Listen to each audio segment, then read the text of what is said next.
The horses are coming onto the track for today's first race. It'll be run at 6 furlongs. Scratch number 7, Dream Lift. Quarter-inch bend shoes on number 5. Bends on the 5. There's Exacta, Trifecta, Superfecta, Double, Pick 3, and Pick 5 wagering. Main track sloppy and sealed. We're off the turf today. Post time in 8 minutes.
Day 9 of the 153rd Saratoga meet.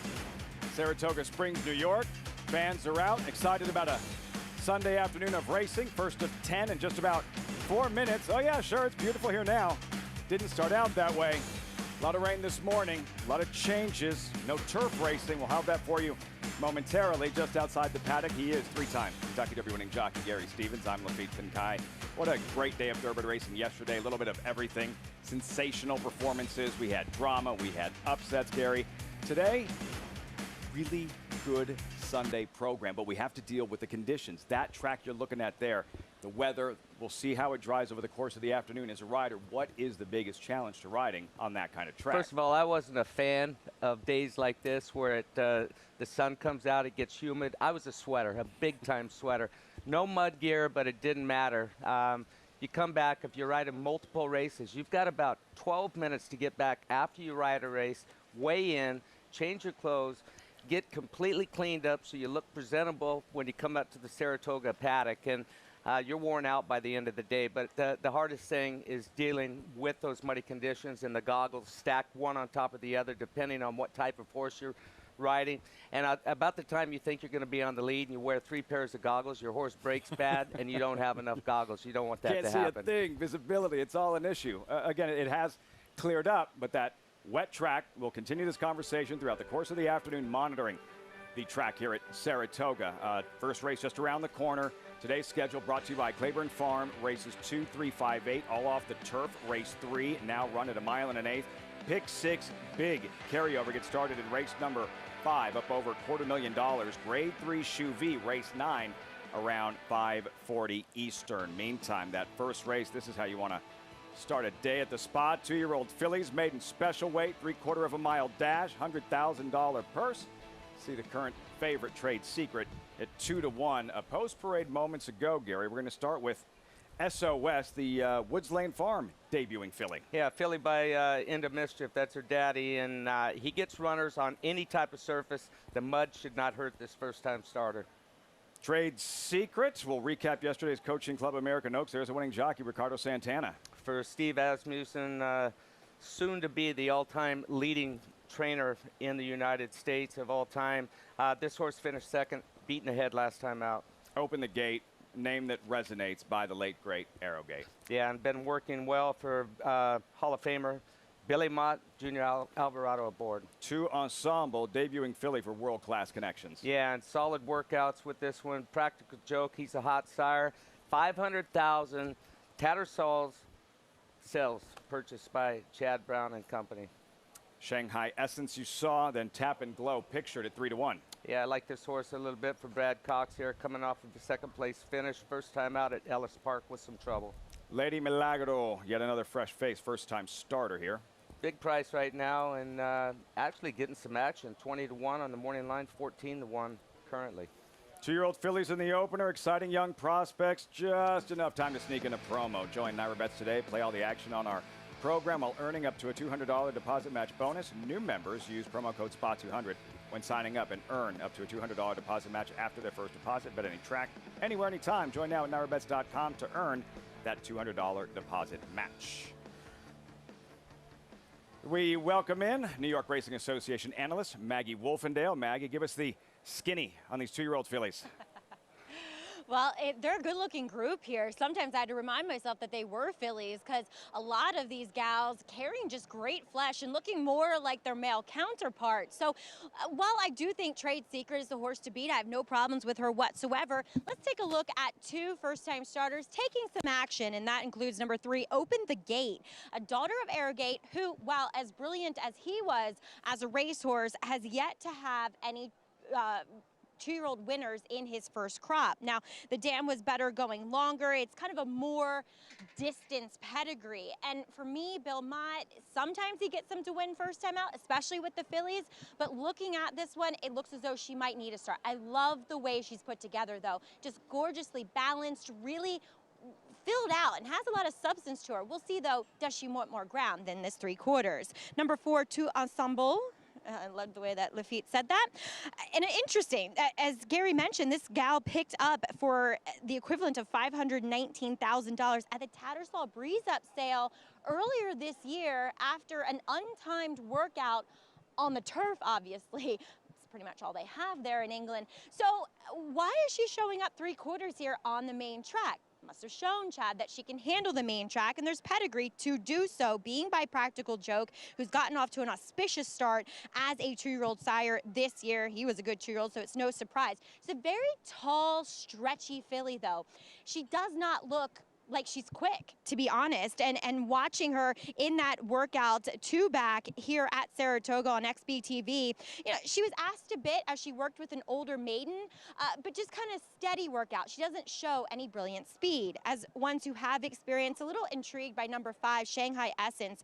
I liked her workout at the OBS March sale, and I liked her a bit in that debut. But she was green. She was wound up. She just was not handling herself that well. Today, so much more professional. As number 6 is Tap and Glow. I love the workout that she has coming in here with already maiden winner Interstate Daydream. Looks really well muscled. Should show more speed as she does wear those short cup cheater blinkers, Lafitte. Maggie, thanks so much. Tap and Glow. Steve Asmussen, however, who has the favorite Trade Secret. Gary, this is a big story. Asmussen closing in on an historic record, about to surpass Dale Baird as North America's all-time leading trainer. 10 shy. He has this filly running here and 7 more this afternoon throughout the country. Yeah, and he's excited about it. This has been a goal of his, and his next goal is to keep winning this. He said he wants to get a lead that is insurmountable. Well, it's going to be hard to pass. He's on his way. Well on his way. Incredible feat.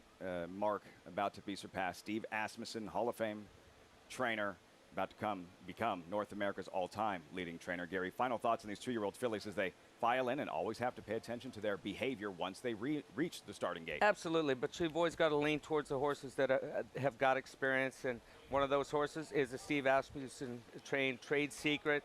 On paper, it's her race to lose. Gary Stevens called Ricardo Santana's ride in the coaching club American Oaks a thing of beauty. A work of art. Work of art. Absolute poetry in motion. He was impressed. We'll recap the coaching club American Oaks a little bit later on. The upset of Malathat Maracuja in the first Grade 1 dirt event of the season. We'll start here with the 2-year-old fillies and John Embrial with the call. First race on a Sunday from Saratoga. They're all in line.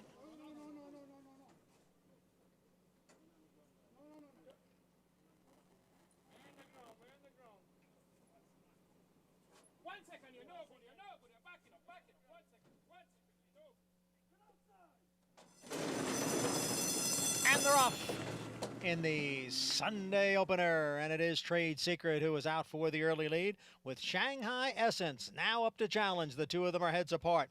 Tap and Glow sits just off them and is racing in 3rd. Down on the inside is SOS in 4th.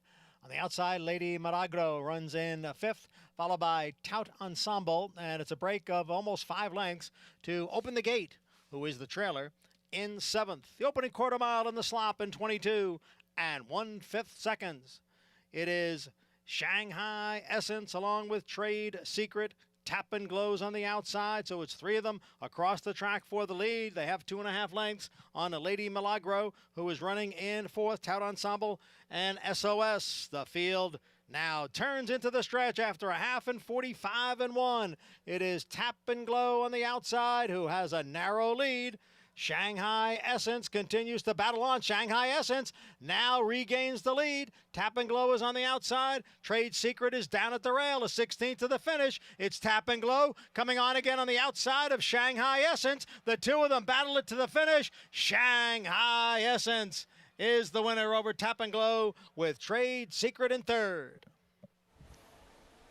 These 2-year-old fillies dueling to the wire. Shanghai Essence repelling the charge of Tap and Glow in the first of 10 at the Spa. Yeah, and a huge improvement from Shanghai Essence from her first race. She was 5th in her first race, beaten 10 lengths. She was enjoying this going, and huge race from Tap and Glow as well.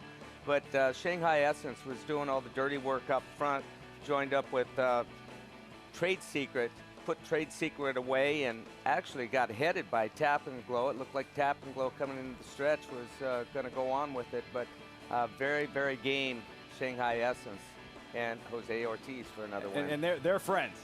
This would be fun to see their reaction after the fact with Jose Ortiz on the inside, Manny Franco on the outside. Shanghai Essence digs deep. Tap and Glow takes another run at her, but Shanghai Essence resolute in her 2nd career start. And Maggie, you mentioned that she had some positive angles working for her, getting ready for her second career start, and those statistics for that trainer right there, Linda Rice, second career start. Yeah, Lafitte, there are no sure things in racing, but one somewhat sure thing is Linda Rice with her second-time starters, no matter what the service, no matter what the age. And Shanghai Essence is a filly I played close attention to first time out, because in that field back at Belmont on June 25th, she was the one going in that I liked her workouts the most. I love the way she moved. She made a good physical impression in the paddock, but she was just so green. She got herself so wound up, which is somewhat typical for the progeny of Shanghai Bobby. And today, she did not turn a hair. Back in the paddock, out here on the racetrack, she was so much more professional and resolute and game, much like her sire in the running of this race. Congratulations, Jose Ortiz, picking up another win here for Linda Rice and Black Swan Stable. Ortiz and Rice, Shanghai Essence, Shanghai Bobby, 2-year-old champion, Breeders' Cup juvenile winner. He was tough as nails in his Breeders' Cup juvenile victory. Shanghai Essence, she shows that determination, turning back the charge of Tap and Glow 5, 6, 2, 4. And when we return, look ahead to the Sunday feature, Grade 3 Shuvee, Dunbar Road, back at the scene of her greatest victory. Former Alabama winner is favored. And Crystal Ball, Southern California transplant, like Malathot, a coaching club. American Oaks runner-up, coming in hot, having won 3 straight. You're watching Saratoga Live.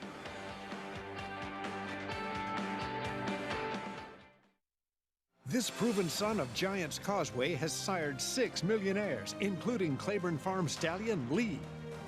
Recent top runners include graded stakes winner Plum But Ali, it's going to be Plum Ali, and she's now 3 for 3. Sharp Samurai, international stars Shivaji and Birdie Queen, plus these standout performers. In the ring, his yearlings sold up to $260,000. First Samurai, standing at Claiborne Farm. No sport in the world brings the wins home like racing. It's one-of-a-kind, high-speed, high-stakes action, and Naira Bets takes you there. Place your bets and watch the races live from anywhere. With Naira Bets, make easy, secure deposits and promotions every day to earn reward points or cash. Download the Naira Bets app or visit nairabets.com.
Welcome back to Saratoga Live, as always, brought to you in part by Naira Bets. Bet any track, anywhere, anytime with Naira Bets. Get started at nairabets.com or download the app. Gary Stevens, this filly Shanghai Essence, in her second career start, she shows speed, breaks sharp, displays her talent, and in the end, her tenacity.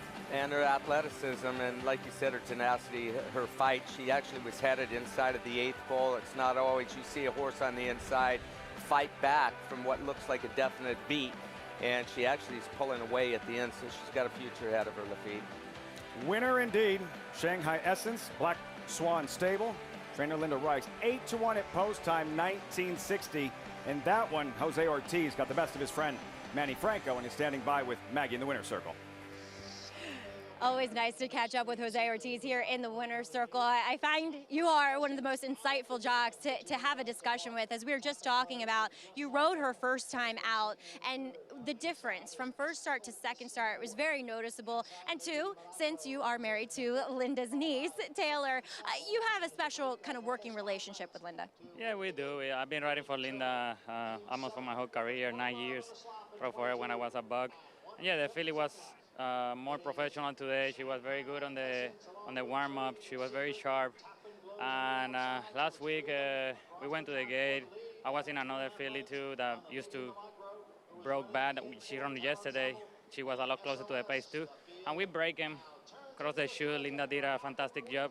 We break and then galloping around. I think that, you know, remind her that she needs to break and go forward.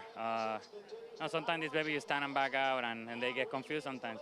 So Linda did the right thing. She's a great horseman, and she broke way better today, and that was the difference. And a lot of fight that she had too. Jose, quickly, we see the track as sloppy and still. We had a lot of rain overnight and into the morning. How is it playing? And typically, how does it play out there? Does it favor horses who are forward? Well, we're gonna see. It's just the first race, but I just went with the break. She broke really well, and I mean, the two horses that I had to beat, they have speed, so I just tried to be there and be on the mix, and I was there, and she did get in, and she won the race. Jose, we see you now tied for the lead with Luis Saez, your brother, Irad, one behind. Do you guys go back to the jocks room and razz each other a little bit? Is it friendly fire? No, honestly, I think it's really early to be focusing on the title, but you know, you want to win as much as you can because that's the goal, being the leading rider. But I try to not look at it much. I look every day because the people talk about it. And it's great for the fans. I think the closer it is, better it is for all the fans. And I'm just happy, blessed to be in the position to be where I am today. Always great to catch up with you, Jose. Congratulations here with Shanghai Essence. Thank you, I appreciate it. All right, Jose Ortiz battling out atop. Says he's not paying too close attention to it now, Lafitte, but you can't help but notice when you walk in through the main gate here, that's a jockey wall. They're staring at you right in the face, so they know who's atop the leaderboard. You believe in any of that, Gary? Not paying attention to it that closely early on? Listen, from day one, whether it's Saratoga, Del Mar, they're two boutique meetings, you are paying attention. I don't care what they're telling you. You might be trying to keep it out of your mind, but success drives success. And when these guys are challenging each other, it brings that much more out of them. I think it helps each and every one of them become a better rider with this sort of competition. And their stats at Equibase there. Visit NYRA.com/TV schedule to download your free past performances on all the races on today's show. Field for the second. Here it's the Spa. Take a look at number 4, Dr. Blute. He'll be ridden by one of the greatest of all time, Gary. Saratoga's all-time leading jockey, John Velasquez. This is day 9 of the meet, and Velasquez is yet to win a race, Gary. Look, you've been there. My father's been there. Like a dry spell for a jockey. What's it like? Well, you get, I don't want to say you get used to it because it's so frustrating when you're going through one of these streaks, especially at a new meeting, which is the biggest meet in Southern Cal, or in New York, excuse me, possibly in the United States. It is right now. The best horses, the best jockeys, all conglomerated. You want to get off to a good start, and it hasn't happened for Johnny. But this whole game is peaks and valleys, and when you're in that valley, you know you're going to eventually come out of it. Things are going to be good. I'm sure he's going to have a successful meet. Yesterday, I could see the frustration in his face when he came back and was talking very briefly with Todd Pletcher after his defeat on the heavy favorite in the Coaching Club American Oaks on Malathaat. I'm sure he was praying that that was the one that got him off of this night, and it wasn't to happen. So, hey, today's another day. There's some races washed off of the turf. That's disappointing. Scratches that you didn't expect and conditions you didn't expect. You want regular conditions. So he's going to strike when he least expects it. That's what's in the back of his head. Even the greats go through it. Velasquez, all-time leading Saratoga jockey, going to be just fine. Won't have a chance to ride in today's Shuvee. Antoinette is out, but this is what we saw in last year's edition. And the current mare, who is #1 in terms of rankings for older mares in last year's Shuvee, Latruska, Gary, this was her breakout performance. This was when we first started to see what Latruska has evolved into over the last year or so. Yeah, and she's just a special filly, and looks to me like she's getting better. Chad Brown skipping today, waiting for the personal ensign. And one thing about Chad Brown, he's got an arsenal over there at his barn where he can work these horses together. He has plenty of horses to give the competition to these fillies and mares, colts, whatever it happens to be, competition in the morning to bring them to their highest fitness level that a lot of people don't have the luxury to have. And it's a big asset when you've got an arsenal like that. Chad Brown well represented in the Shuvee. Fausto Gutierrez waiting for the Grade 1 personal ensign with Latruska. There is the field for today's feature. Let's meet the contenders in today's Shuvee.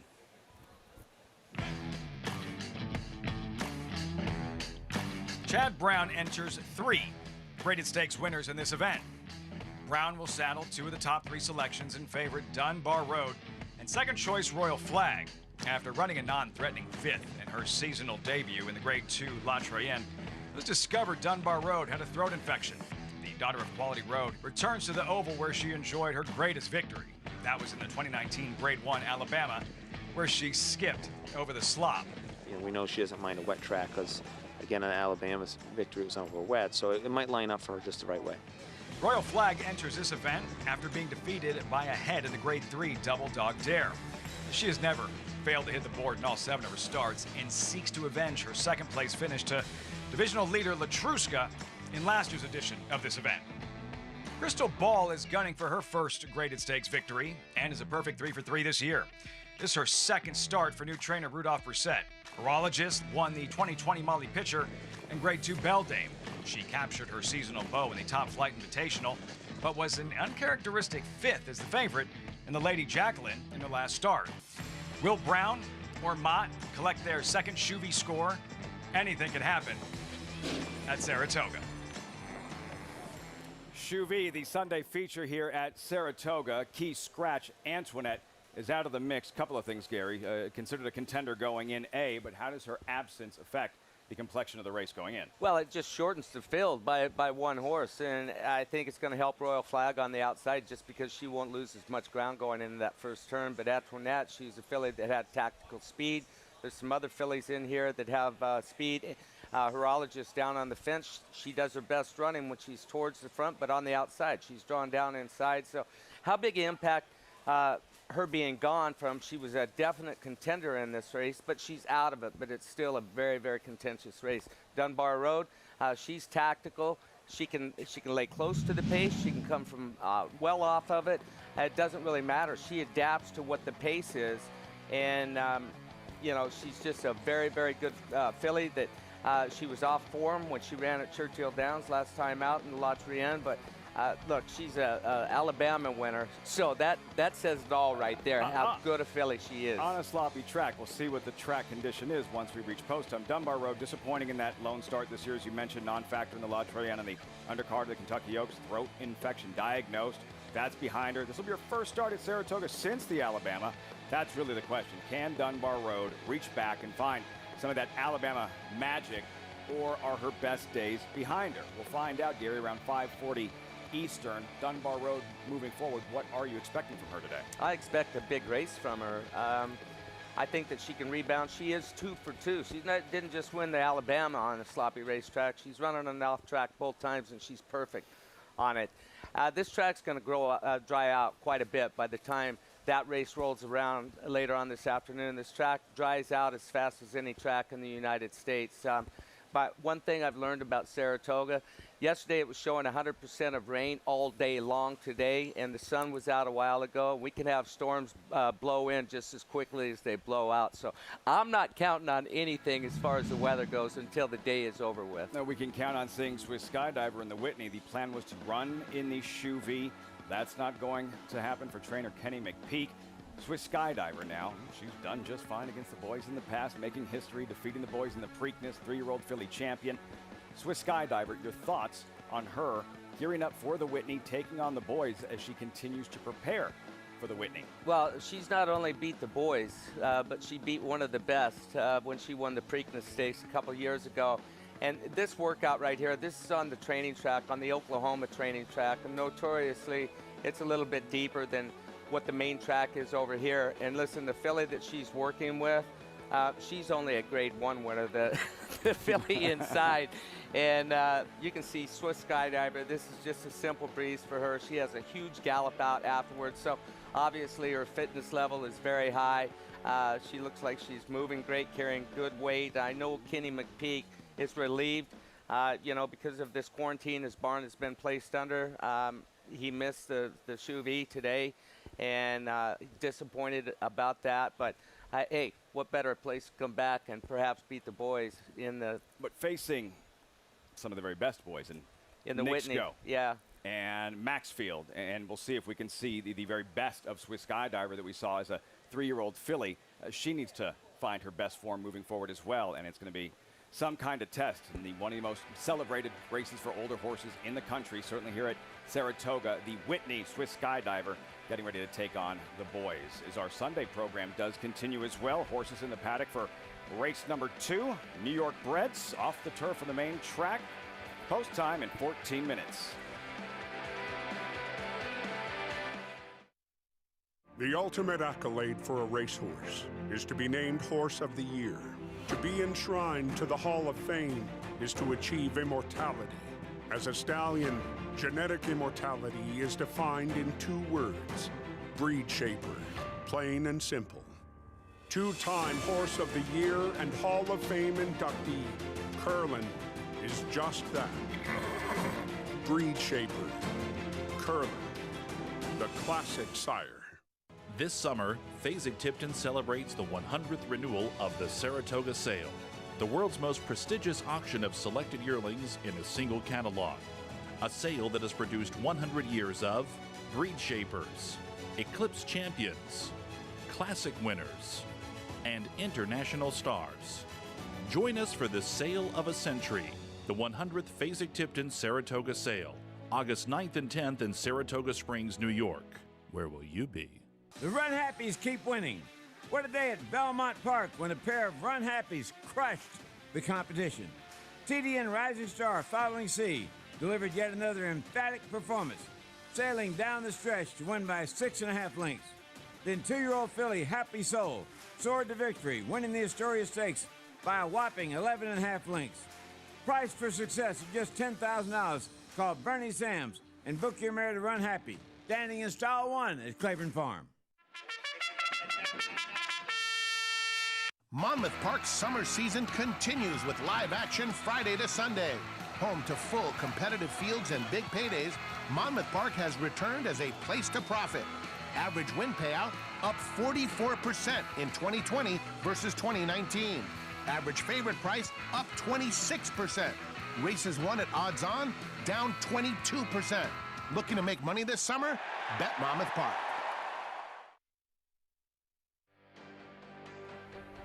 Welcome back to Saratoga Live. As always, brought to you in part by Claiborne Farm. 100 years of doing the usual, unusually well. Horses in the paddock. Race number 2, off the turf on the main track. New York breds here. Field and updated odds. And for the Hall of Famer, John Velasquez, just missed in yesterday's Grade 1 Coaching Club, American Oaks with Malathat. Shaking hands as always taking time to take pictures with the kids, sign autographs, handing out goggles. Trying for that first win, that first elusive win of the Saratoga meet. 0 for 26 thus far at a track, legendary Saratoga, where he is the track's all-time leading jockey, John Velasquez. We check in with Maggie Wolfendale standing by in the paddock. Maggie, what are you noticing from the gelding Velasquez is about to ride? Dr. Blute. I like Dr. Blute here for the fact that John Kimmel just told me, because I noticed that he came in wearing a hood for the first time here in the paddock. So a hood is something that goes over the horse's head and muffles out any sound, because when I'd last seen him, he was so sharp, he was almost over the top. And John had said that they schooled him so much. He's been here with the pony. He is noticeably more quiet, more contained. So I like that. And I actually don't mind him getting back to the dirt. I mean, the last time we saw him on the dirt, again, it was a wet track, but he obviously won his debut on a wet track, but it was in the Mike Lee. So while there's some older horses in here, it's not as if he's taking on stakes caliber horses. So because River Dog, who won that race, is very, very talented. He looks great here. I like this more calm and composed Dr. Blute that we see today. Number 2, Money in the Bank. Well, he looks great and comes off of a nice win last time out. He is facing somewhat tougher competition jumping back up into this A2X for these New York breds, or excuse me, A other than, so 1X.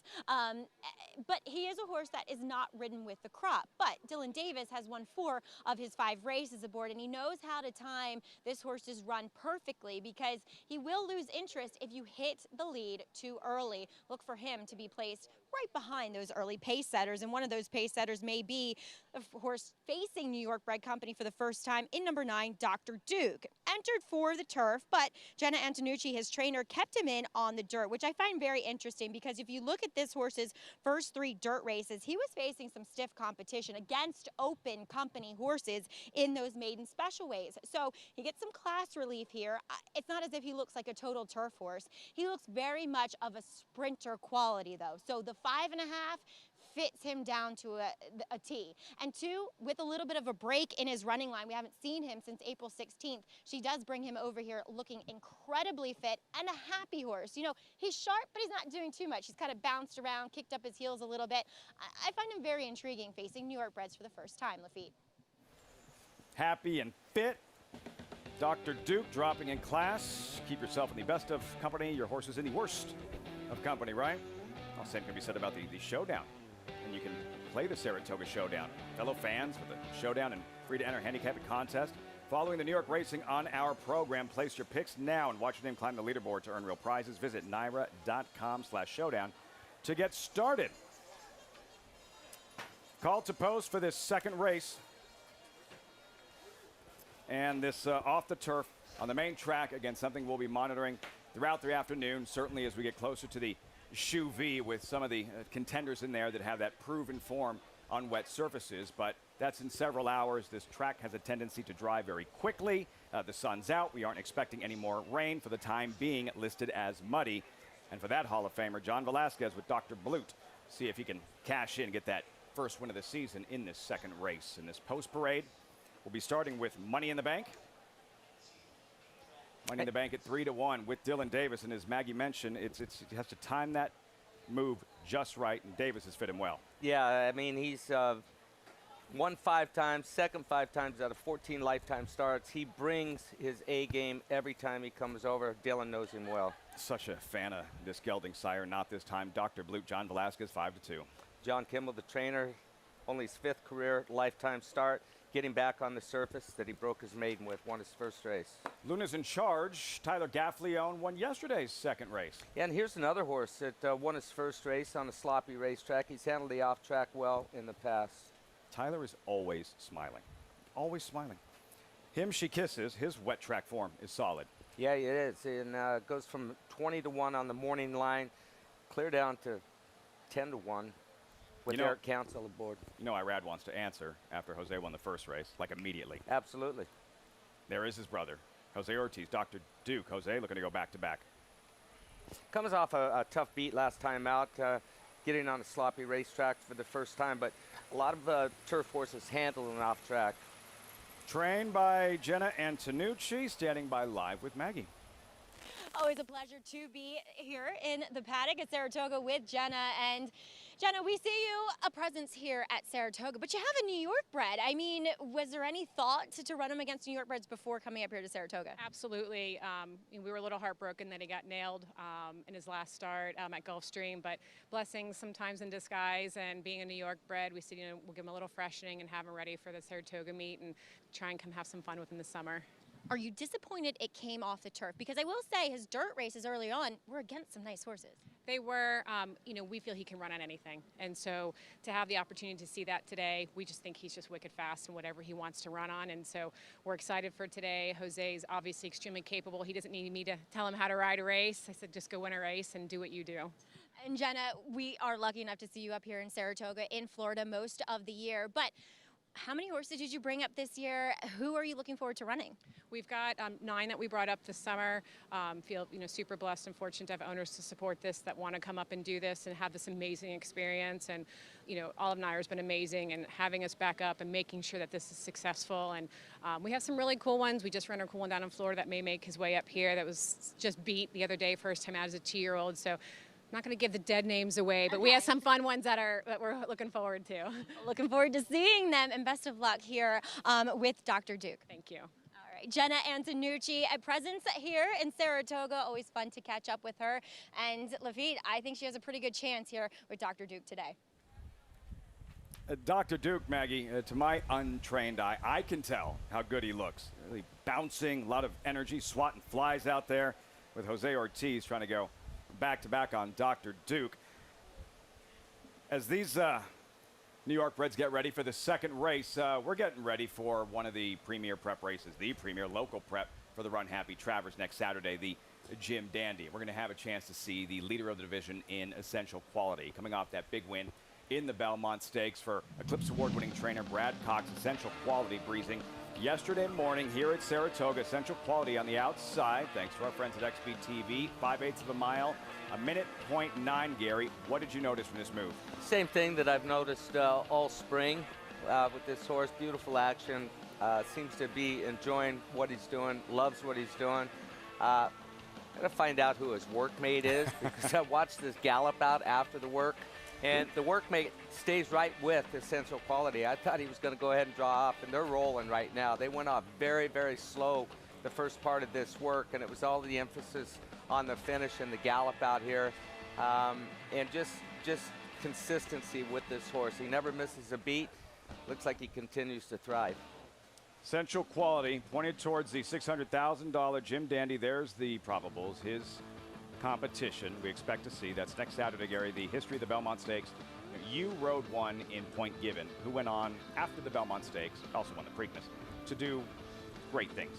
A lot of Belmont winners, maybe a Datara comes to mind, maybe a Ruler on Ice comes to mind. They have their moment in the sun. I'm talking about horses that win a Belmont, but not a Derby Preakness. As you look at the Saratoga colors there for Tis the Law last year in his win in the Run Happy Travers. Of course, the Run Happy Travers is on Fox August 28th.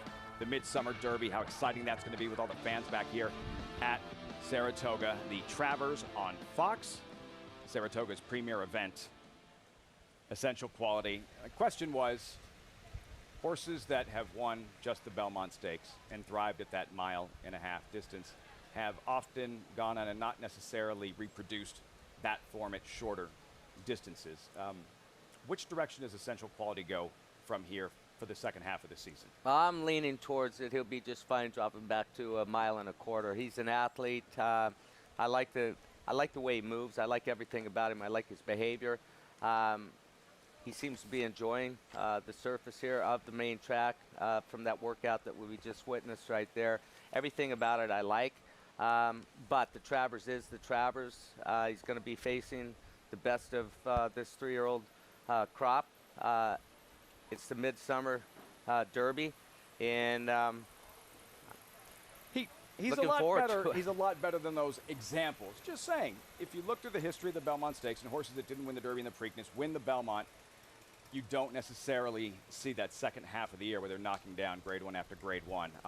Birdstone was thought to be a little bit of I don't want to call him a one-hit wonder or a fluke, but he proved he wasn't when he came back here with that storm brewing over Saratoga in the darkness of night, essentially. They had to accelerate post time. Birdstone winning the Travers Stakes. Look forward to seeing what Essential Quality does moving forward. The only loss on his campaign in the Kentucky Derby, reigning 2-year-old champion and leader of the division amongst 3-year-olds. Look forward to seeing him in the Jim Dandy next Saturday. Back to this race, Gary, and Money in the Bank here with Dylan Davis aboard. Razor Sharp, go back to his last win.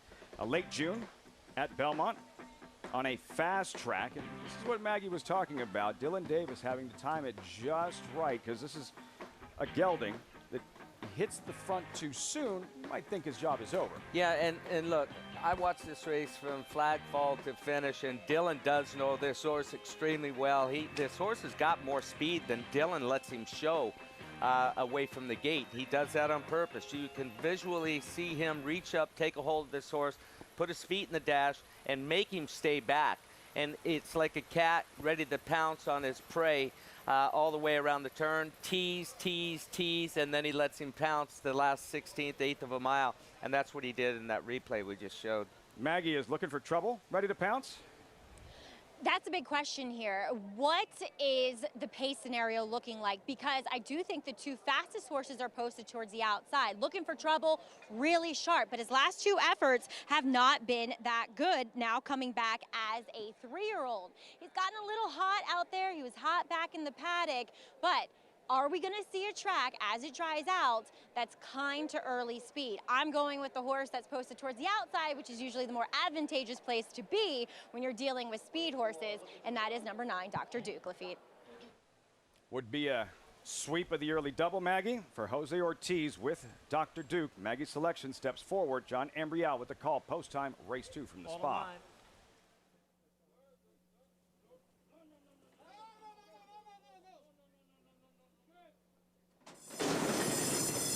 And the rough. Looking for trouble is looking for that early lead. Challenged on the outside now by Dr. Duke. And down at the rail is Dr. Blute. So it's 3 of them across the track for the lead. They've got 4 lengths already on Money in the Bank, who races in 4th. Then Luna's in charge, and him, she kisses. Into the turn. A 3-way battle up front. Dr. Blute is down at the rail, looking for troubles in between horses, and Dr. Duke is on the outside. Now it's between Dr. Blute and Dr. Duke, and in between, looking for trouble. Now, Money in the Bank makes a move on the extreme outside, and there's 4 of them stacked across the track. Then him, she kisses, and Luna's in charge. The field is in the stretch, and here comes Money in the Bank up on the outside to challenge Dr. Blute for the lead. Money in the Bank has taken the lead, and Dr. Blute is back running in second, but here's a new challenge on the outside from Luna's in charge. Money in the Bank, Luna's in charge. They come on for the finish. Money in the Bank got the money. Luna's in charge was second. The time was 1 minute 4 seconds. Dylan Davis had to remind Money in the Bank late, your job's not done yet. Somebody's coming, and was able to dig in a little bit deeper, find more, and hold on in the second race at Saratoga. Yeah, and as Maggie mentioned, no riding crop on Money in the Bank, and he actually let this horse drift out just a tad there in the final stages to let him feel the presence of Luna's in charge on the outside of him. But horses like this, they're fun to ride. If you've ridden them pretty much their whole career and you know what their little idiosyncrasies are, and they're almost like driving that car that you've had since you were in high school, and you know if there's a funny noise or something funny's going on, and he knows this horse like the back of his hand, and well-timed ride. I thought maybe he made the lead too early. He was ready to pounce at the head of the stretch, and he started flicking his ears up and down a little bit, and when he makes that little move out there in the last 100 yards, I don't think there's going to be an inquiry. It was very subtle. It was some good race riding as far as I'm concerned. 2674, My Purple Haze Stable for Chris Englehart. 4 straight since the claim, Maggie. Were you thinking, oh no, Dylan Davis hit the front too soon? No, because this horse's ears. Watch his ears. He wasn't exerting everything that he had. He was just, okay, where's the competition? Where's it? Because he does wait. I think it would have been worse if somebody just came flying, but the fact that Luna's in charge was just kind of steady, you know, coming at him on his hip. He said, okay, here's my competition. I can beat them. And Gary's right. I've talked to Dylan after he's ridden Money in the Bank several times now, and he adores this horse. He knows him so well, knows how to ride him. I think he definitely gets a kick. Look, you can see him screaming at him there. Jockeys use every tool in their arsenal. If they can't have the crop, Dylan uses his voice, growl at him a little bit. I remember Kendrick Carmouche telling me that with one of the horses he rode, Tribeca, didn't like the crop that much, growl at him a little bit, love it, and they respond. So these horses are kind of fun to watch, and I'm sure even more fun for the guys on their back. You growl at horses? Oh, yeah. Gary in deep stretch? Yeah. Eddie Delahousie, it was like that movie Jaws, because he would wait and wait and wait, and you'd hear, You could hear that out there. Oh yeah, you could hear it coming, and he wouldn't. And you knew he hadn't gone to all of his tools yet. He hadn't pulled out the riding crop, and he hadn't put forth his best yet. And you're like, it was like Jaws chasing it. That music in Jaws, nah. You're waiting for the shark to attack, and it gets vocal out there. Oddly enough, in Japan, you're not allowed to use voice encouragement. In other words, scream at your horses. Why? Oh, we whistle. We whistle as loud as we can, and different things. There's the chirp. There's whistle. You hear that? That was pretty good. But you couldn't. No. You couldn't holler. Can't do that. I hope I broke the guys in the studios. Mitch, I hope you can't hear what they're saying about you. I can. They're not happy with the Hall of Famer. Dylan Davis riding well, able to get the best out of Money in the Bank. 4 straight since being claimed by Chris Englehart. Money in the Bank is just that in race number 2 at Saratoga. When we return, we'll recap yesterday's headline event. The Grade 1 Coaching Club, American Oaks, fired up Ricardo Santana, and rightfully so. Huge upset there. Malathot, heavy favorite going in. Maracuja winds up in the winner's circle. Tap it. His epic run as America's most dominant stallion continues, with more lifetime Grade 1 winners than any living stallion. Essential quality, though, has opened up by 5. Come down to the line together. It is Taprit in the Belmont Stakes. Creator is flying. Creator now strikes the lead. This is now coming to make a race of it on the outside. Unique Bella will win. A dream maker, a breed shaper. Tap it, standing strong at Gainesway.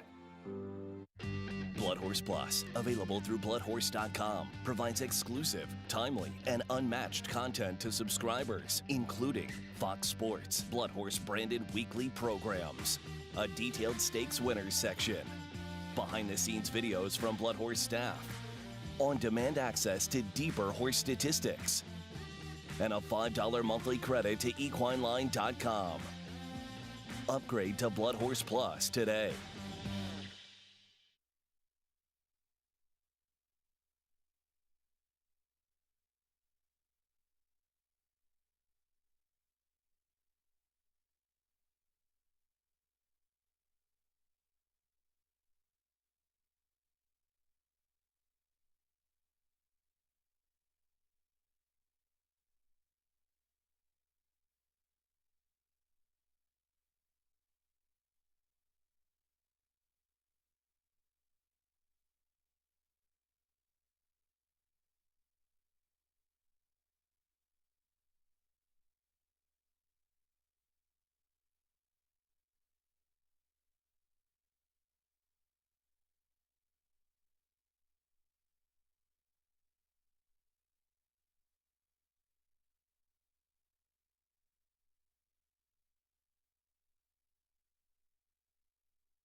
Welcome back to Saratoga Live, brought to you in part by Run Happy, now standing in stall number 1 at legendary Claiborne Farm. Here in the winner's circle with winning rider of today's second race, Dylan Davis, aboard Money in the Bank. Now 5 wins out of his 6 career victories.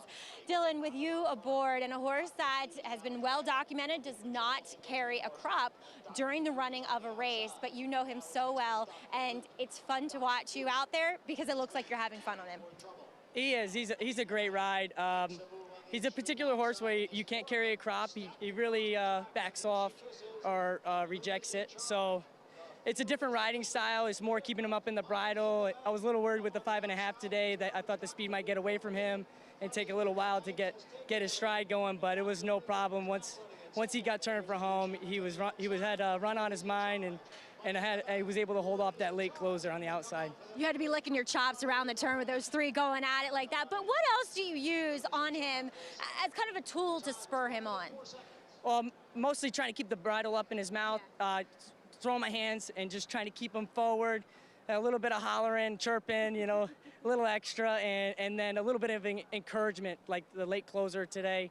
He felt a little bit coming up on his hip on the outside, and he doesn't use 100%. And when a horse comes up to him, he likes to re-break. He did have a lot to finish with, and he didn't use everything today, which is great. You can tell when he flicks those ears up that he's just waiting. He's got a lot left in the tank, but congratulations, Dylan. You and this horse are just poetry in motion. Thanks, Maggie. Thank you. All right, money in the bank. That he has been for Dylan Davis and Chris Englehart. Lafitte. Perfect since joining the Englehart stable. Dylan Davis riding well.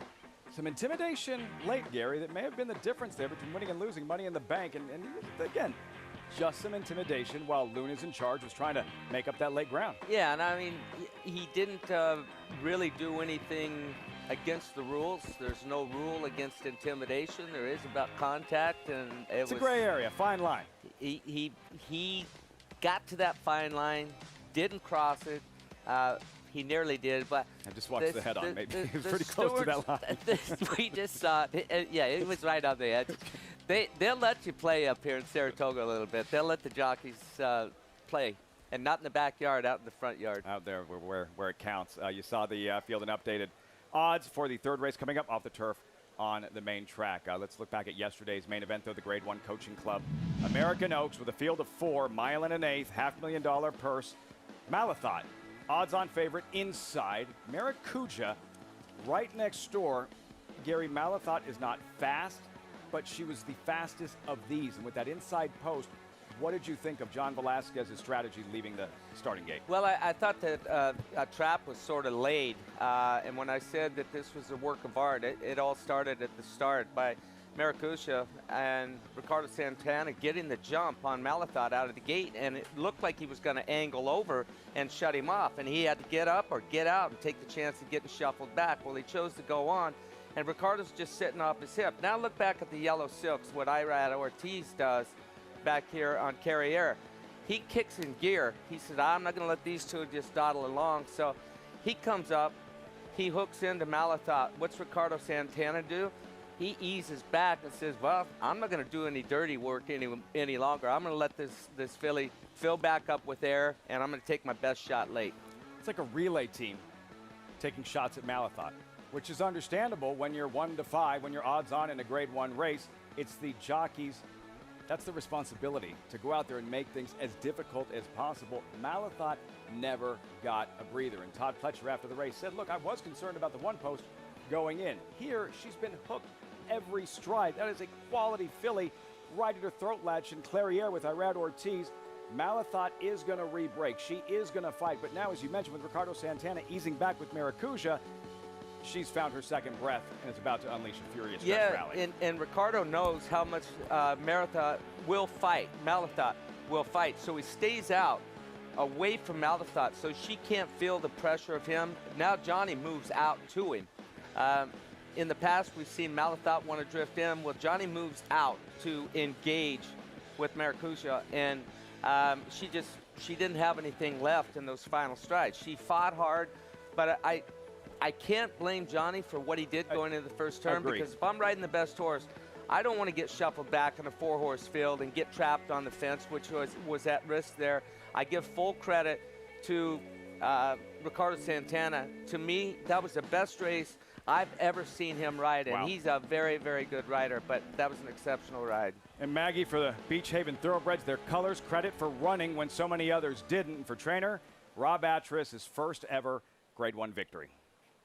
Lafitte, you got to be in it to win it, and he only had 3 other horses to beat, and I loved what Ricardo Santana did with her, obviously in the race, because I agree wholeheartedly with what Gary said about this being one of his best rides in his entire career, but he really warmed her up. He never let her stop moving, and that ensured a good break. Therefore, applying that immediate pressure to Malathat, he was able to give her a breather thanks to Clairiere with a little assist from Arad Ortiz, and he had plenty left in the tank. And this is honor code her sire's first Grade 1 winner, but as you were mentioning, Lafitte, the first Grade 1 win for trainer Rob Atras and his wife Brittany Atras, who is his assistant, who is such a big presence in the barn. And yesterday I was joking with Rob. I looked at him, he just had a plain short sleeve button down shirt on and jeans. I said, nice of you to dress up for your Grade 1. He said, I'm never wearing a suit again. Both times I've run in Graded Stakes and worn a suit, they finished last. So I'm going with the casual attire,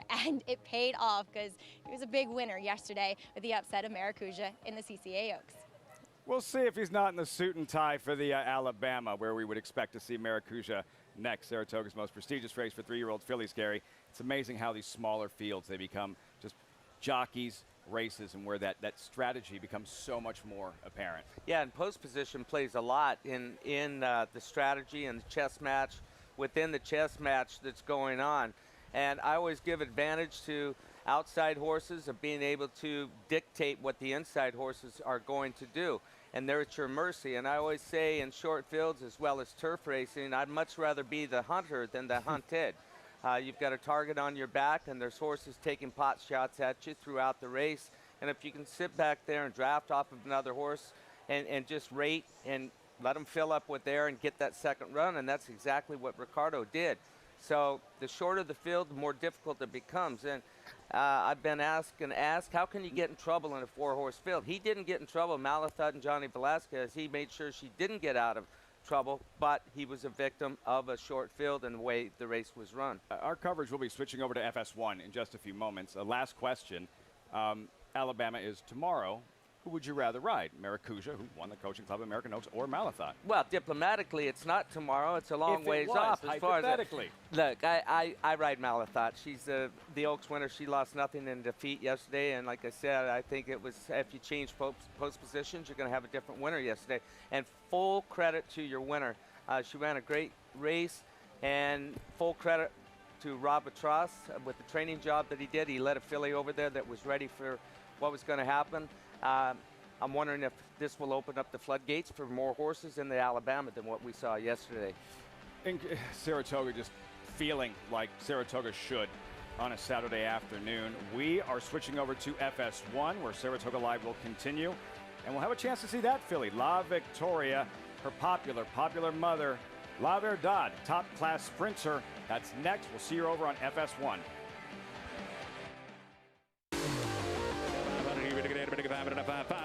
500,000, well done. Audible let loose on the outside to take the lead. Audible by 3.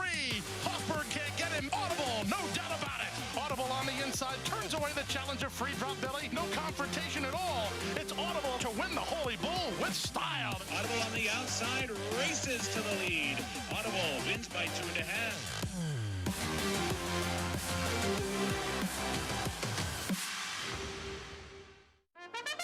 Now more than ever, it's time to get with the program because New York Reds start with an advantage. New York Reds run for serious green at Belmont and Saratoga. New York bred maidens run for up to $75,000 and allowance horses for up to $85,000. And serious New York bred owners can collect awards of up to $20,000 per horse per race in open company. So get back with the program. Seriously. Nominate. Nominate. Nominate. Nominate. Nominate now. Nominate now. Don't miss out. Nominate today. Nomina hoy para los premios de la industria. Nominate now. But nominate your employees today. Who are your unsung heroes? What are you waiting for? Why haven't you nominated yet? Racetrack Television Network brings you every race, from every track, on every screen, every day. With monthly packages starting as low as $5, RTN gives you great value and access to more live HD streaming and race replays than anyone. Visit RTN.tv today to sign up and watch on almost any device, including Roku and Amazon Fire. Use promo code TRYRTN for a 5-day free trial.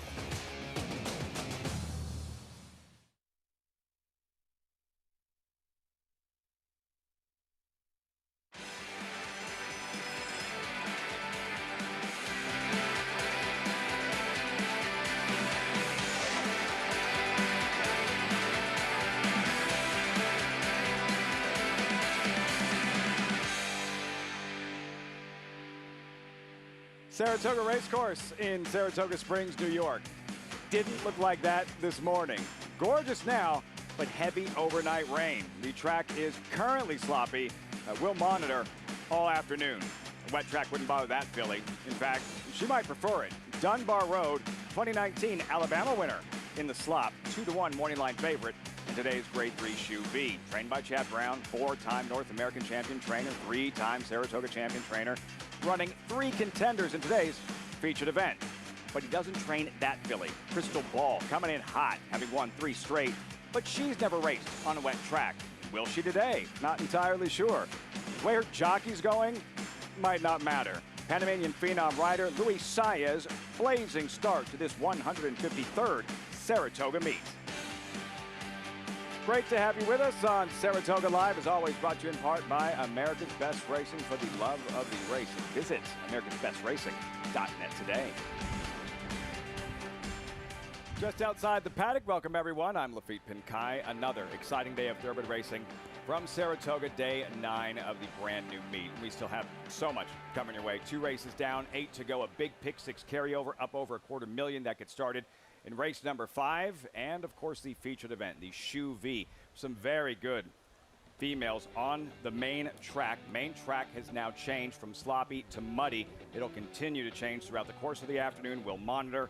That's the field with Chad Brown, represented by numbers 2, 4, and 7. Gold Spirit, Dunbar Road, Royal Flag. Dunbar Road, the morning line favorite at 2-1, as I am joined by a Hall of Famer, a 3-time Kentucky Derby winning jockey, Gary Stevens. Gary, the rain has stopped. It's been beautiful here since the rain stopped, but the track being muddy. What is the biggest challenge of riding on a day like this, on a track like that? Well, the humidity, for one thing. I was a sweater when I rode, and I didn't like it when it was warm like it got when the sun came out. We've got a nice breeze going. The track is drying out. Could very well be a fast race track by the time we have the Shuvee, but you go through goggles. You don't know if your horses are going to handle the off-going, and it does change from a sloppy track to muddy. It becomes heavier, a little more tiring than normal, but the biggest thing is if you're riding multiple horses, you've got about 12 minutes when you come back after a race, whether you want it or not, to weigh in, come back, wash your face off, change your clothes, look presentable to come to this fancy Saratoga paddock. Things happen pretty quickly for a jockey at Saratoga. In between races, you'll see the riders in the paddock shortly. This 3rd race off the turf in the main track. The reason for all the defections, these are New York bred maidens, non-winners, fillies and mares, 3-year-olds and older. The distance now 1 mile and an eighth, as we welcome in New York Racing Association analyst Maggie Wolfendale, standing by with this race 3 paddock report. Maggie. Thanks, Lafitte. And we'll take a look at the inside runner. Making only her 2nd start of her career is number 1, Dancing Firefly. And she will move from the turf to the dirt today. This daughter of Ironicus, I do think she is more meant for the turf. But an interesting pedigree note is that the dam, while she never won a race, the 2nd dam was a stakes-winning dirt sprinter, albeit in Canada. So there is some pedigree, and Ironicus is one of those Shug McGahee Phipps horses where their pedigree seem to go anyway in any surface, so it doesn't matter. What I like about her today is that she's so much more poised and composed than what she was first time out. And while she's had a bit of a break between that 1st and 2nd start, she looks stronger. She looks just much more developed behind the saddle. She's making a much improved impression on me 2nd time out. We'll just see, though, if she can handle this surface. As we'll move on to number 7, Pop the Bubbly. A daughter of War Dancer proved that she could be effective on the main track despite having much more of a turf look, at least from my estimation. And she comes back here from Michelle Nevin, and Michelle's sometimes a trainer who, with her first-time starters or her layoff runners, doesn't necessarily have them cranked up or 100% fit. But from what I observed from her here, she looks fit. She's gotten bigger, and she's a big, good-looking filly, and she is sharp. She's on her toes. It is always tough, though, to negotiate 9 furlongs, though, coming back off of a break. But one that has recency stretching out is number 10, La Victoria, a regally bred filly by Tappet out of the multiple stakes-winning New York-bred La Verdad. She looks nothing like La Verdad, unfortunately for her, because she was such a good race mare, and she has not shown much in her 2 career starts so far. They're going to try a longer distance, jumping from the 6.5 furlongs to the 9 today. The best thing about her trying it is she's so laid back. She is not a filly who gets too sharp or expends too much energy, so I like that with the stretch outs. I just don't know if she's built for it, to be honest. She's just not the most athletic looking individual, so we'll see how she negotiates. But her trainer, Todd Pletcher, he is so good when getting horses to stretch out on the dirt, Lafitte. Hall of Fame elect Pletcher with La Victoria. Gary, pedigree, the cornerstone of this sport for so many reasons. As we saw La Victoria. She already has fans, Gary, just because of who her mom was, as Maggie touched on, the very popular New York-bred champion sprinter, La Verdad. I became a huge fan of La Verdad. Watched her all through her career, whether I was riding or not. She was around a long time. She beat New York-bred. She beat Open Company. She was lethal. She ran second in the most prestigious race for female sprinters in North America against the boys. The Breeders' Cup Filly Mare Sprint, I should say, against the girls. She ran second. You finished third in that race with Terrace, mixing it up with the very best. For that reason, an Eclipse Award finalist and so popular around here. And for that reason, the affection for La Victoria and the fans here at Saratoga wanting to see her perform well. Yeah, you know, I think that's part of the reason that she's 3-1 right now is because of her mother. She's got fans because of her mother, because the stretch out and her 2 past performances that she's had sprinting, and you go from a mile and an 8 or a mile and a 16th to a mile and an 8th on the dirt, because they can't run a mile and a 16th on this main track here. It's either a mile and an 8th or it's 7 furlongs. So here we go. We'll see her again in the post parade. That was the favorite, Dancing Firefly, as Maggie said, much more composed on this afternoon. That's a good sign. Tapplesider pictured. Tapplesider 2 starts. 4th both times, not too disappointing, but again, going to be trying this distance and 2nd time on a sloppy racetrack. Maggie liked what she saw from Pop the Bubbly, very fit. That's good enough for me. Maggie's not wrong. 2 up with their Paddock picks out there. Pay attention to her. 3rd beaten 9 last time out. Hasn't been seen since January 10th. Epona's Dream, Dylan Davis looking for back-to-back wins. Back-to-back wins, and this one's had 1 start on the off-going and finished 3rd, coming off of a 3rd place finish last time out. She said she was laid back, late arriving to the scene for the post parade, the daughter of La Verdad, La Victoria. Yeah, she looked like a sweetheart when she walked past us here in the paddock. I like sitting back here. I'm usually on the front set. Get a good view of them in the paddock area here. But a pretty little filly, and going to be interesting to see how she handles the stretch out for Todd Pletcher. Mile and an 1/8 on the main track now for this 3rd main track, listed as muddy. Of course, you can always join us at Naira Bets today. Play all the action on our program while earning up to a $200 deposit match bonus. New members use promo code SPA200 when signing up and earn up to a $200 deposit match after their first deposit. Bet any track, anywhere, anytime. Join now at nairabets.com to earn that $200 deposit match. 6 minutes out, race 3 on the Sunday program. And you're looking at the favorite, 8-5 currently here. Dancing Firefly, and for jockey Luis Saez, won the Belmont Stakes with Essential Quality, a first classic, and he has come out guns blazing, putting up big numbers in the first several days here at Saratoga. Yeah, and he's making all the right moves, and he has been for a long time. Just consistency, but it's the lack of mistakes that you notice here. It seems like every time he's got a chance to capitalize on something, he pounces at the chance. He's good on front runners, he's good on coming behinders, and he's a powerful finisher, as powerful as there is in the game. His upper body strength, I was saying yesterday, reminds me so much of Joel Rosario. At times I've got to look and see when I'm at home watching the program and I don't have form in front of me, I've got to double take and say, is that Louis or is that Joel? Very similar riding styles, but two different types of riders, but both very, very effective, great at what they do.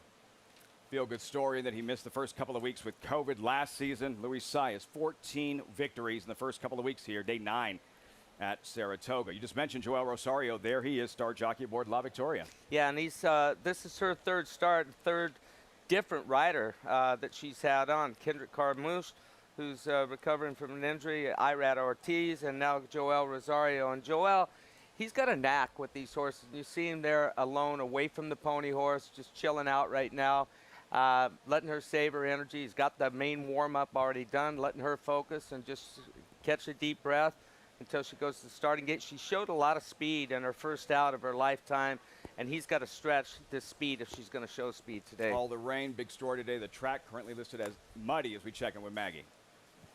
Here with Glenn Kozak, the Senior Vice President of Operations, and he is the man who oversees pretty much everything at the track, especially the track surface. And Glenn, this July up here at the spa, we've seen an extraordinary amount of rain. Just how much rain have we had throughout the month and including last night? So this morning we picked up just under ½ inch of rain, but right before the meet, we've had almost 9 inches of rain up here. So measurable rain for 19 out of the last 24 days.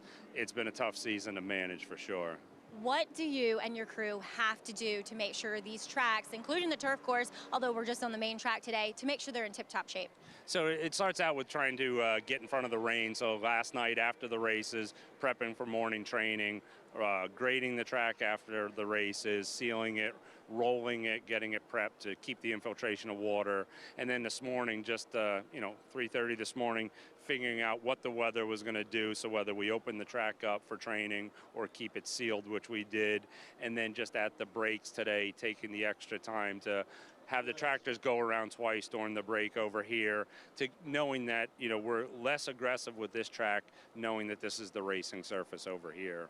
Now, the other track that you're referring to is the Oklahoma training track, but you've made improvements. Not only are your days very long, starting at 3 in the morning, probably going to 9, 10, 11 at night, but the projects that you've put in throughout the entirety of NYRA, the 3 tracks that we have been huge. And redoing the Oklahoma training track was just another of them. It was opened a few months ago, right? Correct. And we started on that last fall right after the horses that were training up here for the Breeders' Cup. We left it open for them. Then right after that, got started in November, went through widening the track, doing the same drainage system that's over here, a new base, which Oklahoma never had a real base in the track, and then installing the rider protection system. So we have the safety rail over there as well, and widening the track with the babies and training up here. Just that was a great improvement that NYRA did.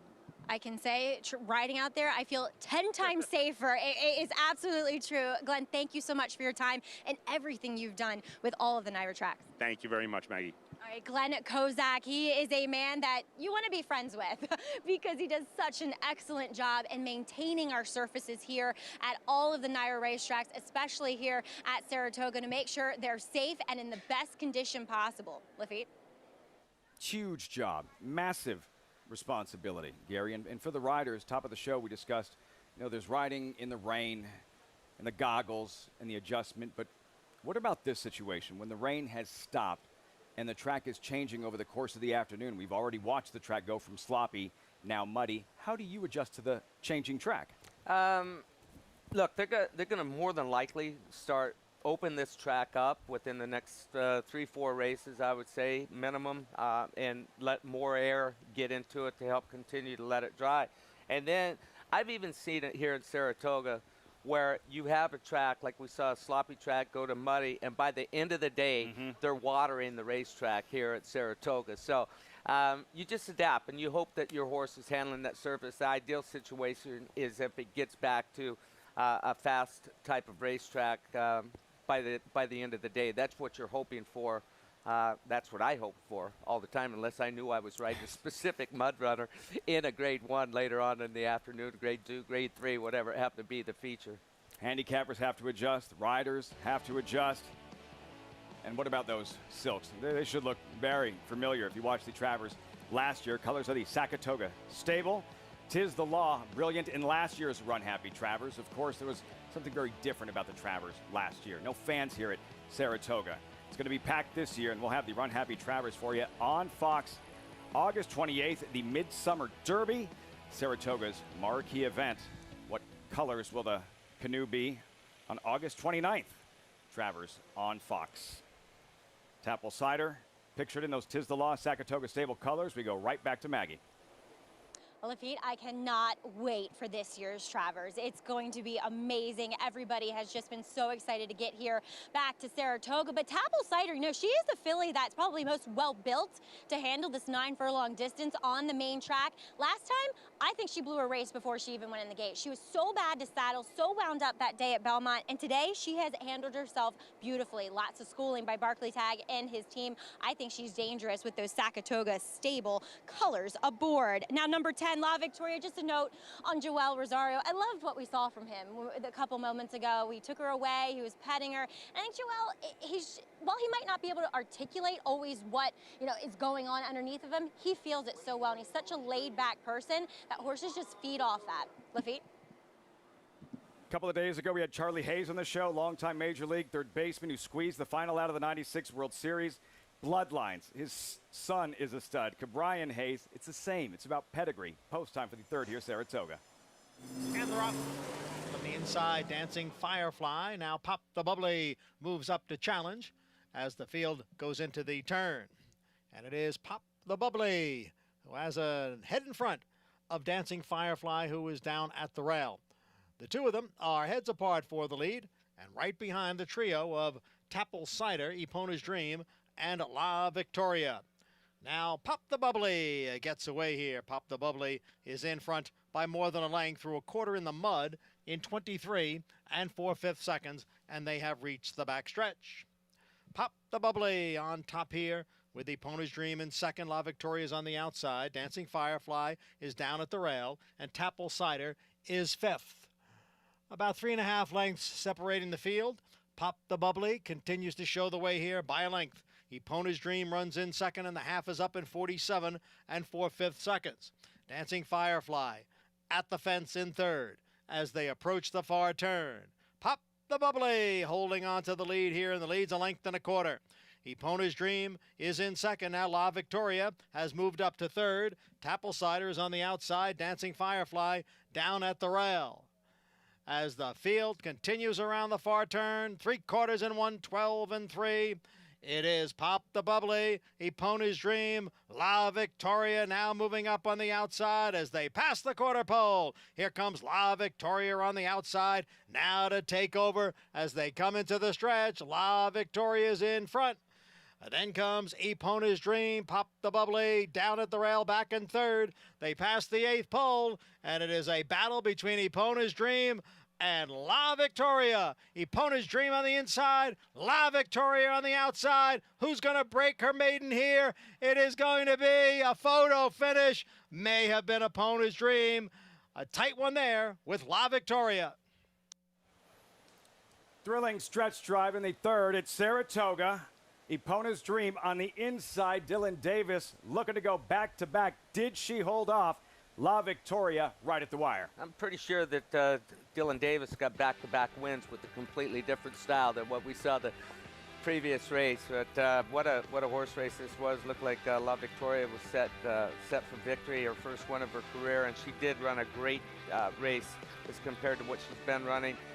Did everything right except get her nose down at the wire, and I'm not positive about that she didn't, but pretty certain. And man, what a fight Epona's Dream put up. This by far the best race that she's run in her career. Ran a good race last time, finishing third. You see Dylan Davis getting busy there. Joel Rosario on the outside, busy as well. Both horses giving their all. Photos down 8, 10, 7, 5. Maggie, not many jockeys get the best of the strongest finisher in the game, Joel Rosario. Dylan Davis just did with Epona's Dream. That is true, but I do think it was a bit of a circumstance of trip and possible ground lost and foundation.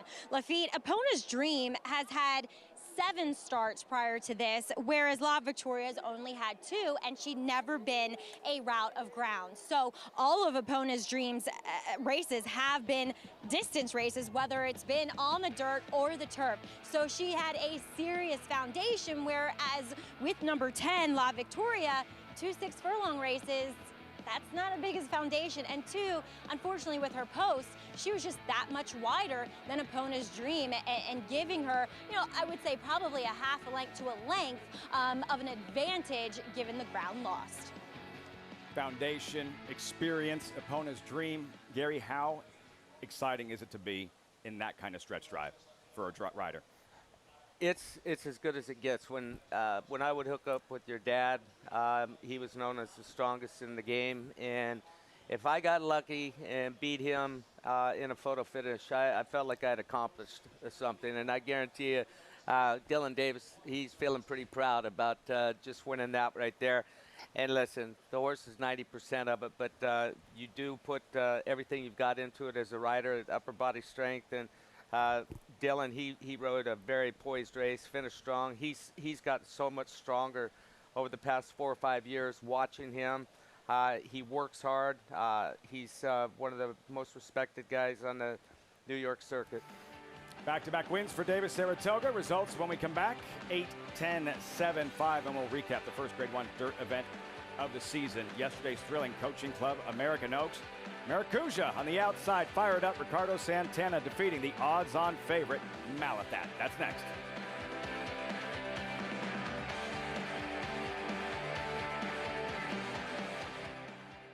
Ironicus. This graded stakes winning millionaire defeated over 20 Grade 1 winners. A Grade 2 winner and course record setter at Saratoga. He won 3 graded stakes and was runner-up in multiple Grade 1 events. Top runners include graded stakes winner Helium. Repels the challenge. It's Helium in a huge effort. The leading money earner at stud for emerging Sire of Sires Distorted Humor, Ironicus, standing at Claiborne Farm. He won the Derby.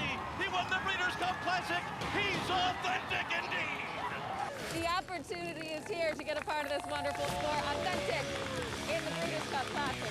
But Street Band is beginning to move away, and this will be a signature moment for Street Band. Tis a magician owned by my racehorse. Moonlight Doros. She'll win the Las Virgenes. Vertical stretch in the Steel Valley Sprint. Got Stormy surging to the lead. One of racing's all-time greats, Monomoy Girl wins the Bayakoa.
So glad you could spend part of your Sunday with us on Saratoga Live. As always, brought to you in part by Naira Bets. But any track, anywhere, anytime with Naira Bets. Get started at nairabets.com or download the app. Gary, thrilling stretch drive here. Epona's Dream inside, denying La Victoria. Dylan Davis, back-to-back wins. Yeah, it was a good ride. Good effort from both fillies. filly did have the experience of running 2 turns and well-deserved victory. Daughter of Kentucky Derby winner Orb won a Derby on a day like this, track like that. Opponent's Dream, 3-1 at post time over La Victoria, the daughter of La Verdad. So close. Popped the bubbly, having to settle for third. 8-10-7 in the third at Saratoga. Down to Maggie with winning trainer, Mark Hennig.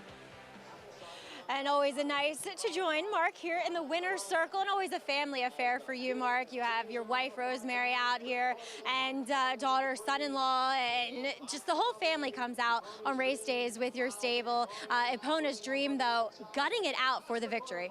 Yeah, that was a game effort. I mean, I thought we had a little edge when they hooked up at the head of the lane. I thought Todd's horse coming to her actually helped her out, and but then she was in tight between horses for a few strides. But, you know, she's coming off a lot of longer races, and that filly was stretching out for the first time, so I was hoping that we could just outlast her the last 16th. That foundation pulling through for sure, and getting the first win of the meet always feels good. Most definitely. Mark, we'll also see you represented on Thursday in the Jim Morrissey with Gemography. As you were saying, it seems kind of like an evenly matched crew, but for you, there might be some pace in there to run into. Yeah, it looks like plenty of pace on paper, but, you know, you never know how it's going to play out on the racetrack. But, you know, he's really developed into a nice, consistent, hard-running horse, and hopefully gets a good sound pace to run at and fires his race. Mark, you're a big presence on Twitter as far as trainers are concerned. Do you get kicks out of posting stuff? Because you post some really good information and pictures, too. Yeah, and I like to keep the handicapper. I mean, we're here in the morning. I see what the racetrack looks like. It's just simple enough to shoot a picture and send it off so the fans can. Handicappers are sitting at home wondering what the racetrack's like in Saratoga or Belmont or wherever. So I just try to provide information that people could find useful. You are a handicapper's dream. Mark, congratulations, though, here with Epona's Dream. Thanks very much. All right, Mark, always doing service for those who support the game, and I couldn't agree more. I think what he posts on Twitter is often funny, but informative, too. Accessible, interacts. Mark Hennig, you touched on the foundation, Maggie, so did he with Epona's Dream. And Gary, a couple of races, 2 of the first 3 races, we saw Shanghai Essence in the first, and there Epona's Dream re-rallying on the inside, maybe something to follow. The rail, maybe where horses want to be on this drying out muddy track this afternoon. It's definitely not a disadvantage. From what I'm seeing a very fair racetrack right now. We saw the previous race, the third race, Dylan Davis come down the middle of the racetrack, drift out. The horse he beat was in the middle of the racetrack. So I think what we have right now is a fair racetrack. It's playing evenly. Hopefully it'll stay like that, but I don't think there's any advantage. I think we had an advantage of a filly that had experience of going around 2 turns, just like Mark Hennig explained. Continue to monitor as we go throughout the remainder of the program, and looking ahead to the feature this evening, race number 9, the Shuvee, and that is the morning line favorite in Dunbar Road. Won the most prestigious race for 3-year-old fillies at Saratoga 2019, the Alabama, and Crystal Ball comes in razor sharp, having won 3 straight. A preview of the Shuvee when we come back.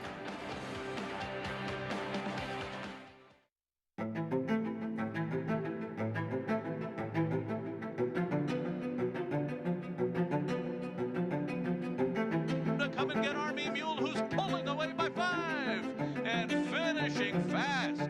Army Mule, ultra impressive in the Cartery flew home. Won it by 6. At 10, now 20 here. We can hold on the done. 221, 210,000.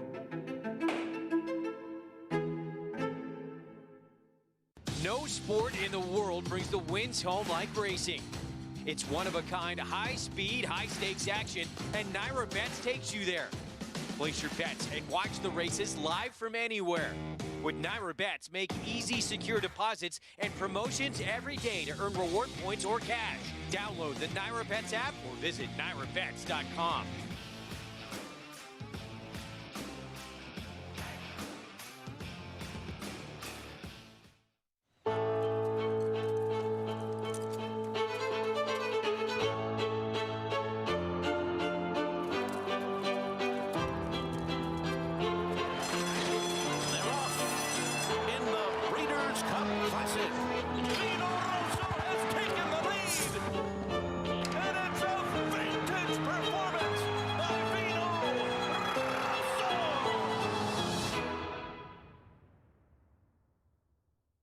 For 3 generations, the Bond Racing Stable has held to a simple philosophy. If you take care of the horses, they will take care of you.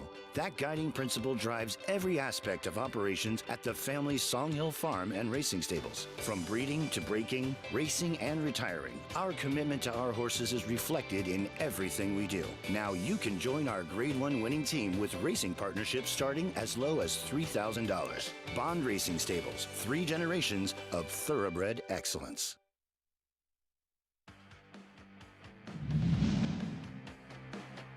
Personal Ensign now gets the lead. Clever Girl on the outside, moving into second. Bishop's Delight back into third. It's Personal Ensign leading the way by a half. On the outside, Clever Girl second by a half. Bishop's Delight on the rail third by about 5. Then Nastique, Mosey, and Hometown Queen. They're at the 16th pole. The mile and 35 flat. Personal Ensign leads. Clever Girl is second. Personal Ensign in front. In front, track announcer Marshall Cassidy, a legend. She never lost. 13 for 13, Gary. Personal Ensign, so popular, so beloved. You hooked her once with the filly you won a Kentucky Derby with, winning colors back in 1988 in the Breeders' Cup Distaff. She got you by millimeters. What's the first thing that comes to mind? The very last stride, respect. That's the first thing that comes to my mind. Winning colors ran her race that day, had every chance of beating her. Thought we had her, and that last jump, here she comes and nailed us the very last jump. So respect, that's what I had for the great race mare. Courageous, courageous mare. You see the numbers, the career, the highlights for the Phipps mare and the Hall of Fame trainer, Shug McGahee. Personal Ensign in the 88 Shuvee as we take you inside the numbers of the Grade 3 Shuvee later this evening, named after an absolute legend. Shuvee, her place in history, forever enshrined at the National Museum of Racing and Hall of Fame. 45 years of history, so who was fastest? Multiple distances, records, mile and an eighth. Now, Farrell, the quickest, 149.53. Most wins by a trainer, one of the greatest ever. Alan Jerkins with 5, almost had as many nicknames. Chief, Giant Killer, Horse Whisperer. If you ask Richard Migliori, most wins by a jockey. Saratoga's all-time leader, John Velasquez, 5 victories from 1998 to 2017. No shot at a 6 today. Antoinette won't run. Most wins by an owner, speaking of which. Big races in New York, you'll see that name a lot. Phipps, 4 combined Shuvee wins. The Shuvee Breeders' Cup Parlay, 6 fillies or mares have pulled it off. 5 in the Breeders' Cup Distaff. Beautiful Pleasure, a monster in the mud in the 2000 Shuvee. How about year-end honors? Shuvee winners, eventual crown champions, 9 total included. She was New York's darling, Sky Beauty, and she's on this list of immortals as well. Shuvee winners in the Hall of Fame, 4 iconic names: Sky Beauty, Personal Ensign, Inside Information, Lady Secret, the Shuvee by the numbers. And today, the 46th edition, 45th edition for the Shuvee $200,000 purse. Take out Antoinette, big scratch. Number 4, Dunbar Road, morning line favorite at 2-1 for Chad Brown with Irad Ortiz in the saddle. It was Irad's brother in the saddle, Gary, for the Alabama back in 2019. The biggest effort of her career, the Grade 1 Alabama on a wet racetrack. I don't care which Ortiz it was. I think I could have rode her this day. Sloppy racetrack. Track is drying out right now. She's 2 for 2 on a muddy racetrack or off racetrack. And look at her reach here. Look at her stride. And I hope that she gets back to her form today off of her last race, La Trienne at Churchill Downs. She's been well rested since that. And if she gets back to her regular form, she's going to be tough to deny this afternoon. Diagnosed with a throat infection after that disappointing effort in the La Troyenne. So how will she respond? Here's her trainer, Chad Brown, on Dunbar Road in today's Shuvee. Unfortunately, this season got off on the wrong foot. She didn't really run well at Churchill, and she came out of there with an infection in her throat, and it just took a little while to get over. So I feel like we have her back doing really well, and back on the track. We know she ran terrific on in a couple years ago in Alabama. We know she doesn't mind a wet track because, again, on Alabama's victory was over wet, so it might line up for her just the right way. The track, something to follow. Was sloppy, now muddy. What are you expecting from Dunbar Road this afternoon? Well, hearing that with the throat infection and all of that, I expect her to come back to form. Listen, she's very, very valuable, this mare, And if she wasn't 100%, I think she would have waited for the personal incident later on in the meet. That's not the case. She's here to dance this afternoon, so I expect a big effort from her. Owned by Peter Brandt, trained by that gentleman, Mechanicville native. 3-time Saratoga champion trainer Chad Brown has 3 fillies running in today's feature, the Shuvee, and he has excellent timing going in the upcoming 4th race. Horses in the paddock post time in 14 minutes. You're watching Saratoga Live.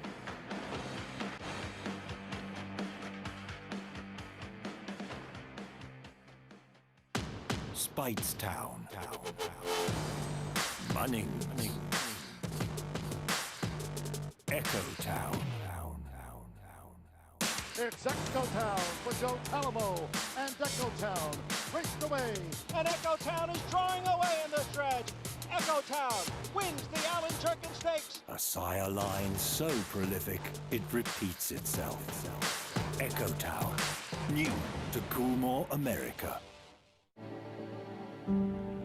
Lady Aurelia down the centre in the white and green colours is going away at the end. Rachel's Valentina Ratzener and takes the lead.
Welcome back to Saratoga Live here in the paddock for today's 4th race, and this paddock report brought to you by My Racehorse. As we do see riders up, we'll begin with the entry. Number 1, excellent timing. We'll get Lasix for the first time in here for trainer Chad Brown, as he is a horse that, he's a grandson of Giants Causeways, and one thing I've noticed about that bloodline is they tend to run hot. They tend to get a little hot, sweaty. It is a muggy day here, so he did come in pretty washy, but it's not as if he's nervous or expending too much energy. I just thought I'd bring that to people's attention. But I like this spot for him here with this distance of the 6 furlongs, turning back from the 7 in the Mike Lee. He'll have to deal with a wet track again, though. The 1A Bronx Bomber, he's had some runner-up performances as of late, and he looked as though he wanted to kind of drift out a little bit in his last race. So the blinkers go on, just a shortcut cheater blinker, so not covering too much of his peripheral vision. We'll see if that sees him through, because he has been running numbers that make him very competitive here. Number 5, that is Admonson. What has happened to Admonson? His last 2 races have been poor, and it's when he cannot get to the lead. So he's going to have to deal with the horse to his outside in the gate. Number 1, excellent timing, and his early speed too. I think he actually looks better than what I saw from him last time. I thought he looked poor in his coat. I thought his top line looked a bit weaker. He looks better going into this race than his last, but he's going to have to see a serious form reversal. Lafitte? Maggie, thanks so much. Her paddock report presented by My Racehorse. Riders up, leaving the paddock for this fourth race. New York Breds, $45,000 allowance optional claimer on the main track listed as muddy. We'll meet the field, and starting with that favorite entry, 2 for 1, you're getting 1 to 2. Bronx Bomber, and excellent timing for Chad Brown. Joel Rosario in the saddle. And looks to be the speed of the speed in this field here. The 1A Bronx Bomber should get a great trip. He's got speed as well, can sit just off of excellent timing early on. 2 of the best in the business. Rosario, Irad Ortiz. Then Munachi here, outsider at 8 to 1. And has run an off track 1 time or 2 times with a win, 4 for 13 lifetime.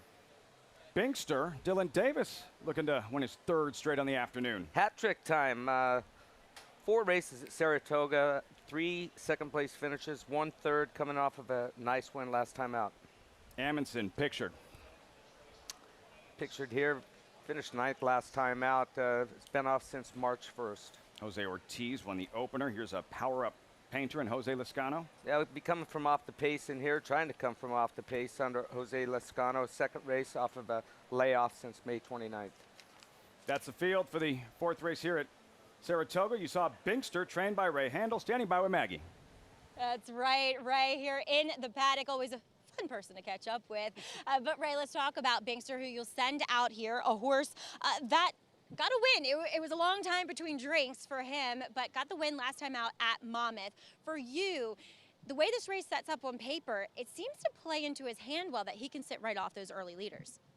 Yeah, last time, I mean, I told Dylan to kind of break and get to the front, and they kind of outran him early, and he got to that spot where he can just kind of swing out, and I think that's where he's at his best, is really when he can do that wide kind of sweeping move where he's like kind of loose reined and running kind of freely. Wherever that puts him is kind of where he's been his best, and I think Dylan knows how to do that really well. And you couldn't have been too upset with the rain that we've had.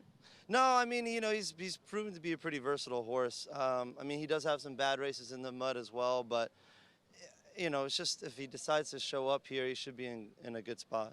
He seems to be one that wears how he's doing on his sleeve, and he does look good in the flesh. Yeah, he does. He does.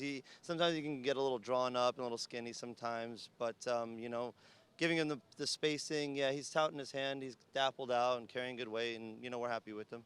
Right, I caught up with Mark Hennig after his win in the last race, and he's going to send out Gemography in Thursday's Morrissey. You'll be sending out this speedy, foolish ghost. Yeah, he's speedy. I think he's probably one of the fastest horses I've definitely ever trained. I mean, he went 43 and 2 into the half mile last time at Monmouth when he scorched it on the front and held on. So he's a good boy. He's doing well. We're going to take a little bit of a deeper look at the race after the weekend and make final decision. All right, Ray. Well, looking forward to possibly seeing him, but good luck here with Binkster. Thank you so much. Appreciate it. All right, Ray Handel. He is a young trainer that's had a lot of success over the few years that he's had horses up here, Lafitte. He's looking to get things started here with Binkster. Binkster, Maggie, with Dylan Davis, pictured, Gary. Can you talk about the confidence psychologically for a jockey out there after doing what he's done early on in the program, having won the last 2 races, and here on another contender? Well, when you get on a roll, it's like any other sport. If you're hitting the ball, if you're a golfer and you're draining putts and you're shooting your threes, you're knocking home runs, whatever it may be, throwing touchdown passes, it feels good, and success grows off of success, and you just get that love and feeling. And he's always been a very confident rider, but I've seen his confidence level skyrocket here over the past couple of seasons, and especially up here at Saratoga. He used to struggle for mounts up here. He was known as a wintertime type jock, Aqueduct, nothing wrong with that. But when the big boys would come in town, his business would slacken up a little bit. Not any longer. He's got a great following. He has his own clients now. He's not relying on second calls. He's got his own first calls, and he's looking for the hat trick right now. This is the stage to have that kind of afternoon. Dylan Davis, can he win a 3rd straight aboard Binkster? You see the WinStar colors and the WinStar jockey standings, the chase for an Angel Cordero jockey title, and for the Ortiz brothers, Irad and Jose. They've won the last 6 combined riding titles here at Saratoga, and Luis Saez right there in the mix for the brothers, Gary. Yeah, he's joining in the party. As you mentioned earlier, he had the COVID he was getting over with last year.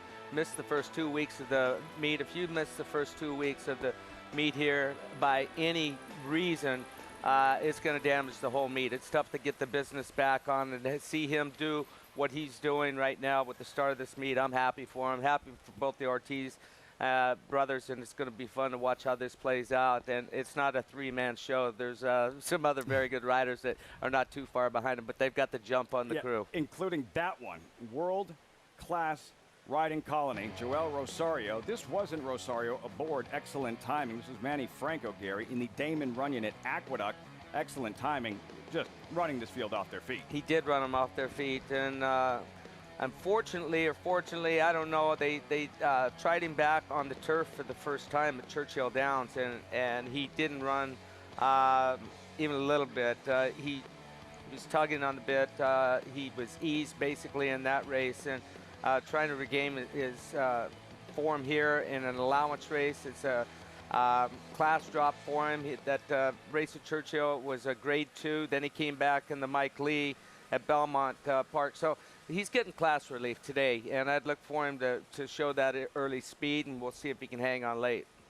Trained by Chad Brown, had a $58, $60 winner yesterday here at Saratoga on grass, unheard of. Brown with 2 wins yesterday, has 3 in the feature today. Excellent timing. But Rudy Rodriguez, Gary, trains this one, a Bronx Bomber. If he's going to be effective on this afternoon, what needs to happen? Well, I think he's going to get a great trip. I think that Irad can just get away from there smoothly. He's got more speed than the horse directly to his outside, Power Up Painter. So he's not going to have any pressure to his outside. He can just sit on Excellent Timing's hip. And Amundsen just to the inside of Excellent Timing. He's got speed as well. Those two, let those two hook up, do the dirty work, and he can pounce late. But I think Binkster, he's going to benefit from a possible speed duel as well between the 5-horse Amundsen and the 1 Excellent Timing. Don't forget the 1 is coming out of the 4 post position. Bronx Bomber, he's going to sit a good trip. So if I'm riding the race, I would probably, if I had my rathers with the muddy conditions, not getting any mud kicked in my face, it'd be Bronx Bomber. Bronx Bomber, says Gary. More on Binkster in a moment. And of course, you can join NyraBets today. Play all the action on our program, earning up to a $200 deposit match bonus. New members use promo code SPA200 when signing up and earn up to a $200 deposit match after their first deposit. Bet any track, anywhere, anytime. Join now at NyraBets.com to earn that $200 deposit match. Over to Maggie.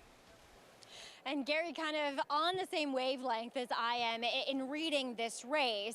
I do think Bronx Bomber is a serious contender here, given the way things set up. But I do like Binkster because, as I mentioned in that interview with Ray, I do think his weight's back on. That's something that 2 back and 3 back at Aqueduct and Belmont, I didn't think he was carrying as good flesh and weight that he had been, going back to the same time last year. So I like what I'm seeing from him. I like the way that the race looks to set up for him. And sometimes when you're trying to determine who the fastest horse is, obviously you look at early fractions, you look at those time form US pace figures, and the 1 and the 5 in here typically have about the same pace figures. Maybe Excellent Timing, because he's in better form, might be a bit quicker. And then ultimately you kind of go to riders, because sometimes you have a more aggressive rider. But for me, Joel Rosario and Jose Ortiz, they're not overtly aggressive. They will put one on the lead when they have to, but I don't know who's going to be the more aggressive of those two. Gary, what would you think about these 2 riders and who's going to be quickest to the lead?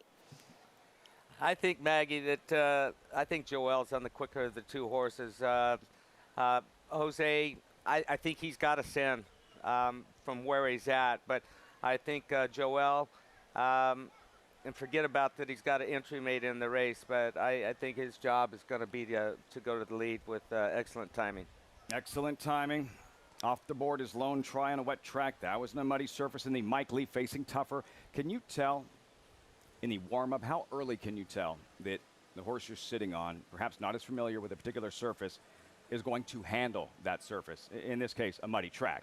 You don't know about the mud in their face, but you can tell pretty much right away when you're warming up if they're liking it. Not necessarily if they're disliking it, but that first or second step leaving the starting gate, you can tell if they dislike it right away. See who takes to this muddy surface on this afternoon with the entry now 2 to 5. Excellent Timing, Bronx Bomber. So we send things upstairs. John Embrial with the call. Fourth race on a Sunday, live from Saratoga. Power Up Painter.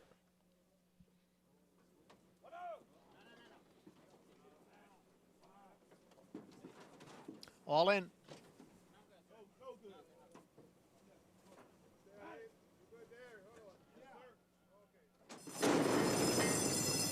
And they're off. Munaki from the inside post position goes out for the early lead. Excellent timing. Is racing in second, and right behind is a Binkster next in third. As the field moves up the backstretch. On the inside, it is Amundsen who has now moved up with excellent timing, and those two are right together. They've got a little more than 2 lengths on Munaki, who is running in third, and Binkster is next in fourth. Then comes Power Up Painter in fifth, and Bronx Bomber is the trailer in sixth. The opening quarter mile in 22 seconds. Excellent timing, leads here by 3/4 of a length. As Munaki moves up on the outside into second, Amundsen down at the rail has dropped back, passed on the outside by Binkster, then Power Up Painter and Bronx Bomber. The half went in 45 2. It is excellent timing who is holding on to the lead here. Munaki is all out. Amundsen had to steady there down towards the rail. On the outside it is Binkster as they come inside the 8th pole. Here comes Amundsen to grab the lead now. Amundsen is in front and kicks away here at the end. Amundsen is the winner. Bronx Bomber came on to be second. That come from? What a run from Amundsen here. Jose Ortiz, second win on the afternoon, blitzing this field late, Gary. And did not need the lead. Excellent timing, setting the pace under Joel Rosario, and Jose just let him go. He said, you know what, I'm not going to go head and head with you and sit back here, but I thought he was long gone before they came into the stretch. I mean, I didn't think he was going to run 1, 2, 3, and you might tight there, Gary. You might have something with those first 2 inside positions on the main track right now. It's happening too often. Excellent timing, battling, but then in an instant, Amundsen finds another gear, Gary. Look at that acceleration. Maggie in late charge here from Bronx Bomber, but what a run from Amundsen. Not what I thought was going to happen. As soon as he got headed by excellent timing, I said, oh man, that's it for Amundsen, because that's what's happened in his last few efforts. As we are looking at Horacio's daughter Mila and his dad, they are out here every single day cheering on Daddy, and he gets the win here. First win of the meet for Horacio at the Spa. And Amundsen, what a reversal of form. This surprised me, to say the least. I mean, I noticed that he looked better in the paddock, but the way that the race looked to unfold on paper and as it did on the racetrack, I did not think he had that in him to come back on the inside as he did. Great ride by Jose Ortiz. Congratulations, though, Horacio, with a great training job, and to owner and breeder Barry Schwartz. Barry Schwartz, Amundsen, and you saw that traffic where it was tight there, Gary, and hopefully we'll have a chance to see it again with excellent timing, who was fighting on the lead with Joel Rosario. Amundsen pinned to the rail there, had to steady for a moment, then wheeled just to the outside and responded, accelerated, found that extra gear. Yeah, he was in extremely tight, and I thought he was backing out of there. It had all he wanted of that battle with excellent timing. It really wasn't even that much of a battle, and then when he dropped out, got him to the outside. He obviously didn't like being pinned down on the fence, and it actually helped him save himself, because saved himself as far as energy-wise for the finish, because he hit a new gear when he got him to the outside. He literally sprinted home the last 16th of a mile. And 4 races thus far, 2 wins Dylan Davis, 2 wins Jose Ortiz. That can't be a good feeling when things start getting that tight, pinned down on the rail. These guys don't care. They're young. That's what they pay him the big bucks for. Jose Ortiz there with the winning ride. Amundsen, tremendous performance. And cheers to the Cooperstown Distillery. The Performance of the Week brought to you by Cooperstown Distillery, the award-winning producer of distinguished whiskeys and other handcraft spirits. The performance there, cheers to the Cooperstown Distillery. Coaching Club American Oaks yesterday, the Grade 1 event from the start. Gary Malathat on the inside, odds on. John Velasquez, break sharp. She was undefeated going in, but Maracuja, and this particular ride from Ricardo Santana, you described as poetry in motion. Poetry in motion. Put Johnny V in a spot where he had to get up or get out, and he got up. And then Carrier, she came and hooked Malathat early on and down the backside. Ricardo Santana was able to give his filly a breather and save it all for the tough finishing last 1/8 of a mile, but what a horse race this was, the last 16th of a mile of heat. Malathot, she ran well. She dug, she fought. This was Maracuja, the great ride from Santana, but also easily not only the biggest win of her career, the performance of the week. Cheers to the Cooperstown Distillery performance of the week. Maracuja, the best race she has ever run. By far the best race that she's ever run, but she's the real deal. She had to fight for it. Malathot, she was under pressure the entire way. There was no quit in her. Got denied in the last couple of strides, but didn't give it up, and look forward to seeing the rematch. How exciting is that rematch going to be in the Alabama? The reason the field was so small, Malathot was thought to be next to invincible, perhaps. Only 3 fillies showed up. Maracuja beat it. Now, as a result of this coaching club, American Oaks, we see a bigger, more contentious field for the Alabama, Saratoga's most prestigious race for 3-year-old fillies. I'm looking forward to it. I can guarantee you that both of these fillies slept really well last night. They deserve to sleep in this morning. Best performance of her career, but there's more where that came from, I got a feeling. Friend and colleague Todd Amos won his first Grade 1 event here at Saratoga. Talks about how special that was for trainer Rob Atras. First Grade 1 victory of his career here. What do you think that means to him? Very important to him. You heard yesterday he didn't put a suit on yesterday because he said it was bad luck. I don't think we'll ever see him wear a suit for a graded races again with the result that he had yesterday. Congratulations to him, and I'm sure there's going to be more down the road. Best ride of Ricardo Santana's career, you said? I believe so, and he's a very good rider. I've seen him put some fancy rides up, but I think that he was a major factor in the way that race played out yesterday. Played his hand smart. It was a chess match, and he won the chess game at the end of the day. 3 straight years Santana's won Grade 1 races here at Saratoga. Look forward to the rematch in the Alabama Maracuja Malathot. Meantime, moments ago in this 4th race with the favorite, excellent timing on the road. Right there. Right there, Jose Ortiz in tight with Amundsen. No panic. Gathered himself. Found another gear. Went on to an impressive win this afternoon at Saratoga, Gary. Yeah, got tight and didn't take him long to get out of there, and it didn't take him long to accelerate. Once we said that was the first time he's run any sort of race like that, and got a new weapon after today's win. 1080 Amundsen over Bronx Bomber and Binkster 5-1-4. 4 down, 6 left.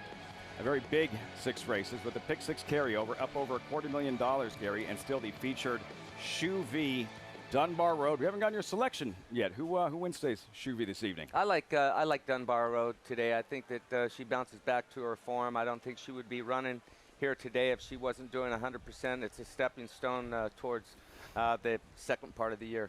Grade 1 personal Ensign, most prestigious race for older fillies and mares here at Saratoga. Coverage continues over on FS2 for the Hall of Famer Gary Stevens. I'm Lafitte Pinkai. Coverage continuing on FS2. That Shuvee later on this evening, and the pick 6 carryover getting started, where you'll have a chance to see Dunbar Road in the Shuvee, the Grade 1 Alabama winner. How will she respond? She had that throat infection. She is the favorite, 2-1 in the morning line for trainer Chad Brown and that razor sharp filly. And Crystal Ball, she was second in last year's coaching club, American Oaks, but she arrives as a threat. She'll take on the big girls in the Shuvee. That's later on, the feature on a Sunday at Saratoga, continuing on FS2.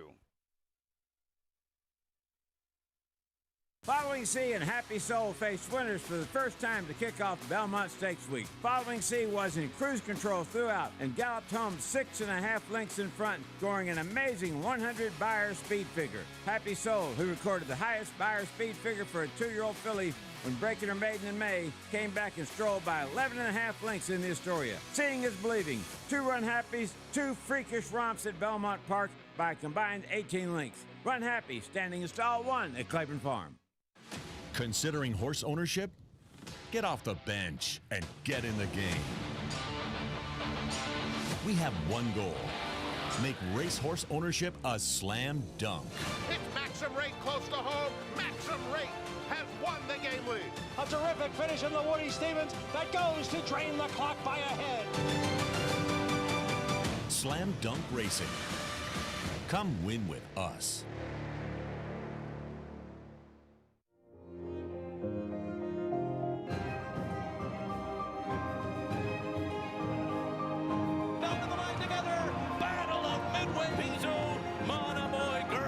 Battle is on, and it's fog of war. Nine and Cole Feffy but no catching. Free drop Billy. It is Speech and Javier and Cambia Falcon.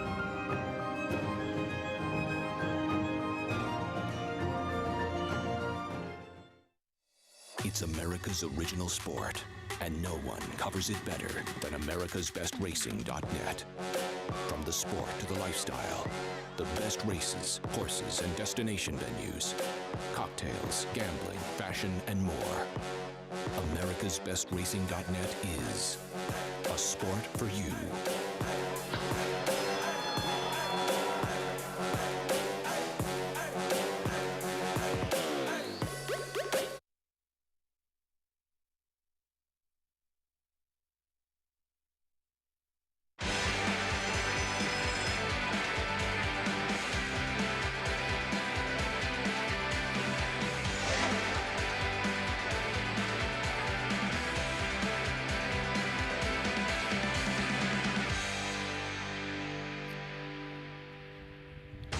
Welcome to continuing live coverage of the Sunday card from Saratoga Racecourse. Today's feature, the Shuvee, where four-time champion trainer Chad Brown will send out half the field, including Breeders' Cup Distaff third-place finisher Dunbar Road. The best moment of her career came right here at Saratoga in the Alabama 2 summers ago.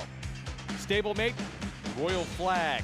She ended her 4-year-old campaign with the first graded stakes win of her career. Remarkably consistent. She has never finished off the board.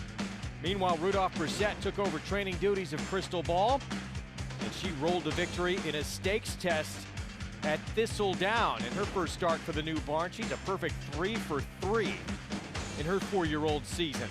It's our feature race. That and more coming up on this Sunday edition of Saratoga Live. Great to have you with us. Our program brought to you in part, as always, by America's Best Racing. For the love of the race, visit americasbestracing.net today. Hello, everybody. A beautiful Sunday afternoon. Good to have you with us. I'm Greg Wolf, and welcome to this joining us on Fox Sports 2 and Bally Sports Southern California. Here's a look at the field that will line up in that Shuvee. Again, Chad Brown, he's got 3 in the race, including a newcomer here to the States, a Chilean Gold Spirit. He'll have Dunbar Road, Royal Flag as well. So half the field for the trainer who's expected to run away with this training title here at Saratoga. But this is a contentious group this year. Let's take a look at Dunbar Road. And obviously her best moment of her career, that sloppy going 2 summers ago when she was able to win the Alabama back in 2019. Big moment for her, impressive performance, and huge things after this was expected of her. As I bring in Andy Serling, New York Racing Association handicapper, one of the top trainers in the country, and Tom Amos. What do you make of what she's done since that time, Andy? Well, she has not run too many races as good as that race. Maybe your Del Cap win last year, but the concern with her is whether or not, and I think it's a concern for a number in here, Tom, that just not the horses they once were. Her return race, her only race, a 5-year-old, La Troyenne, was a non-effort. Her owner, Peter Brand, is a true sportsman. We saw it last year with Sister Charlie. He wants to run his horses. He wants to see them race. He comes to the track. He loves seeing them run. If she runs that race, and another thing I think is important to note as we come up the set, she won on a sloppy sealed track. The track was muddy and sealed. It's now been harrowed. The track's opened up, and with this weather, it's drying out. It is drying out. And for Dunbar Road, I think more importantly than track condition, it's about, is she the horse we just watched from 2 years ago or anything close to that? Or is she gotten older? She's 5 now. Has she maybe had enough racing for the time being? And as you said, Andy, there's a number of horses in here that maybe have some questions to be answered as well. And as a trainer, when these older fillies and mares, they lose it a little bit, there's nothing wrong with them. They don't want to run anymore. That's right. And it can happen, particularly off layoffs. Here's Crystal Ball. So moves to the Rudolph Brissett barn. And first start in his barn, he takes her to Thistledown. She wins at 1 1/8 miles. And you say, oh, okay, she won at Thistledown. Well, she beat a filly who came back and was second in the Shawnee against En Vuitton. This was a good race for Crystal Ball and a step up from the race she's been running in. So it was her 3rd win in a row. Each race has been progressively harder. She's handled the challenge. She'll have a tougher challenge today in the Shuvee. Joel Rosario will be aboard. It's going to be a fun feature later today in that 1 1/8 Shuvee. Let's take a look at today's races presented by Claiborne Farm. Getting set for the 5th here coming up. and actually listed as muddy right now, muddy and sealed. That's not correct. That's It's not been correct. harrowed. Yeah, they have to change the TV here.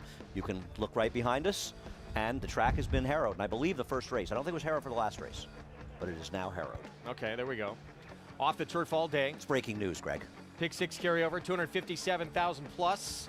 We'll have that late pick 5 and that Shuvee, our feature. You can, of course, play it all with Naira Bets. Go to nairabets.com, get signed up, started, go to the app, and bet any track, anywhere, anytime. Promo code to use at sign up. Spot 200, there it is. And with that pick 6 carryover, plenty of reasons to play this afternoon.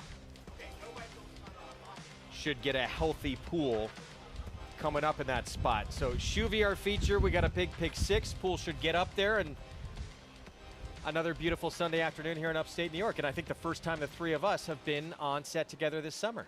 I've been anticipating this since they announced it 2 weeks ago, that the three of us would be sitting together, really to be with you, not this guy. So what Hi, exactly happened? They went to the bullpen and they allowed Andy to come in and sit with us this show? It was pity. Huh, well, it was pity. Basically, and these it'll two be a guys, fun show. These two guys apparently have the same wardrobe consultant. Didn't let me in on the secret. We did see each other last night downtown, and we actually did coordinate together. So, sorry. Not just us three. We got our Paddock set guys as well. Paul LaDuca, Jonathan Kenshin. Hey, guys. Well, our wardrobe is completely different, so JK and I don't have to call each other. So I know Tom and Andy are calling each other at least at midnight, 12:30, somewhere in that area, JK. Yeah, Andy's talking about being out downtown. We know he was at home handicapping. Yeah, exactly. So we're going to come with our best bets of the day today. And JK, you're sort of not going with the best bet. You're going with the best bet. Yeah. Look, my best bet today is playing this pick 6. It's a great opportunity with the carryover. What happens in these situations is that when the wager's not hit the day before, then that money carries over to the next day. It's a positive expectation for the player. It's a great opportunity. I love the dollar minimum. It keeps people tight with their tickets. You can't spread as much as you could with the 20-cent minimum or with the 50-cent minimum of a pick 5. So if you're playing today, I would take a look hard at this pick 6. It's going to start in about 14 minutes. It's a great betting opportunity. And to lead off the pick 6, you've said that you've pressed with the 10. Who's going to be the favorite in here? Right.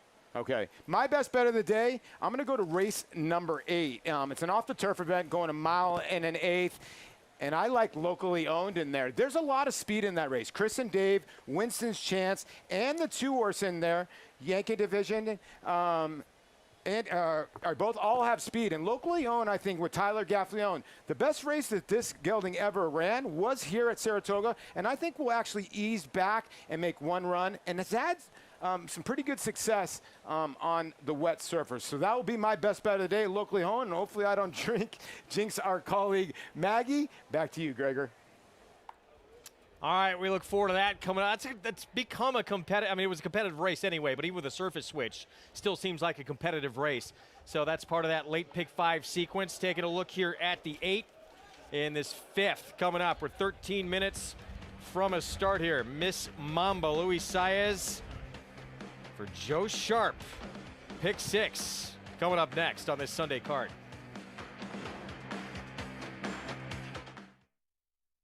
A Grade 1 winner on both dirt and turf, War of Will became a classic winner with this victory in the Preakness Stakes. This year, he added turf credentials to his resume with a determined victory in the Grade 1 Maker's Mark Mile, a winner and Grade 1 placed at 2, multiple graded stakes victor at 3, and Grade 1 winner again at 4. This son of War front has proven his class at every level.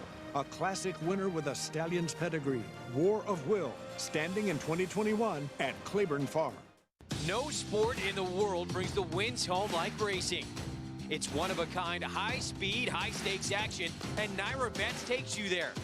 Place your bets and watch the races live from anywhere. With Naira Bets, make easy, secure deposits and promotions every day to earn reward points or cash.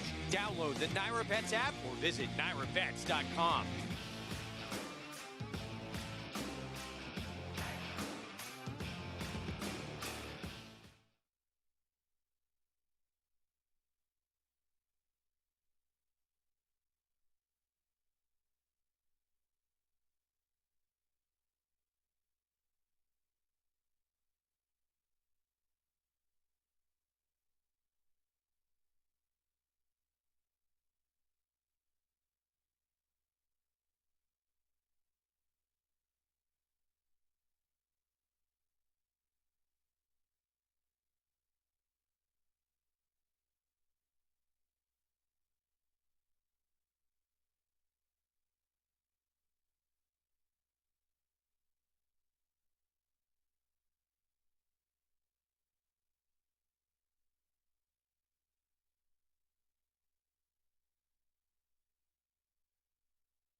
What are you trying to say? We're back on Saratoga Live. Our program is brought to you by legendary Claiborne Farm. 100 years of doing the usual, unusually well. Big pick six carryover into this Sunday afternoon. Off the turf all day, so this remains at 5.5 furlongs, but now on the main track. 40,000 claiming race. Non-winners of 2 lifetime condition. Let's go to Acacia Courtney. And Greg will take a look at the Wesley Ward runner in here, Lime, who will be running on the dirt again. She did so as a 2-year-old, in fact, the first 2-year-old race of the year last year with everything pushed back with the pandemic. And she's really filled out a lot since I saw her a couple months ago. And she is the type that tends to just carry a little bit more weight in conditioning, but she's on her toes and she looks really strong, which I do like too. Overall, I'd probably say just looking at her as far as the way that her hooves look and her physicality, I'd say I prefer her on turf, but I don't mind her on the dirt either. And she looks very quick and was bouncing around the paddock here. All good signs from her. Part of the entry, we do have the one Carly Hustle, who has the benefit of being a dirt horse. Looking at her last couple of races over at Park, she showed a lot of speed, 2 starts back. And then last time out, kind of took back early, broke out a little bit, but no real traffic at the start. It seemed the jockey made the decision to take her back off the pace. She seemed to flatten out a little bit to me in the stretch. I think she's better when she's forwardly placed. A little bit nervous, a little bit distracted coming in here to the paddock and the new surroundings, but I do think she is a tried and true dirt horse. Looking at the number 8, Miss Mamba, filly by Include, who's half to a graded stakes place horse named Valentine Forever, who is a pretty good dirt sprinter too. There's pedigree to suggest that she'll handle the main track. She has very, very small feet, those type that would tend to get over a track with some moisture in it well. I just wish she was a little stronger for this dirt try, Greg. All right, Acacia, thank you. Coming down Champions Way, set for our post parade here in just a moment. An additional $573,000 bet into this pick six carryover that already had $257,000 carried over. We start with the entry in here is the one Carly Hustle. Probably the one that's more likely in the entry. A little slow on figures, but is more of a dirt horse than most horses in here. And gets post 5. The entry mate third from the outside, and Twine. Did try the dirt off the turf last time out. Did very little running. Likely the weaker half of the entry. Let's see if we get the 4 next. We do. And that's Lucky Laka's blinkers on. Blinkers on for Lucky Laka, and a change of trainer from Christopher Clement to Horatio DePaz. Looking to improve. Summer at the Spa, the ultimate hunch play here. Michelle Nevin, Junior Alvarado. Yeah, Summer at the Spa is a horse that making a drop in class and looking for the right spot here. Miss Mamba, Luis Saez, Joe Sharp just claimed this filly. Just claimed this filly. Joe Sharp, very good first time off the claim. He's a player in this. She's a player in this spot. Who was it, Andy? Who was it? High School Crush, the 9. I can't say. 11-1 right now. Eric Cancel. I think this horse is a major player and a massive overlay at 11-1 right now. This horse actually has dirt races, unlike a lot of these that can win. Even money on Lime? Yeah, look, I mean, this is a horse that has speed on a track that I think when it's drying out like this, speed plays pretty well on. But even money, I can't accept that. Plus, it's only 2 dirt races at a super short price. I picked the horse, but I didn't think it would be this short. Stretch the story, 23-1 Heeman Harkey. Yeah, this horse is dirt race. I would say the one sloppy track race is faster to compete. The last 3 races have been atrocious. The Tepin effort, right? Yeah, well, also the race 4 back at Saratoga in the slop. Main track only's here outside. Air Cavalry, Jose Ortiz, who already has 2 today. Look, I think he's going to try to use the speed out of the gate, stepping up in class off a maiden claim win. Yeah, that filly and this filly, both coming off maiden claiming wins, but they were slow. They're slow races. I just don't see these horses. I know they're MTOs, but they didn't look ultra competitive to me. I like the 10. He's an underlay at even money. I never thought he'd be that price. I know Wesley Ward seems to win these races a lot, and they get money, but why isn't High School Crush a player in this race? Why is that horse in dirt races not competitive? I'm with you. Did Andy just say he was a player in high school? Did I just hear that? I had so little game in high school, it's almost I probably had less game than you. I had no game. Yeah. I'm right there with you guys. Win up to $4,000 when you play the Saratoga Del Mar Pick 6 today with Naira Bet. You can bet the Pick 6 at Saratoga and the Pick 6 at Del Mar. If either ticket hits, you split a $1,000 bonus. If both your tickets hit, split an additional $2,000 bonus. Go to NairaBets.com for promotion details and opt in now. Jonathan, Paulie, we want to hit this thing. How do we do it? Yeah, we all want to hit this pick six. It's a very tough sequence. There's really nowhere that I feel comfortable leaning. I think that a lot of people will probably look at the 7 Kaylee's sister for Brad Cox a little bit later in the sequence. I believe in the third leg. I didn't really trust that one. And then Todd Pletcher, the 8, Moob Armage in the end. I don't trust that horse either. It's a tough sequence. Yeah, I think if you look at the 3 horses in this sequence, the 10 here in this race, Lime, is very low in the will pay. So he's getting bet towards the will pays. And, you know, Jonathan talked about it. The horse in the last race for Pletcher, the horse in this race for Pletcher, and the Brad Cox horse that's 3 to 5 on the morning line. Those are going to be the horses that are going to be singled. If you could beat 2 of them, you're going to get paid nicely. If you can beat all of them, you're really going to get paid. Oh, absolutely. I mean, I guess we got to get started here. I'm with the guys. I like the 10 line. I liked the 10 Lime, when the morning line was 9-2. I expected maybe 3-1, but this is really too short for me. This is a horse you want to include, I think, in the pick six. I think it's the most likely winner. The other one that I thought was interesting was the 8, Miss Mamba, switching to Joe Sharp's barn. Worked on the dirt last time, gets Luis Saez, and then, Paulie, I know you liked the plain 1 down on the inside. Well, I think the plain 1, Carly Hustle, has got some decent dirt races to go to. Now goes to the Merckton Cartamucci barn. And the horses from Parks have run well here. And you know, to go back up to the boys up to set, I'm in agreement with Andy. I don't understand why the 9 High School Crush is 10-1. The 2 races were not bad, especially the last one at Aqueduct. They were her better races, and I think she's a player in here to at least hit the board at that price. All right, gentlemen, here's a look at Carly Hustle. So 8-1 on a filly who broke her maiden at Parks and has faced winners on the dirt as well and hit the board. I think it's important to note that this race was scheduled for the grass. Horses, as a trainer, they acclimate to one surface or another, typically more. Carly Hustle has never run on the grass. She's never run on the grass, entered in this race. It seems like their intent was, hey, we'd like to get a good post position. Hopefully the race comes off the grass. You know, I look at her dirt form and feel like, although this level might be a little high for her, with the scratches and a race coming off the grass to the dirt, she's a player in here and at a price. You know, Contermachi is a good trainer. He had a rough Belmont, but he's done okay so far at Saratoga. I will say she's coming from a trainer that's winning at 21%. So I'm not familiar with that trainer out of town, but you're winning at that higher percentage, you're doing a good job. So I don't know that I would say this is a positive trainer change, but certainly not a negative one. Yeah, and look, one other thing about the 1, Carly Hustle. If you bet the 1, you're going to get the 1A also in Twine. So you're getting 2 for the price of 1. So maybe that plays. It's a bad value situation because normally you like 1 and you're getting stuck with the other one. But it's nice to have another one at 8-1. If you like 1 horse, you would rather it's not an entry. Do you want to get stuck? I mean, yeah, it's insurance. And listen, I've made scores with the wrong half of the entry winning. But in general, I would like there to be no entries. I think entries are a disaster. I was going to rip Tom for a minute, but I'll let it go. Wow. 6-5 on Lime. No, please. Please. Let's look at Lime. 6-5 here. So John Velasquez, he was supposed to get his first win of the meet yesterday. That didn't happen on Malathon. And that massive upset in the Oaks, which we're going to talk about later, Coaching Club American Oaks. But still hanging as the heavy favorite in this spot. It's got to be partly because of Wesley Ward, partly because speed, partly because the first 2 starts on dirt that weren't overwhelming figure-wise either. The horse lost at 1-5 and 2-5 on the dirt. There is a general feeling that these races, Wesley Ward just seems to win them. Yes. And, you know, when you're John Velasquez and you're almost 0 for 30 at the meet, there's no difference with trainers, jockeys, and bettors.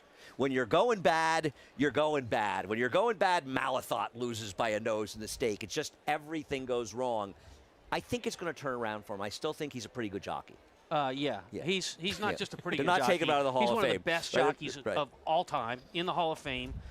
Leads the room as the veteran. And, you know, look, it's just a matter of time before he comes out of it. But back to Lime. This is a horse that's never been more than 5/8 of a mile. Today's race is 5.5 furlongs, so that's going to be another 110 yards for Lime. And that can make a difference because Lime likes to be positioned close and try to use that speed to win. So that 110 extra yards, a football field, could be the demise of the 10-horse Lime. You got to figure she's going to try and blast out of there and wire this field as you take a look at our analyst selections.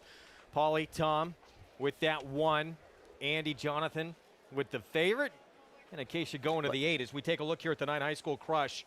So you look at a couple of dirt starts from this filly. Most recently, 4th at Aqueduct back in February, was only beat 2.5 lengths. Right. I mean, it wasn't a particularly strong race, but Tom touched on this earlier. Off the turf races, generally they're filled with turf horses. And sometimes they'll run seemingly a little bit better, these turf horses, off the turf races. But if you can, you want to try to at least start out by saying, who are the dirt horses? Who are the ones that have run recent races against races scheduled for the dirt, not an off-the-turf race, and this one fits? A lot of times when they move off surface, the races become a lot easier. This one did not. I don't disagree with that. I guess the premise is, and I picked Lime. I did not think she'd be even money. And I think from that perspective, not that she's not the worst to beat, and I picked her. I think you're supposed to try to find somebody else. And for me, that somebody else is the 9. I used primarily in exacts with the 10 and a little bit with a 1. Let's go to Acacia for more on High School Crush. Well, as Gary Siaka, we may be stopping him in his tracks with this, but he is 3 victories away from career win 1,000. He's at 997 currently, as High School Crush could potentially take him one closer to that milestone victory as far as training wins do go. But this was a horse that she always carries a lot of weight, and I thought last time she really needed that start off the layoff to tuck up a little bit more. She's still a stockier sprinter type, but I do think physically she'll really benefit from having that race last time out off of a bit of a layoff. And sometimes coming back on the turf can also be a more forgiving surface too. I think her dirt races certainly make her a big player in here, and especially given the fact that she has had that one race after a bit of a layoff. Ultimately though, I landed on Miss Mamba. She was the one that just really stood out to me on the track. More I mentioned in the paddock, I wanted her to perhaps be a little bit stronger. Luis Saez gave her a big warm up out there, and she puffed up a lot, getting her feet underneath of her on this track, Greg. All right, Acacia, thank you. 10-1 on this Donner Twirling candidate for Gary Siaka. As we're getting set for this pick 6, few extra moments for everyone to jump into this pool. Up and over $1 million on this carryover Sunday. Effectively, because the takeout is 24% in the pick 6, right now it's a little over, about 4 times the carryover, which would be just about $1,030,000. Anything under that, and you're getting a positive return for every dollar you bet. It's pretty close, though. It's a great bet. Yeah, that's pretty tasty. Yeah, no, and it's our first carryover of the meet, and a doozy at 257. And I'm really proud that we went back to the regular pick 6. I think, Tom, you agree. You've hit a big pick 6 in your life, and Greg, I know you're a player as well. There's nothing more exciting than a carryover that's getting paid out, you know? It gives you opportunities, for that big score on a daily basis. I know JK and Paulie love that. Yeah, we actually do. And, you know, when you're trying to read a board, JK, you're a board reader, too, when it comes to playing these type of things in multis. The 8 is really stayed strong at 5-1. Yeah, they're betting this horse, and Joe Sharp claimed the horse for $50,000, shows up here taking money, gets Luis Saez. There's a lot of things pointing in the direction that this horse is going to run extremely well. And into the teeth of the 10 Lime. When I say into the teeth, that's a short-priced horse, even money. And for the 8, Miss Mamba, to be 5-1 and kind of be that second choice being bet into that, I think is a sign that this horse is going to run well. Okay, what do you need to get out of this race, you think? I played the 4, 5, 10, and 14. So that's what I think you need. 4, 5, 10, 14, even though the 5 is scratched. I think Jonathan's seen I'm sorry, stars. 4, 8, 10, 14. 4, 8, 10, 14, boys. Wow, I'm going to pass on that ticket. Yeah, I'm out. Well, look, I mean, I think... Look, good luck. This is a tough way to start it. Where did you lean anywhere for singles in this, Tom? So here's the deal. In the sequence? Yeah. Without a doubt, Royal Flag in the 9th race, I think, is a standout. Well, the biggest single in the sequence is Kylie's sister, the 7 horse in race number 7. Who I think is beatable. She may be beatable, and I don't trust her, but she's absolutely the shortest price in the sequence. 5, not even close. We're set. Pick 6 carryover. Let's go upstairs. John and Brielle with the call.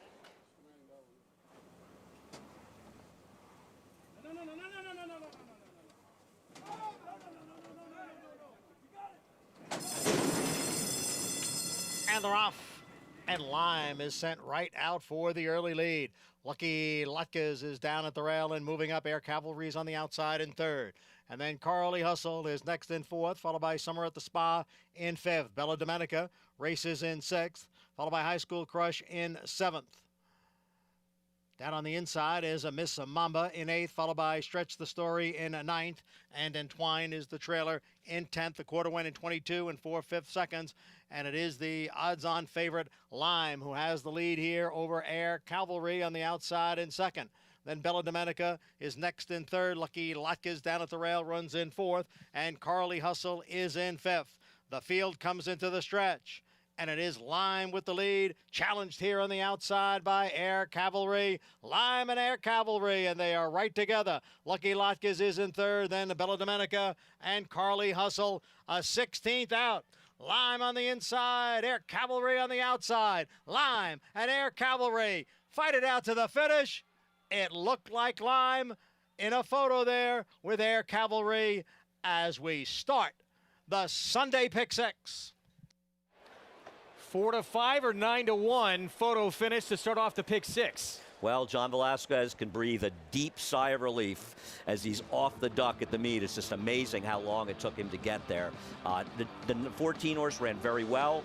Ryder got him in the game, Air Cavalry, and he just came up a touch short. Let's give some love to the 10-horse Lime. I mean, it wasn't like you anticipated the horse was going to win. The horse did not make an easy, comfortable lead, was held to task by the 14 throughout the race, and you were just waiting for the 10-horse Lime to kind of falter towards the end of the race. This is the furthest she's ever been, and she dug in and fought back, rewarded the bettors. It does feel like these Wesley Ward horses, they're overbet.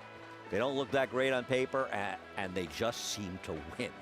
Gets it done at 4-5. Got a battle, though, guys, down the stretch from Air Cavalry. Yeah, it was a heck of a finish, but I want to echo what Andy said. And you know, congratulations to Wesley Ward and Lime, but I'm really happy for Johnny Velasquez, a guy who's got the most wins at Saratoga, shows up here and has that big offer in the first 2 weeks. I'm just happy for him to get that monkey off his back. Yeah, I thought it was a heady ride because, you know, we've seen a lot of horses already today go gate to wire on the rail, but I think after they heralded the racetrack, if you looked around the turn, Johnny actually kept No Lime more in the 3-4 path, not on the rail, rounding the far turn, trying to float everybody out. He wasn't completely buried on the rail because, you know, he wanted the 10 to see his opponent. And I'm with Tom. You got to give Lime a lot of credit for battling. Although the 14 would have been a better result for JK's Pick 6 ticket, Lime was game today. 10, 14, 4 and 1, 4-5 favorite. Just about everyone's still alive, but long way to go in this Pick 6 carryover here on this Sunday card. Johnny V, winningest rider in the history of this racetrack, gets his first of the meet, first of, I'm sure, many to come after a tough start, certainly a tough Saturday afternoon. We're going to take a break. We'll be back. Our feature later this afternoon. It is the Shuvee Grade 3 in the Distaff division. We will meet the contenders, including third-place finisher from last year's Breeders' Cup Distaff, Dunbar Road. And Crystal Ball is off to a perfect 3-for-3 start here in her 4-year-old campaign.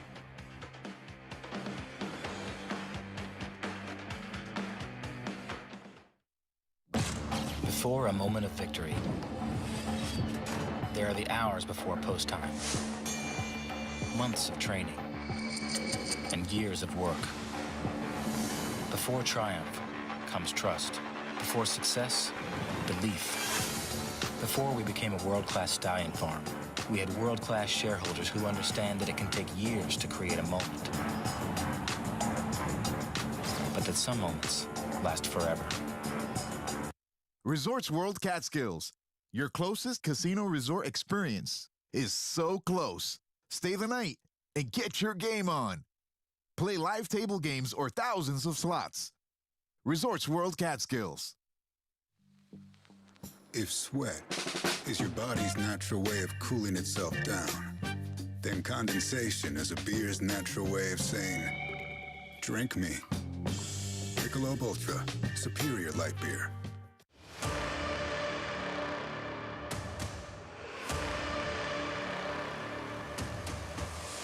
It's a Motown, the son of Uncle Mo, to win the Remsen. Motown flying, Motown will win a Thriller, Motown to win it, and Motown has won the Hollywood Derby.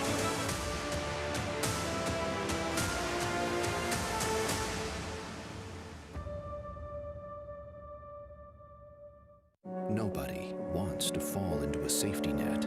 But when adversity or hardship presents itself, it beats the alternative. Since 1943, the Jockey Club Safety Net Foundation has been serving those individuals and families in need across every facet of the thoroughbred industry. Help us continue to be the safety net and catch those most in need.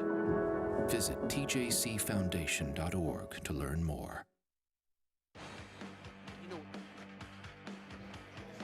We're back on Saratoga Live, our program brought to you by Naira Bets. Purists saying, what have we done to historic Saratoga? It washes off, don't worry. Go to NairaBets.com. You can also download the app to get involved. Let's look back at the first leg of this pick 6. And Lime able to hold off this 9-1 shot as the 4-5 favorite. And pick sixes do not depend on an even money shot or even a couple of short prices. All you need in a pick six to make some money is to get yourself 1.5 decent priced horses. You get a $20 horse and $13 horse in there somewhere, doesn't matter. The other horses are short. You'll get paid. And echo what JK said. Great to see the winningest rider in the history of this historic track, the Hall of Famer, John Velasquez, get on the board with his first win of the meet and maybe get going here a little bit. $3.90 for the win. Let's go to Acacia Courtney.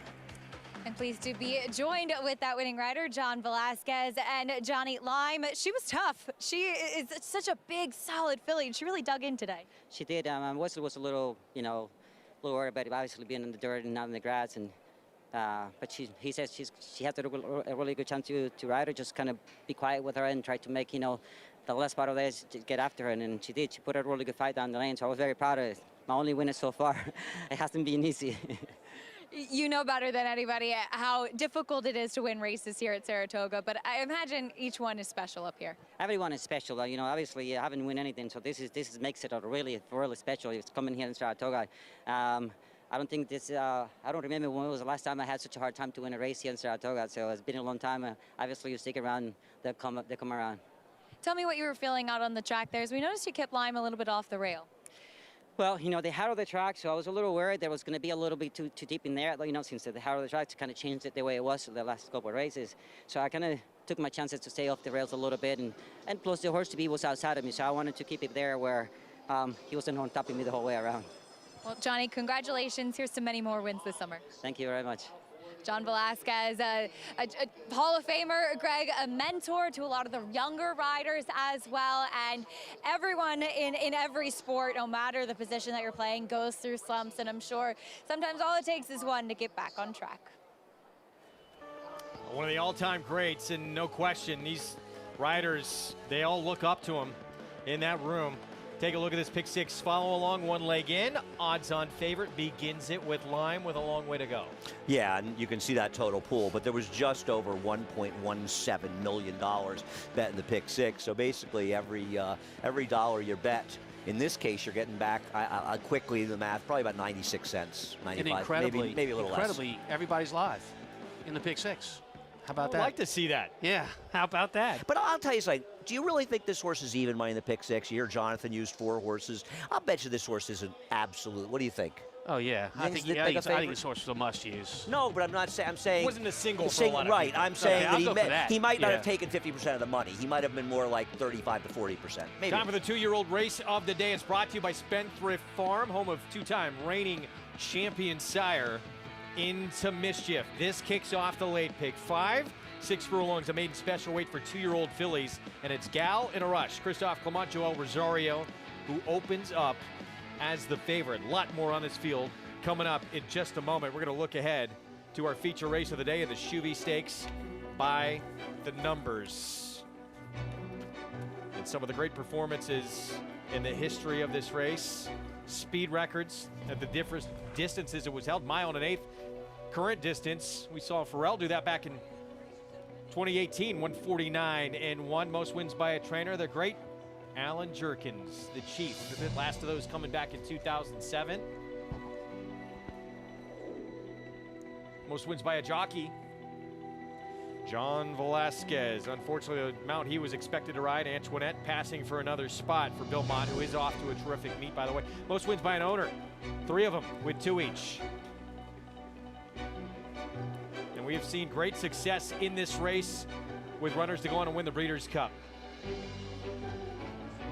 Personal Ensign. Inside information, Storm Flag flying, all trained by Shug McGahee and eventual champions. Lady Secret. What a year she had in '86. She won the Whitney, was named Horse of the Year, and Shuvee winners inducted into the Hall of Fame.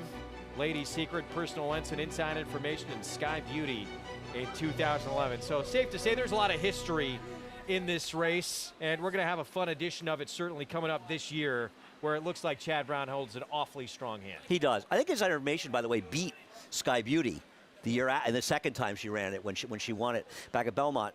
Chad has a very strong hand. He's got an interesting hand, right, with the 2, 4, and 7. And you and I both like the 7 because Dunbar Road is the best horse if she runs her A race, and the other horse is a complete and total unknown coming from South America. Right. So what do you make of Gold Spirit? I actually watched on YouTube that big win over there, and it was a destruction. I mean, couldn't have beat the field any more easily by massive number of lengths, but now you're in the States, and you're running against really, really good United States filly mares.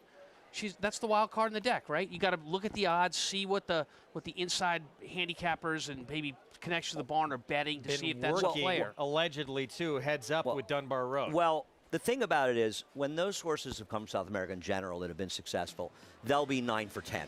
This horse is only 3 for 13. I think what she reminds me of is a horse named Wild Spirit, who's owned by the same connections, a Grade 1 winner for trainer Bobby Frankel, who actually lost the Personal Ensign here to Alan Jerkins by a nose in passing shot. She is no doubt the wild card, 8-1, part of that trio runners for Chad Brown in this race. Let's meet our contenders. Here's Lafitte Pinkai.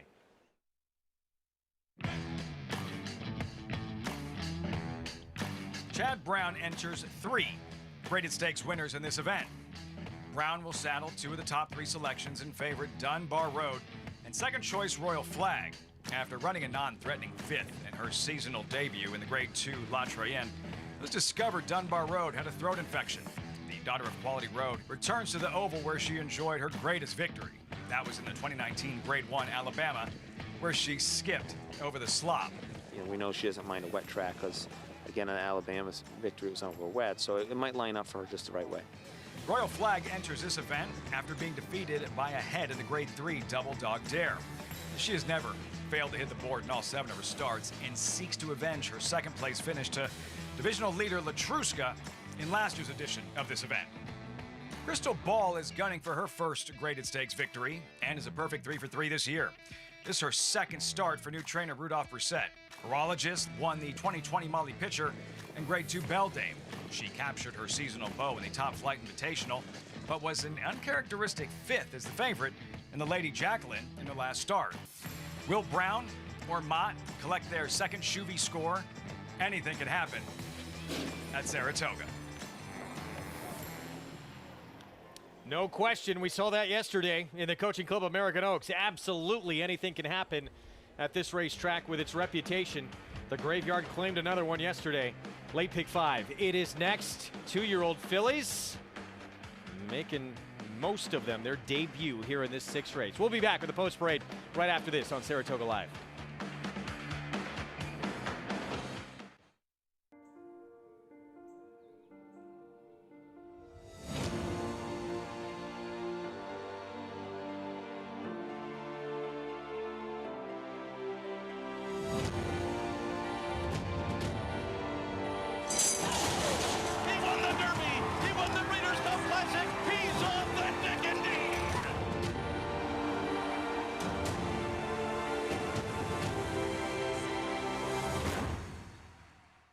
My dad loves the lottery. Growing up, he was always playing, so I had the idea to create an app that lets you play the lottery on your phone. I think that was my idea. It's called Jackpocket. It's like having a jackpot in your pocket. I came up with that too. Jackpocket allows you to play official lottery games on your phone.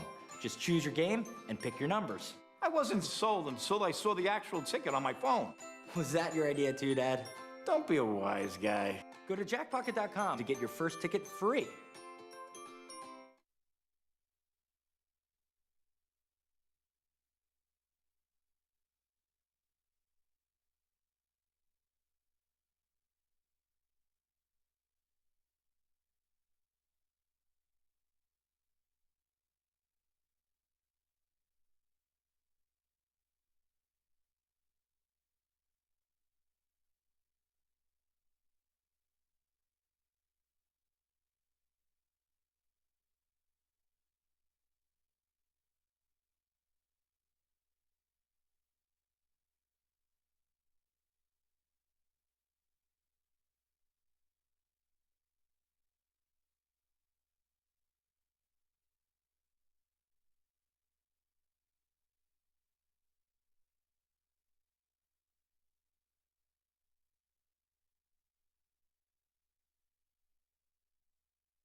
There are a number of great venues in racing, but the one and only number one is Saratoga. Saratoga has the best horses, the best environment of anywhere in racing. I started going there when I was 15, and I was in the grandstand. I'd look up at all of the people in their suites, and I'd say, wow, how did those people get there? What do they do? And for me to ultimately get to that spot was a dream come true. What makes the Saratoga sale so special is the quality of horses that are there. I love the environment, the hundreds, thousands of people. It is the #1 yearling sale in the country. There's no question about it. The horses that are there, every one of them has credentials, has breeding that you cannot surpass. I've had a lot of luck at that sale. I bought Tatara there. Here's a shocking wire-to-wire win in the Belmont Stakes. It is Tatara. I bought Dialed In. Dialed In's got him. Dialed In won the Florida Derby. I also bought Tappert, who won the Belmont Stakes. It is Tappert and Jose Ortiz. We've had a lot of luck at that sale, and I can't wait to go back and find another champion this year. We'll see you at the sale of the century.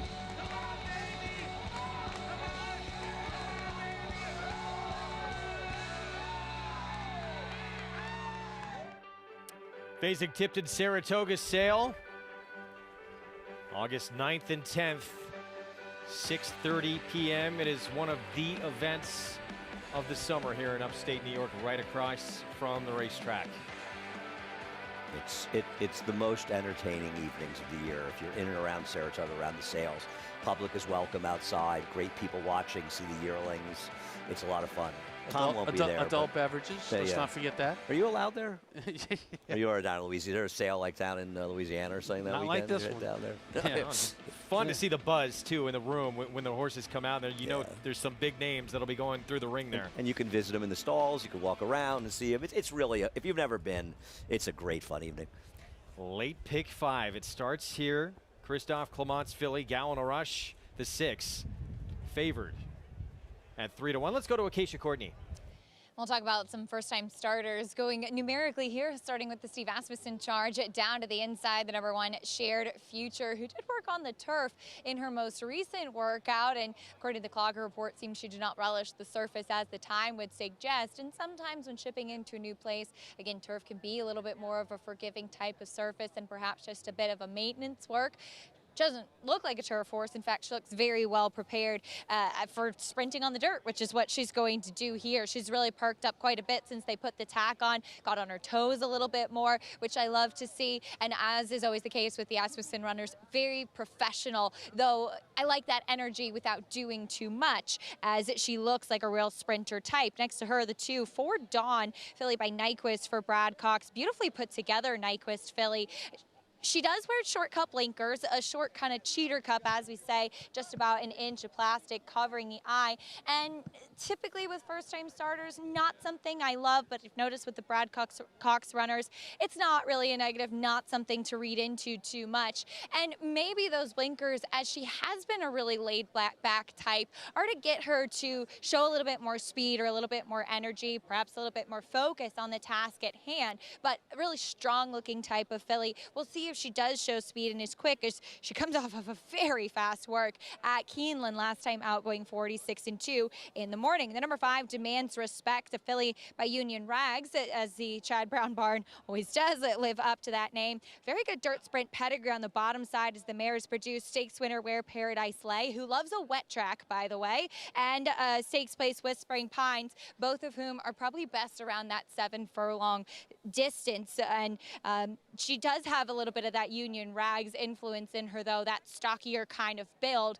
She looks like she's ready for this debut. She's well muscled, and I think given the pedigree on the bottom side, any leftover moisture in the track should suit her just fine. And it's funny looking at the difference in substance, as next to her, the 6 Gallon Rush, a much lighter frame versus Demands Respect. Her last workout in company with Psychedelic Shack, she held her own when last time out had a very headstrong and fast mate in company, and in that workout going 48-4 over the Oklahoma training track. She went 10-1 at the OBS March sale. Not a ton of pedigree on the bottom side, but she did that workout pretty easily and professionally. We'll see if she is fast enough with these, as I think she could have a pretty few quick fillies in here to deal with as we get ready to see what this 2-year-old race has in store for us. Greg? Just kidding. I'm Greg Wolf. Welcome to Saratoga Live. I'm just kidding. Pick 6, I'm pick 5 time. Everyone's probably alive in the pick 6, and typically, if the pick 6 doesn't go well, people are coming back in the pick 5. I don't think that's the situation here, but you can kind of press up your opinion. I do that from time to time. I'm going to get started with mine, Paulie, if you don't mind. Go ahead. I'm going to use the 2, 3, 4, and 5 to get started. I like the 2 in here. 4, Dawn. 2, 3, 5, 6, excuse me, 2, 3, 5, 6, 4, Dawn, the 2. I'm going to single the 7, Kaylee's sister, on this ticket. I just felt like in my pick 6, I spread in there. But in my pick 5, I wanted to just single Kaylee's sister onto the 3rd leg. 2, 6, and 15. I think the 6, Dak Daniels, should be tough to beat on the quick turnaround. Onto the Shuvee. I'm just going to use the 4 and the 7, Dunbar Road and Royal Flag. And then I'm going to try to beat Moo Bermage. I just don't quite trust. I'm using on my ticket, but I'm going to try to beat. Yeah, we have completely different tickets. I'm 1, 2, 4, 6, and 8 in here. If I was going to throw another one to be the 5. 2, 3, 4, 7. Yeah, I'm rooting for our colleague Tom Amos. Thief of Hearts reportedly been working well in the morning. I'm taking my shot with locally owned.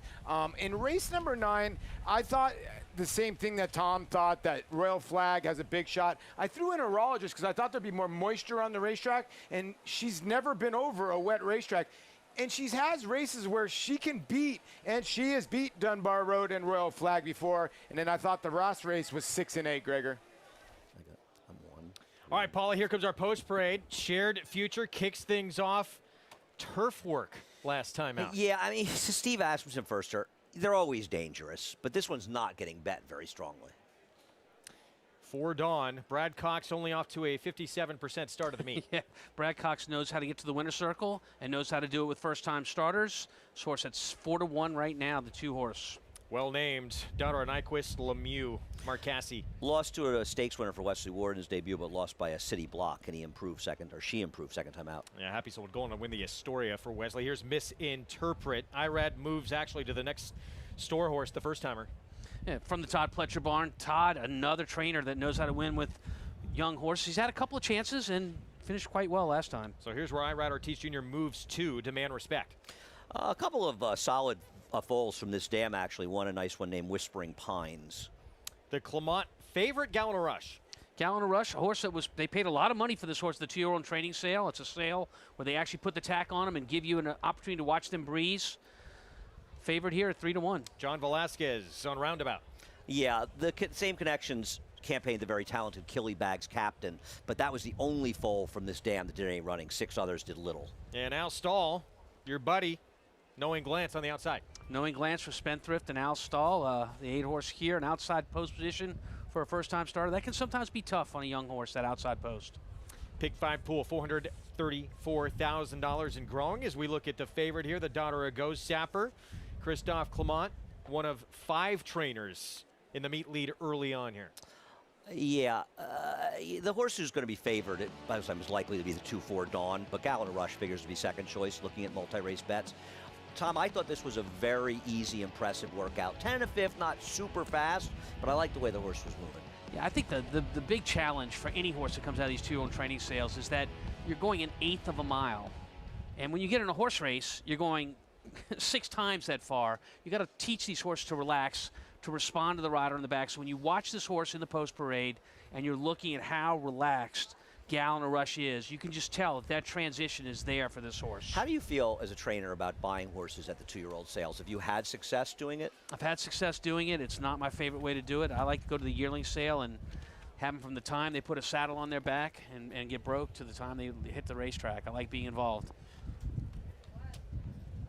3 minutes away from this late pick 5 as we take a look at Shared Future. Steve Asmussen had a bullet gate drill with his filly at Keeneland.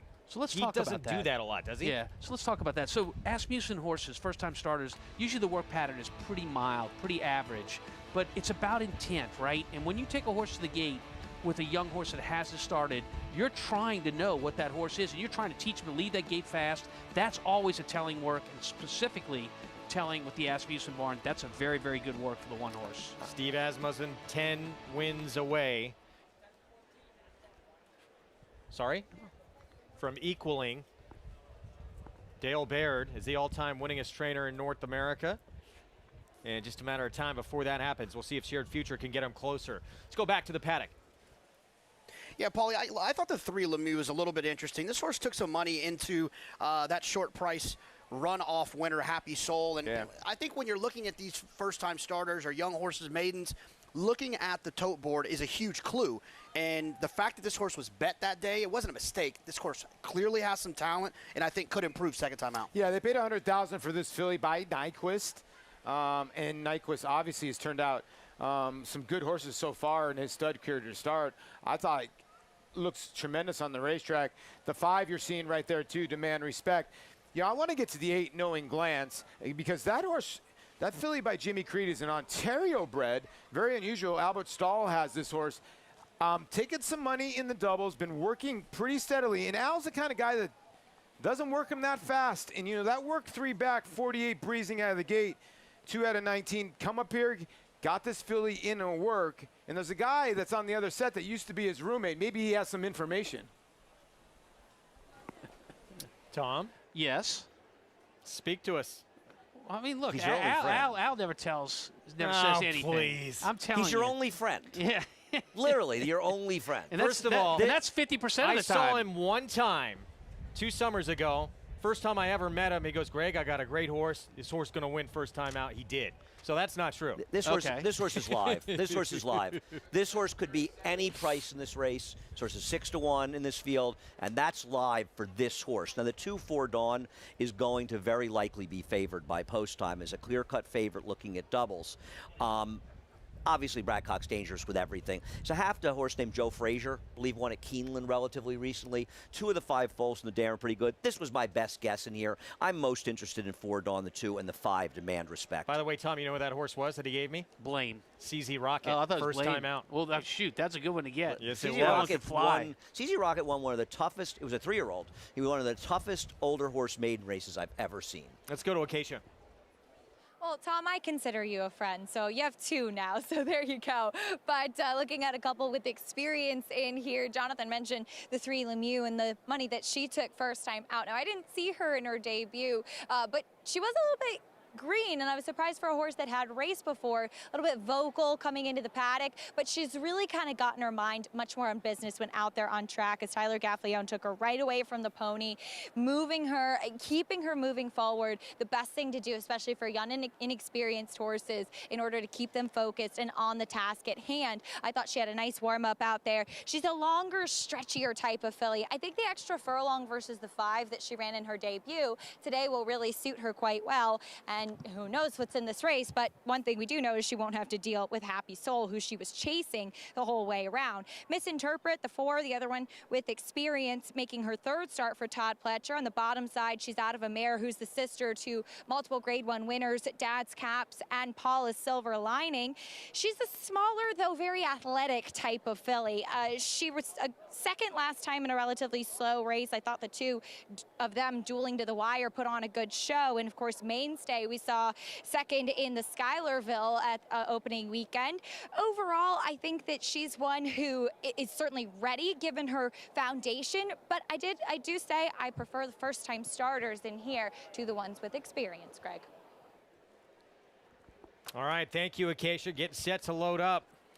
The promise of what's to come, and now it's Brad Cox's 4 Dawn, the Nyquist filly, one of a couple who will break next door to each other. Who's favored? Yeah, well, she's favored in the doubles, and more than likely, horses who are favored, and a significantly, you know, relatively speaking, favorite over the 6.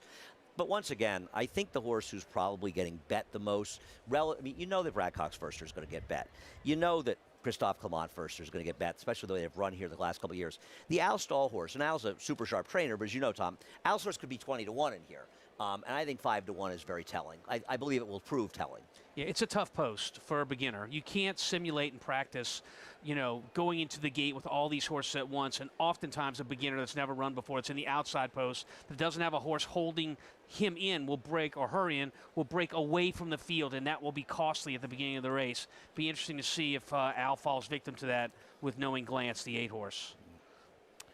Loading up. Late pick 5 starts here. Again, a 4-5 favorite to start this big pick 6 carryover on our Sunday card on a day that the sun is out and shining here in Saratoga Springs. Knowing Glance moving in. Let's go upstairs. John Imbrial with the call.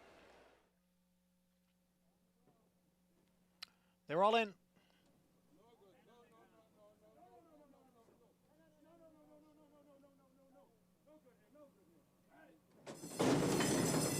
And they're off. Lemieux breaks on top. Extreme outside, Knowing Glance is there, along with Roundabout, and down at the rail it is Shared Future. Lemieux, Roundabout. The 2 gray fillies are 1-2 here, with Shared Future down at the rail. Splitting horses there is 4 Dawn. Extreme outside is Knowing Glance, who's running in 5th. Then it's The Man's Respect, a little tough to handle there in 6th. Alongside is Misinterpret in 7th, and Gallon a Rush trails the field in 8th. The opening quarter mile over the muddy going in 22 3/5 seconds. It is Lemieux, the leader here, by a length and a half now. Roundabout dropping back in between horses, pass on the outside by Knowing Glance, and then Misinterpret. Down at the rail is Shared Future. They come off the turn, enter the stretch. It is Lemieux and Knowing Glance. Shared Future down towards the rail. On the outside is a Misinterpret. Then comes 4 Dawn as they come down for the 16th pole. It is Lemieux still there. Misinterpret driving up on the outside. Lemieux and Misinterpret. The 2 of them come to the finish. Looked like Misinterpret got it right at the end. Misinterpret and Lemieux. 3/4 in 1:11-1. Ready. Jose Ortiz and Todd Pletcher's Misinterpret with Experience, her 3rd start, a winning one. Experience ran 1-2 in here. Lemieux looked home. Al Stallsource, the 8 Knowing Glance, loomed up. Didn't run badly, Ran but a good race. Misinterpret just grounded out at the end, and as it turned out, the Experience really, I think, proved the biggest factor. And we talk about that a lot. Horses that have a race under their belt, or even 2 under their belt, versus horses that have never run before, definitely have an advantage. You need to be talented, maybe more talented than the horse with experience when you're running first time out. Looming up here on the outside, Misinterpret. Gonna get by Lemieux here, but yeah, the runners with Experience. 1-2 here in this spot as we go to Acacia. Yeah, and I thought that perhaps some of the first-time starters could upset the experienced runners, but not the case as Lemieux put on the lead today, having the opportunity to set her own fractions. Looked like she was in a good place. It was the last few jumps that Misinterpret really kicked it in and showing that big fitness. I think a couple of first-time starters to watch out of this race. The 8 Knowing Glance making a big move, one that I think will really appreciate getting some more distance down the line. And the 5 Demands Respect had been showing some speed in the mornings, but did not break well today. Got really headstrong and uncomfortable at the back of the pack. I think one to watch next time out as well. But Experience running 1-2, and Todd Pletcher picking up another victory for Star Ladies and Glen Hill Farm with Misinterpret. So 7-1. Here's the price is going to help this pick 6 no matter what happens. And the pick 5, as you look at Todd Pletcher, his 4th winner of the meet. I watched the race, the Coach Club, very close to where Todd was watching the race, and I looked at the race. You feel bad. It's like such a tough beat in those races, and he's obviously ran huge in defeat. Oh, though. no question about it. She ran the best race she's ever run. She got, I believe, the highest buyer figure she's ever got, a 96 buyer, and I think it was her best race. I think you learn plenty more about it too. Yeah, you learn more about horses in defeat than you do in victory sometimes. Tom, we're going to let you go. I know you got a filly coming up in the next race. We wish you luck. Thank you. Anything you want to say to us? Yeah, look, Thief of Hearts, the 4 horse in this upcoming race, is training great. Okay. She ran once as a 2-year-old. Didn't run well. It was in the slop, but I wouldn't hold that against her. I think she can run well in the slop. Came back, ran her back off the layoff. She ran well. She's trained well since. I'm required to single her in my pick 4s here on the set. And, you know, if I was going to spread out in there, I think I would probably use the 3 and the 7. But I really think the key to anyone's pick 4 is the big race, the 9th race. And I really like the 7, Royal Flag. I did use the 2, who's a wild card. You don't know what that Chilean horse is going to do, but I spread out after that. Tom, do you need the other 7? I see it's an $8 play. I got 7. Yeah, well, you know, figured you probably may have $1 left. So Colleen probably gives you $2 on the way here, and maybe you gave left Are you $1 saying in the that bathroom. I'm a minor leaguer when it comes to this? I'm not. I just want to help you out if you're a little short. Plenty of more of that to come. But first, go and saddle Thief of Hearts. Good luck. We wish you the best. We'll be watching. Appreciate it. We're going to take a timeout. We're going to talk plenty more of what Andy was talking about in Malathot and that shocker. First loss of her career, Maracuja, with the first Grade 1 win in the career of Rob Atras. We'll recap that coaching club, American Oaks, right after this.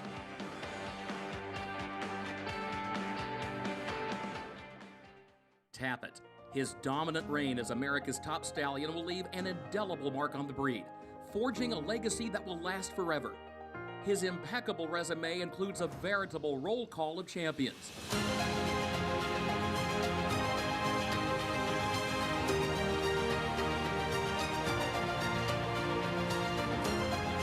The only top 5 sire 10 of the past 11 years. Tapit, standing strong at Gainesway.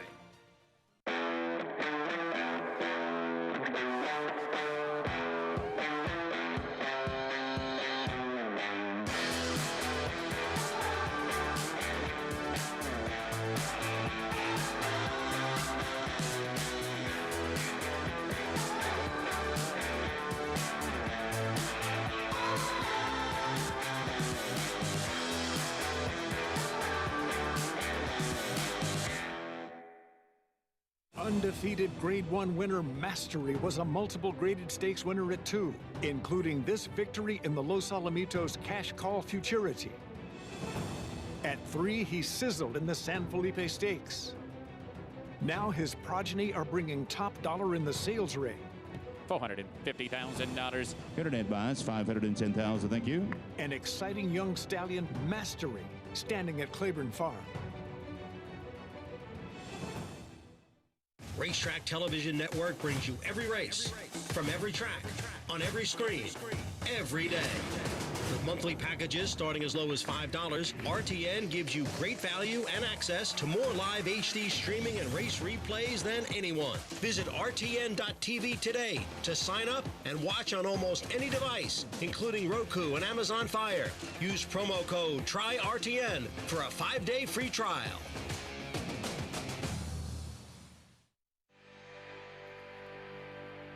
We're back on Saratoga Live. Our program is brought to you by Claiborne Farm. 100 years of doing the usual, unusually well. Good to have you with us on this Sunday afternoon here on Fox Sports 2 and Valley Sports Southern California. Misinterpret Ty Pletcher. 3-win day for Jose Ortiz, and Star Ladies Racing Glen Hill Farm team up for the win. Yeah, the experience proved the biggest factor. It really felt like the number 3 horse who was in the lead, Lemieux, had the race won, and just in the shadow of the wire, Misinterpret. And I'm guessing that Jose Ortiz in a good position. He's a leading rider right now. He's got 16 wins. Yeah. That's a lot, man. It's only the 9th day of racing. I mean, to be in a pace of winning 2 a day at Saratoga is remarkable. $16.40 for the win. Let's go to Acacia.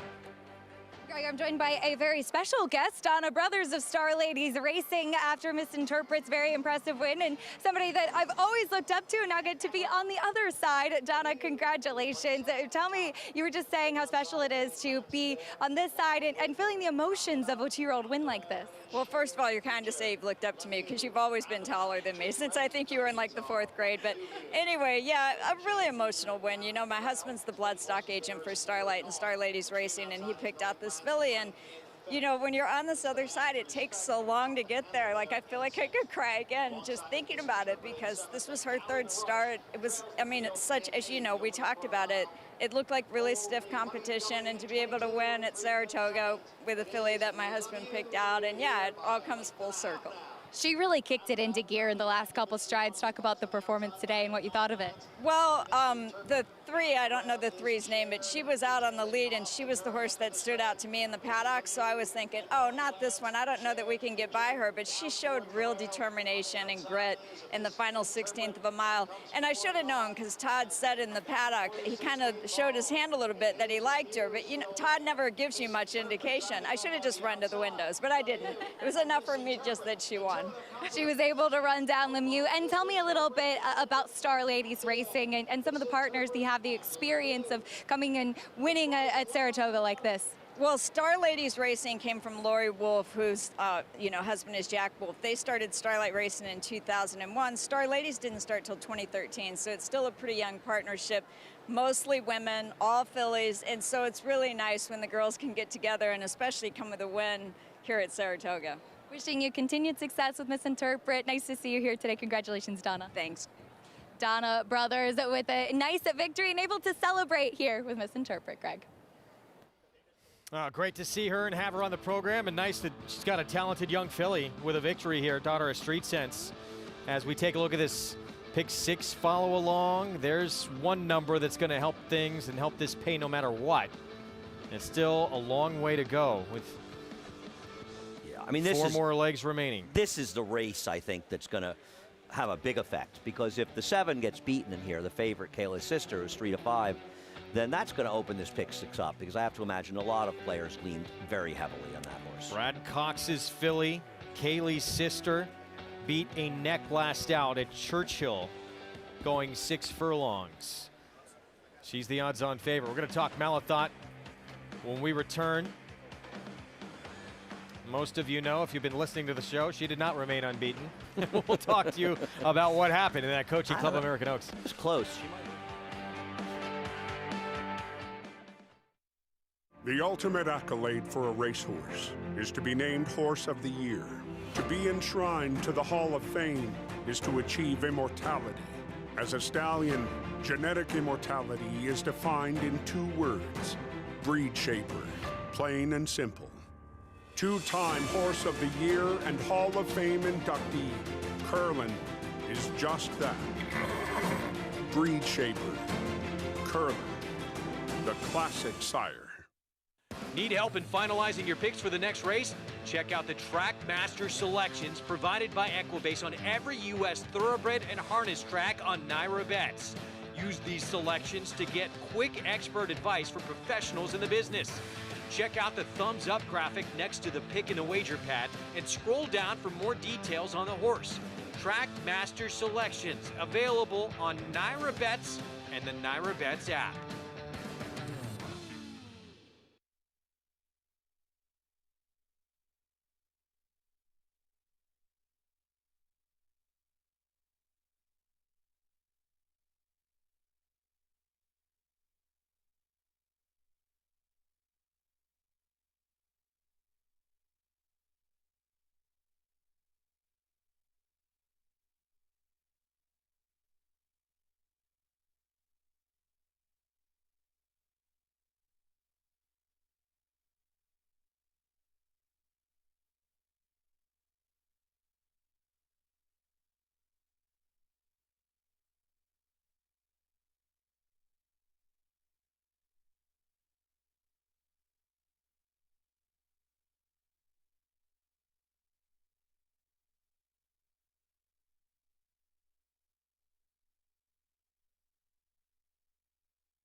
We're back on Saratoga Live.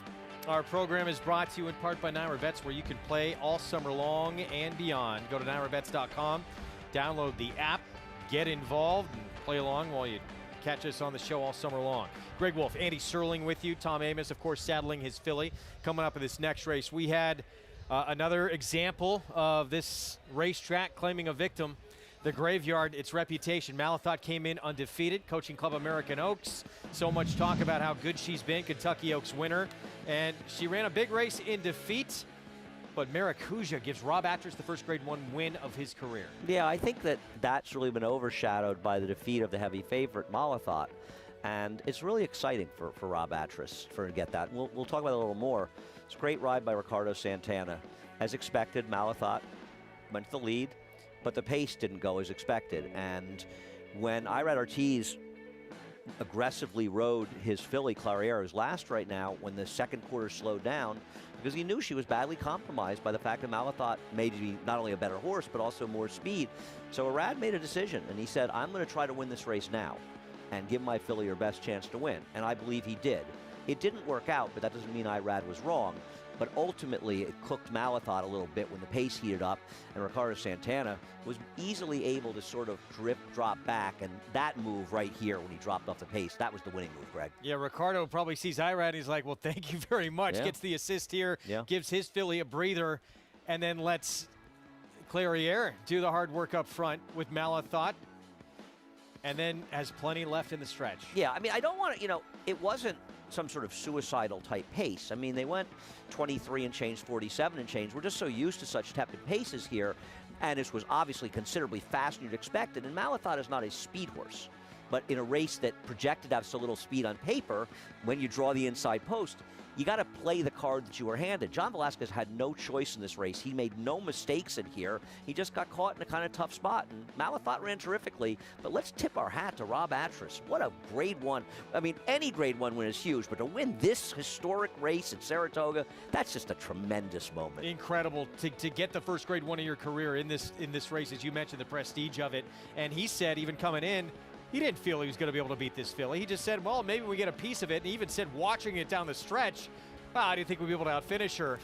Indeed, she was able to, and she was coming off the layoff, too. This was her first race since the Kentucky Oaks. Yeah, and she had finished second to Search results in the Gazelle back at Aqueduct. And, of course, Search finished just behind Malathot in that terrific stretch duel in the Kentucky Oaks. And she's kept some good company in the Gazelle, turning out to be one of the more important three-year-old filly preps we've seen all year. Masterful job by her pilot, Ricardo Santana Jr., who said the start was key to this finish.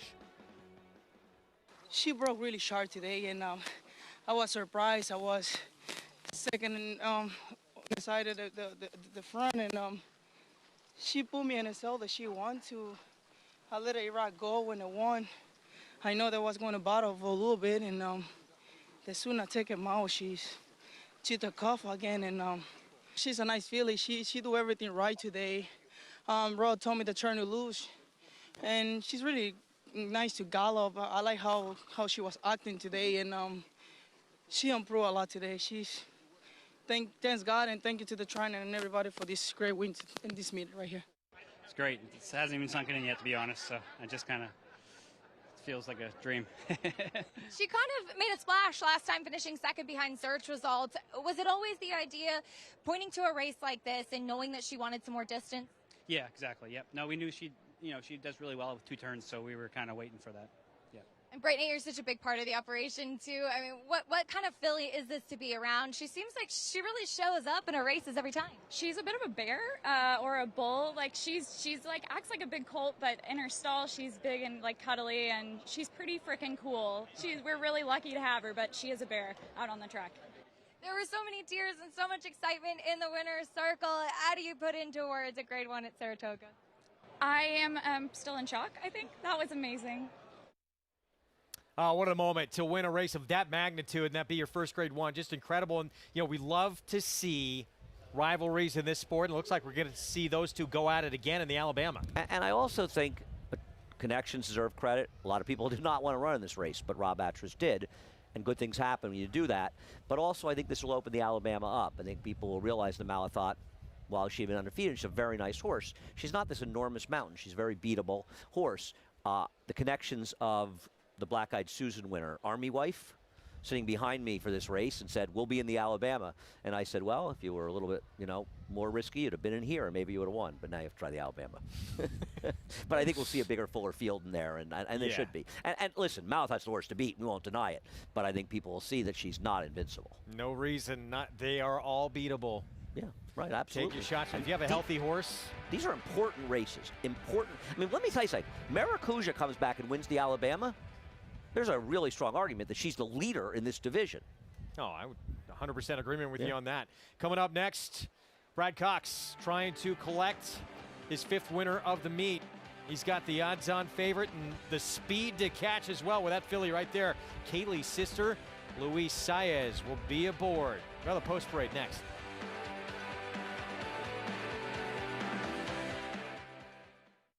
Definitely be looking at Always Dreaming yearlings. Florida Derby's always been a key stallion-making race. Constitution, Scat Daddy, Quality Road. The 2017 Florida Derby to Always Dreaming. I see a lot of similarities in Constitution and Always Dreaming. They're a little more angular, aerodynamic, and athletic than some of the other stallions by those sire lines. Always Dreaming offers that athleticism, and I think he can reproduce that into his babies. For 3 generations, the Bond Racing Stable has held to a simple philosophy. If you take care of the horses, they will take care of you. That guiding principle drives every aspect of operations at the family's Songhill Farm and Racing Stables. From breeding to breaking, racing and retiring, our commitment to our horses is reflected in everything we do. Now you can join our Grade 1 winning team with racing partnerships starting as low as $3,000. Bond Racing Stables, 3 generations of thoroughbred excellence.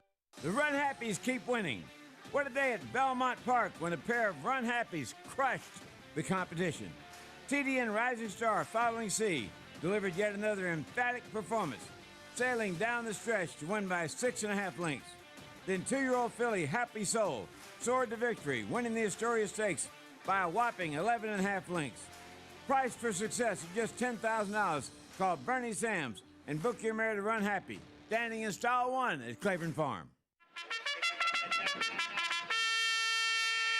Monmouth Park's 50-cent Win Early Pick 5 is the best way to get your wagering day started.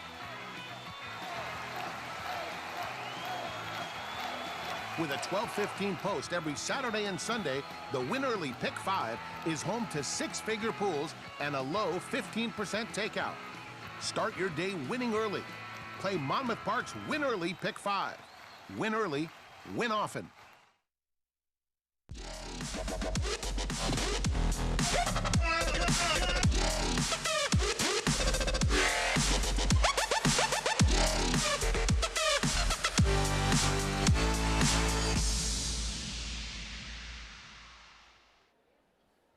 We are back on Saratoga Live, our program brought to you in part by America's Best Racing. You can get a fast-paced recap of all the big news in racing and everything that's trending in the world of sports on the Winner's Circle live stream and podcast presented by Naira and Naira Bets. America's Best Racing's Bram Weinstein, Dan Torgman dish live every Monday on ABR's Twitter at ABR Live starting at 11 a.m. If you miss it, catch the Winner's Circle wherever you get your podcasts. For what's new at ABR, is that Jonathan Kinchin I just heard? JK. Hi, Wolfie. There is some things going on at ABR I wanted to tell you about a little bit. First of all, we talked about Bram Weinstein. He's got a great story up on ABR right now, A Modern Connection by Way of Saratoga, where he writes about the memories with his family through racing at Saratoga. It's a fantastic read, and it really gets to the heart of what makes Saratoga so special with horse racing and an opportunity to kind of bond with your family. I'm enjoying that right now with my son here. Also on ABR, the big race out on the West Coast is the Pacific Classic, and that's August 21st at Del Mar. ABR is giving away 4 free tickets that include food and drink. They've got great margaritas at Del Mar, and all you've got to do is go to americasbestracing.net to sign up. And then finally, if you're just getting involved with horse racing and you want to dip your toes in the water, download ABR's Stay Lucky app. It's totally free to play with new races each week and a grand prize of $1 million. I know Wolfie would like $1 million. Please tell me we're eligible for that. To win $1 million? As employees? Aren't we all eligible always to win $1 million any day? I Just mean, be in that dropped out of an contest. airplane?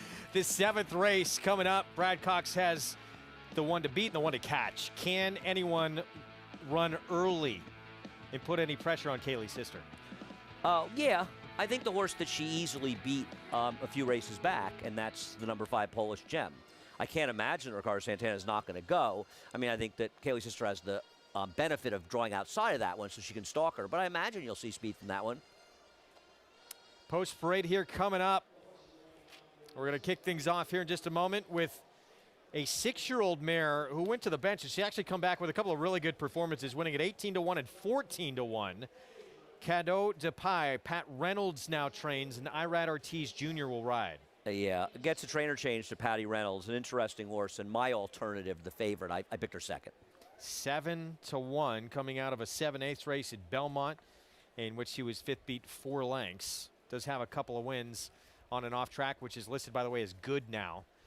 Master of Hope, this is the one for Orlando Noda. Eric Cancel just missed at Belmont at 6.5. Well, I would imagine she'll be second choice. When she ran that sort of surprisingly good race off the claim for the Notice, they were in the midst of an unbelievable hot streak. This is a barn that just cooled off dramatically since then. Thief of Hearts went by very quickly. That's the Tom Amos filly. He's coming off a maiden score at Churchill, and here's Polished Gem. Yeah, I mean, she got drowned by the favorite when they met together. She is off the claim, though, for Carlos Martin, who has 11% off the claim over the last 5 years. A lot of honey. Dylan Davis looking for a 3-win day. The reality is the race this horse ran 2 back is fast enough to give her a puncher's chance, and she goes back to dirt. Moisture in the track might help her. 3-5. Kaylee's sister, McLean's Music filly for Brad Cox. Yeah, the thing that bothers me about her is her last 3 races, she's been 3-5 and twice 1-2, and she's only 1 for 3. So she's been in other spots like this one where she looks great on paper, and she's only sealed the deal 1 out of 3 times. I'm with you. 26-1 outside. April Antics just claimed. Yeah, she's going to have some July antics and improvement off the claim for Michael Simmons to win this because she's not fast enough in her other races. Huge price. As we're 5 minutes away from the start of this 7th on the card, kicking off the pick 4. Again, you can play with Naira Bets. Bet any track, anywhere, anytime. Take advantage of that sign-up offer with that code SPA200 at nairabets.com or on the website.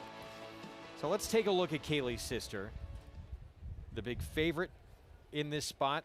There she is. So at Churchill last time out, very quick early, 21-2, 44-4, and she gets beat a neck.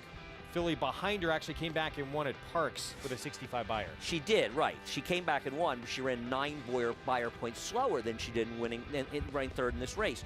The winner came back and ran a 68, 8 points lower. And those are the kind of information, and you get to look at the DRF formulator, which I think is the most useful Apologize tool for in that racing. replay. We'll try and get it sorted out. That suggests that maybe that 76 is a little bit high as far as predicting future performance. And if she's running a number like a 68 to a 70, she's probably the horse to beat, but it's a much, much more narrow margin. Now, obviously, that 83 buyer in her win, it'll blow this field out of the water. But it should be noted that that was a 4-horse field. And those kind of run-off victories like that, they'll produce these big numbers that may not be easy to duplicate. And I think her last race is a more true indication of her talent. And I wonder if that fig's a little high. Greg, I wanted to find an alternative. I couldn't find one. So as you look, we roll it up again here, and hopefully it stays with us here. She's in these blue silks. Do you look at this, and by any chance, do you downgrade that she didn't seal the deal here? Absolutely. Any time a horse is a short price and loses, it's kind of a black mark. Now, listen, Malathot yesterday, I don't consider that a black mark because she ran such a courageous race in defeat. And took pressure throughout. But what was so, okay, took a little pressure in there. She's supposed to win that race. Now, she still may just be better than these horses, and maybe she's found, we say, the right field. But I got to tell you, it doesn't inspire confidence that in 3 straight races at super short prices, she's only won 1 of them, and it was in a 4-horse field. Short price for Kaylee's sister here in the 7th. Sometimes I try to handicap the race without the favorite and figure out who I would take, and for me it'd be the 2. Yeah, awfully short price. Guys, your thoughts? Obviously, the conversation has to start with the 7, Kaylee's sister. The conditions of this race, it's a starter allowance race, meaning that all of these horses started for a claiming price, and then they're eligible for this race. Kaylee's sister did that at Keeneland. She ran off the screen that day. I just don't trust her at this short price. Yeah, I'm kind of with you. I understand where you guys are going. I mean, the 60 cents on the dollar worries you a tiny bit. And listen, Polished Gem, the 7 beat the 5 here by about 10 lengths a little bit while ago. I want to talk more about the 3 Master of Hope. I thought that was a good race off the claim and maybe fits in here.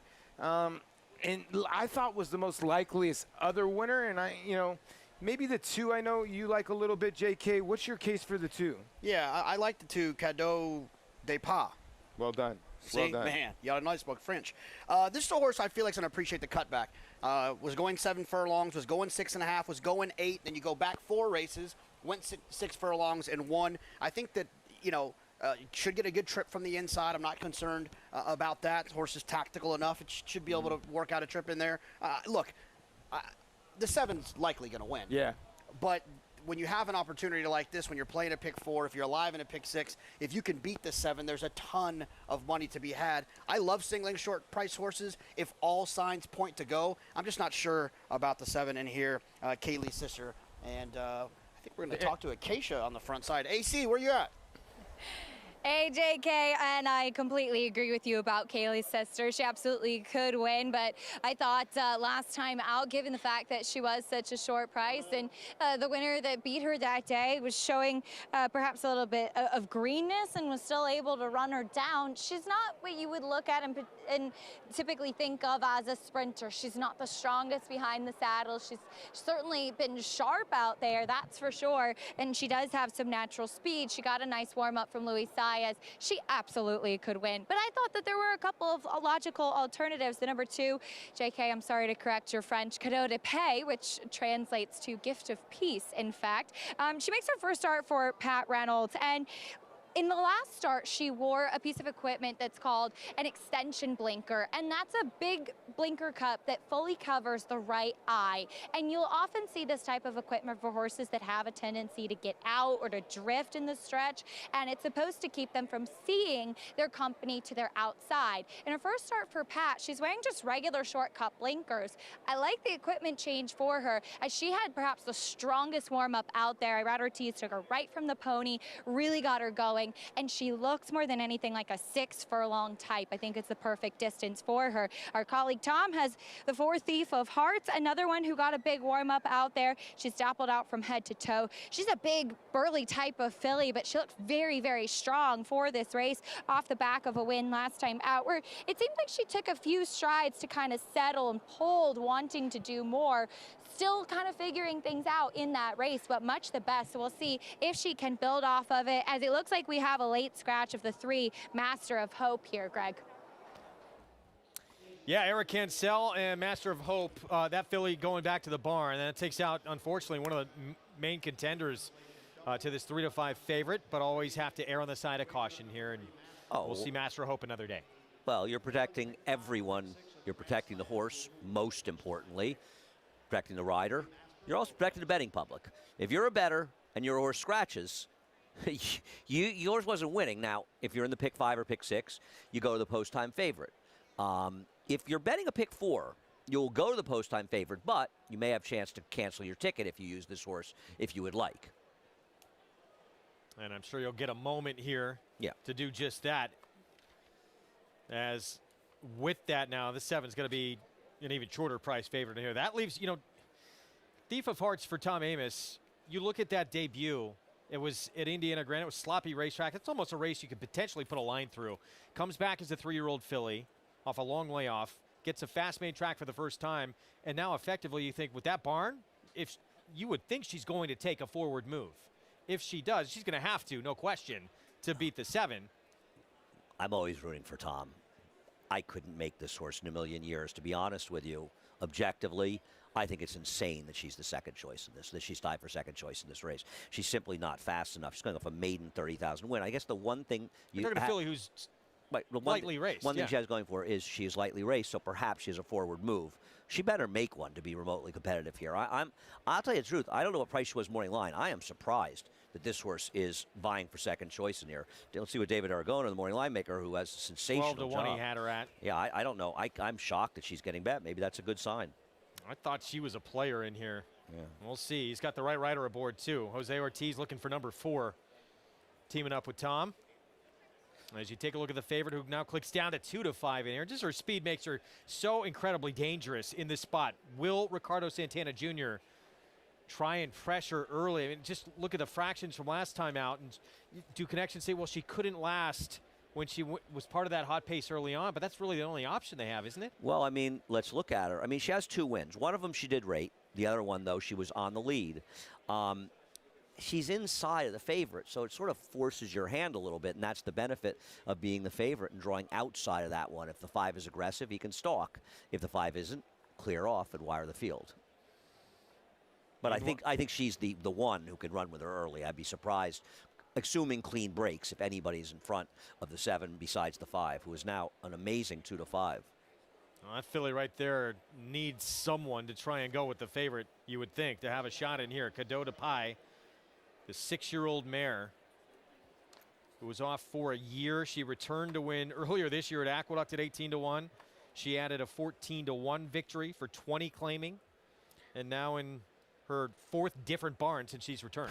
You and I were there, it was 3 months ago. I don't know, Greg, it feels like about 3 years ago, doesn't it? You and I were sitting upstairs at Aqueduct. There's a world of difference, and we love our 3rd floor studio up in Equesters at Aqueduct. It really is nice up there, very roomy, in a comfortable spot, but it's not quite like sitting among the crowd here at Saratoga, is it? It does seem like an awfully long time ago, and that's when we still didn't have spectators on site. It's literally like 100 days ago. Isn't it amazing?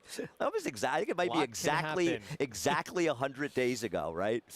From today, and it just seems like so much has happened, and really so much good stuff has happened, and it's been really an exciting Saratoga meet so far. The cards have been sensational. Going through the cards next week, Wednesday, Thursday, Friday. Thursday's a bear of a card. Friday, I started looking at. The racing here has been great. The atmosphere has been great, and I really hope that people at home that are watching that planning to come to Saratoga, get up to Saratoga. There's nothing like it. Got the Curland. We got the Jim Dandy. Yeah. Both next week at Essential Quality. Belmont Stakes winner in that Jim Dandy, among others. Undefeated first captain, drew post 4 for the Curland on Friday. Field of 7 entered. And we got another 3-year-old who was your early Derby favorite as a 3-year-old who is on the comeback trail, who might be running on Travers Day, by the way. Life is good. Not in the Travers, but the Alan Jerkins, maybe? We'll have that coming up for you. Wow. That's exciting, isn't it? Absolutely. He's on my list now with Todd Pletcher. Top 10 for the Breeders' Cup Classic right now. We're set for the 7th. Late scratch of the 3. Kaylee's Sister, the one to catch on the front end, the favorite. Let's go to John Imbrial. And the rough. A lot of honey is going out for the lead. And on the outside is the favorite, Kaylee's Sister. Now Polished Gem moves on through. Polished Gem takes the lead. Kaylee's Sister on the outside is 2nd. And a lot of honey is next in 3rd. From the outside, there goes Thief of Hearts, who's racing in 4th. And it is Cadeau de Pay next in 5th. And then it is a big break back to April Antics, who trails the field. The quarter went in 22 1/5 seconds. Now Kaylee's Sister makes the move there on the turn to grab the lead. Kaylee's Sister is in front. Thief of Hearts gains ground on the outside as Polished Gem drops back at the rail. Then it is Lot of Honey and Cadeau de Pay. They're at the top of the stretch. Kaylee's Sister with the lead over Thief of Hearts. Cadeau de Pay is on the outside. Then Lot of Honey. The half went in 45 1/5 seconds. And it is Kaylee's Sister, and she has built a 5-length lead. Cadeau de Pay has moved into 2nd. Kaylee's Sister, the big favorite here, on to victory. Won here by 6 lengths. Cadeau de Pay was 2nd, and April Antics, who was so far back, comes on to complete the trifecta. Kaylee's Sister, dominant, goes off in the end at 1-5 and looked like a 1-5. Right, I believe they call that winning like a 1-5 shot. Should the number 5, Polished Gem, broke a little slow in here. At that point, Ricardo Santana said no choice. He had to be aggressive. He was, but she wasn't good enough, and also the break compromised her. This filly, she just buried this field. And didn't even go out to the front in the beginning of this race. Luis Saez seemed like he was in no rush. The 5, who didn't break that great, wound up taking the front, and I don't think Saez was concerned at all. Yeah, I mean, no reason to be. And once again, that's always the beauty of drawing outside, right? It gives you more options without getting pressed. And You know, she ran. Listen. I thought she was much the best horse in here, but 1 to 5 seemed a little bit in the light side. But the way she won, might have been an overlay. Backs up her backing, Acacia. She certainly did put on a nice show in that race, and another win in the House Silks, as we saw a couple wins in those Silks opening week too. But as we often say with the clean faces win races comment, she was able to stay in the clear, not take any of the kickback either. That natural early speed that she had, and after Luis Saez took a look behind him, saw that Cadota Pie, who was way ahead of the rest of the field, but certainly no catching Kaylee's sister, put away the riding crop down to the wire, and she still had her ears flicked back towards him, saying, do you want me to do more? I can do more. But she just finished up really nicely with Cadota Pie closing a bit there, and this was a nice performance from a horse that was bet like we should see a nice performance today, Greg. 1 to 5 favorite. The winner here, 7-2, 8-6 finish. We're going to step aside for a timeout. Speaking of Luis Saez, he's got a big mount coming up next weekend. The Belmont Stakes winner, Essential Quality. Right now the leader among the 3-year-old division. Can he stay there? Jim Dandy, the Travers Prep. We'll preview it right after this. This proven son of A.P. Indy has sired over 50 stakes winners and well over 100 stakes horses. Recent top performers include Search Results, winner of the Grade 1 Acorn Stakes and a hard-fought second in the Kentucky Oaks, Past the Champagne, runner-up in the Grade 1 Ashland Stakes, plus these standout performers. 2-year-olds by Flatter sold up to $625,000, and his yearlings have recently topped Faisy Tipton's July sales twice. Flatter, standing at Claiborne Farm. Considering horse ownership? Get off the bench and get in the game. We have one goal: make racehorse ownership a slam dunk. It's Maxim Rate close to home. Maxim Rate has won the game lead.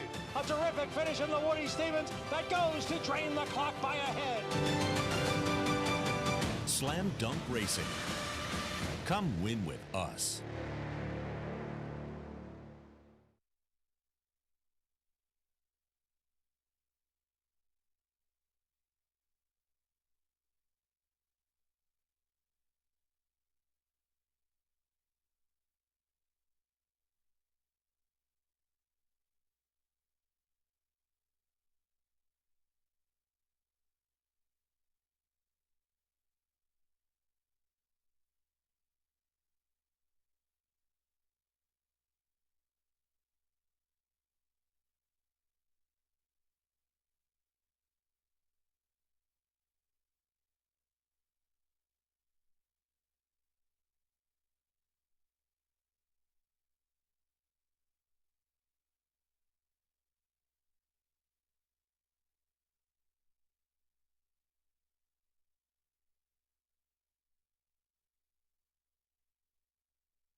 Welcome back to Saratoga Live, as we just saw a short price favorite run to those odds, Kaylee's sister, here in the 7th, as I'm pleased to be joined by her trainer, Brad Cox. And Brad, you were just telling me you don't like being a trainer with a horse that short of a price. No, you know, obviously the pressure's on, but she showed up. She ran to the odds, like you said, and, you know, proud of her. She's a tough filly. Louis did a good job. He had some success with her at Keeneland in the spring, and, you know, kind of a replay of that race today. You mentioned that she's a tough filly, as she did get run down last time. Is it that she's tough to train or tough to keep focused in a race? Yeah, no, she's she can be a little light. I think her weight's really good right now. She's carrying good flesh. Sometimes she'll get a little light on us. It's summertime. You know, we try not to do too much with her, but overall, you know, she's shows up on race day, and I'd like to congratulate Dean Maltzman and Richard Holtz from California. They've sent us this filly last summer, and she's, you know, for the most part been maintenance free, but in regards to like spacing her races, they've been patient with her, and she shows up for them and rewarded them in a big way today. Certainly did, and of course we are now 6 days away from the Jim Dandy. What's the update on Essential Quality? Is of course we've been following him working here at the spa. Yeah, he's doing really well. We just walked him this morning. He looked great out on the road jogging, and he's doing really well. His flesh looks good. I think he really does like Saratoga. He's only trained here on the main track. I think he enjoys it. He's happy. So I think he's set for a big performance next weekend. I really do. When you have a horse like him that's really done everything right on the racetrack, what is it about in between his races that you want to see from him? Just kind of more of the same, really. I mean, you know, he's still a young horse. You want to see him kind of continue to grow, maintain the weight he has. He has great weight, things like that. His coach really good right now. So you're just looking for more of the same and maybe even getting better. I mean, he's getting older, so you want to see those signs of him moving forward because the competition's moving forward as well. We can't wait to see him next weekend. Congratulations on the win here, Brad. Thanks, Acacia. Trainer Brad Cox picking up a big victory here with Kaylee's sister, but of course we cannot wait to see his Belmont Stakes champion next weekend in the Jim Dandy, Greg. It's going to be fun, and this 3-year-old picture just getting deeper and deeper as well. We're going to find out a lot more, as Andy alluded to, with that Curlin Stakes and first captain. Kaylee's sister, $2.50 for the win. Odds-on winner in 2 of the first 3 legs here of this pick 6. Yeah, I mean, this is the horse that, you know, most people leaned on heavily in here, obviously, with a short price. We'll see if it gets more interesting going forward. So right now, you got a decent enough price with Todd's horse, but there hasn't been anybody to blow it up. Well, so much for this one being beatable. This was impressive. And I think Brad says he gets a little nervous with that shorter price. I think he's okay with having 1-5 favorites. It's one of those things where you'd love, in theory, you wish every horse you ran was 1-5, but there's more pressure because there's more disappointment. When you're in races you're supposed to win, it's disappointing when you don't. A lot of times you're not in races you're supposed to win, so you don't feel as badly when you lose. Lime, Kaylee's sister, both odds on in races 5 and 7 here in this pick 6 with a $1.4 million pool. But we got chances for some numbers still to come, including here in this 8th race. Moved off the turf, was scheduled for the lawn, but now on the main track at 1 1/8 miles, stays at that same distance. I thought this was a wide open race. You and I are both surprised that Dak Daniels is this enormous favorite. He had a nice win here in a very competitive allowance race here on opening week. I think the 2nd day of the meet. But was it first day? Was it opening day? Opening day. The opening day. But this was coming back in 10 days, and there are some very tough, hard-knocking veterans in this race. He's overbet. He's arguably, I think, going to have to move up to win off that performance. I completely agree with you. I'm shocked. I mean, we both started a double take when we saw what a short price he was. Speaking of the big 3-year-old, for Brad Cox, there is Essential Quality, the Belmont Stakes winner, gearing up for next weekend, and the Jim Dandy on that prep for his way to the Travers. We'll be back. Before a moment of victory, there are the hours before post time, months of training, and years of work. Before triumph comes trust. Before success, belief. Before we became a world-class stallion farm, we had world-class shareholders who understand that it can take years to create a moment, but that some moments last forever. Hello, you've reached the offices of West Point Thoroughbreds. Please leave your name and your number, and we'll get back to you as soon as we can. Okay, starting to move now. He's 4th. He's on the outside now. He's pressing him now. There's the 1, the 7, and the 6. He's on the lead. There's another horse on the inside of him. He's pulling away. He's going to win this race.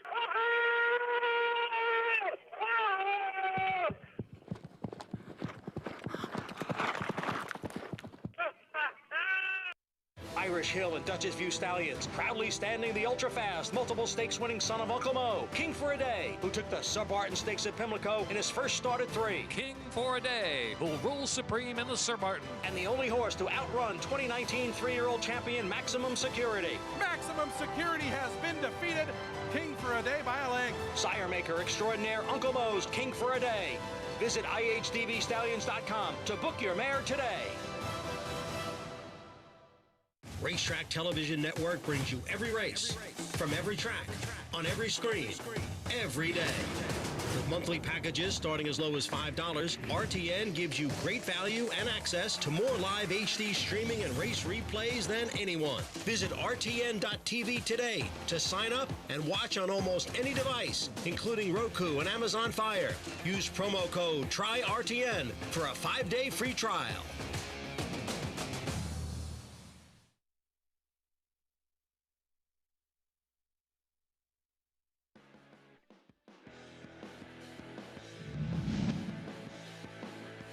It is Essential Quality on the outside and Hot Rod Charlie on the inside. Essential Quality with a narrow lead. Hot Rod Charlie continues to battle on, and now there's an eighth of a mile to the finish. It is Essential Quality with the lead here over Hot Rod Charlie. Now a 16th to the finish, and it is Essential Quality, and he's showing his quality today. The champion 2-year-old has won the Test of the Champion. That was one of the great shows put on we've seen in a Triple Crown race in a while. Essential Quality, Hot Rod Charlie throwing down in the stretch. And it was your 2-year-old champion reigning supreme for Brad Cox. Essential Quality now looking at next Saturday. And the Jim Dandy to try and move on to the Travers. And a big redemption for Essential Quality after a Derby where a lot of people expected and was favored in that race to come back in the Belmont and win. It was such a great way to end the Triple Crown. I mean, that was just a great race. And Hot Rod Charlie, while disqualified, came back. He didn't run as fast from a figure standpoint to Haskell, but he showed what good racehorse he is, too. And a great moment, too, for the man on board, Luis Saez, getting his first Classic win. He has certainly been the quality of the class to this point. Leader at this point, midway point of the division for these 3-year-olds. And we'll see what he can do the rest of the way here. We'll find out a little bit more coming up on next Saturday's program in that Jim Dandy, and we'll see if he can keep moving forward for Brad Cox. Yeah, no, listen, I think he's a major contender for Horse of the Year. We had 3 of the top 3-year-olds emerging, some of them too, working within a few minutes of each other. Life is Good, first captain, and this guy right here, Essential Quality, working yesterday. Minute and 4/5, going 5 furlongs.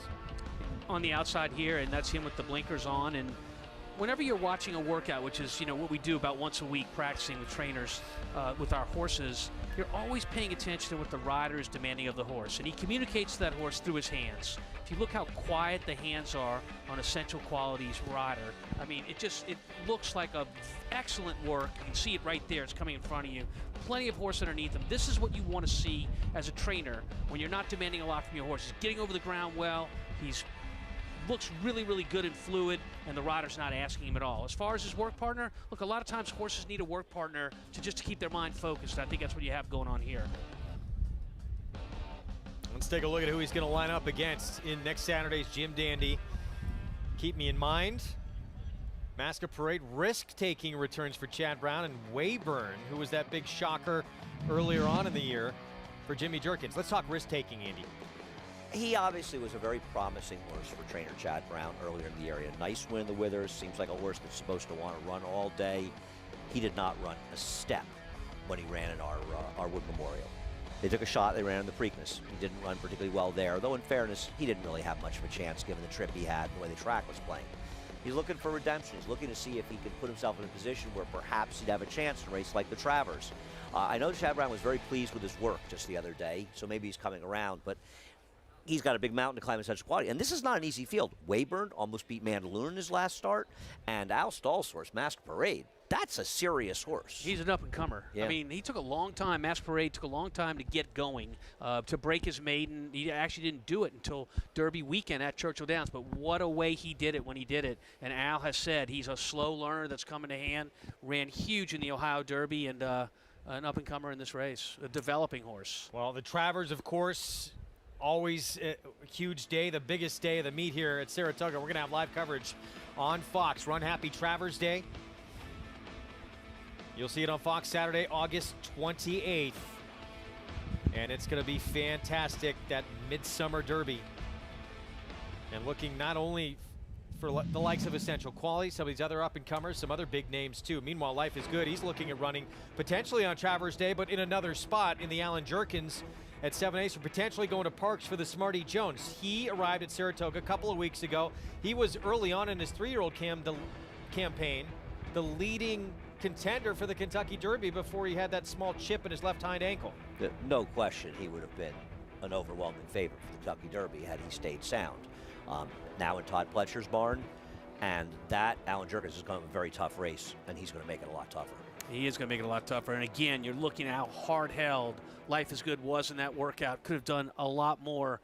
When you walk away from a work like that as a trainer, you have a great feeling about what's to come when you put the saddle on their back in the afternoon.